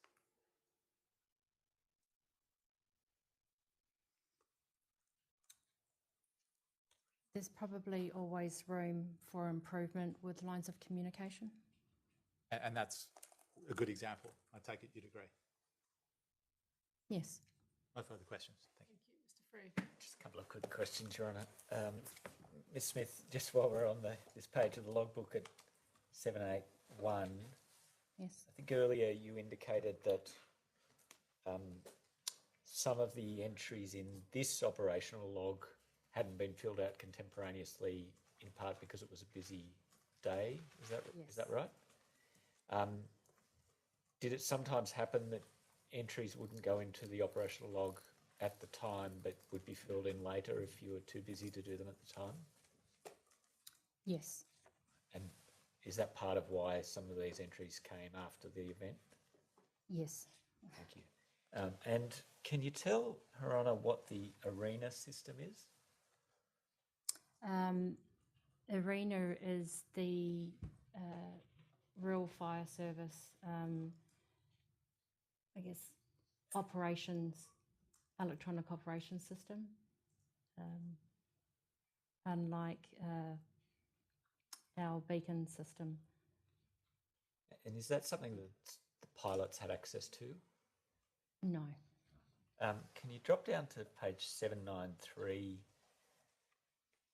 which is the example of a dispatch by email for the B134 dispatch? Do you see there's sort of two email headers? One is from ARENA to Richmond Tanker Base, and then below that it's from ARENA to a whole series of email addresses. Do you see there it says arena@colsongroup.com? Do you see that? Oh, yes. Do you know who received those emails? No. Thank you, Ms Smith. Nothing further, Your Honour. Anything rising? One question arising, Your Honour. There are some questions in relation to the entry at 1049. Yes. If you could just, you remember what that one was? Just reading it again. I'm just going to take you to one more document and then I'm going to ask you a question, Ms Smith.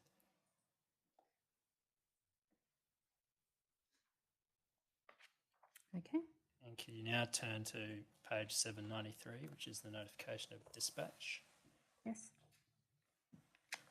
Did you have regard to the notification of dispatch when preparing that entry at 1049? I don't recall if this came in. No further questions, Your Honour. Thank you very much. Thank you, Your Honour.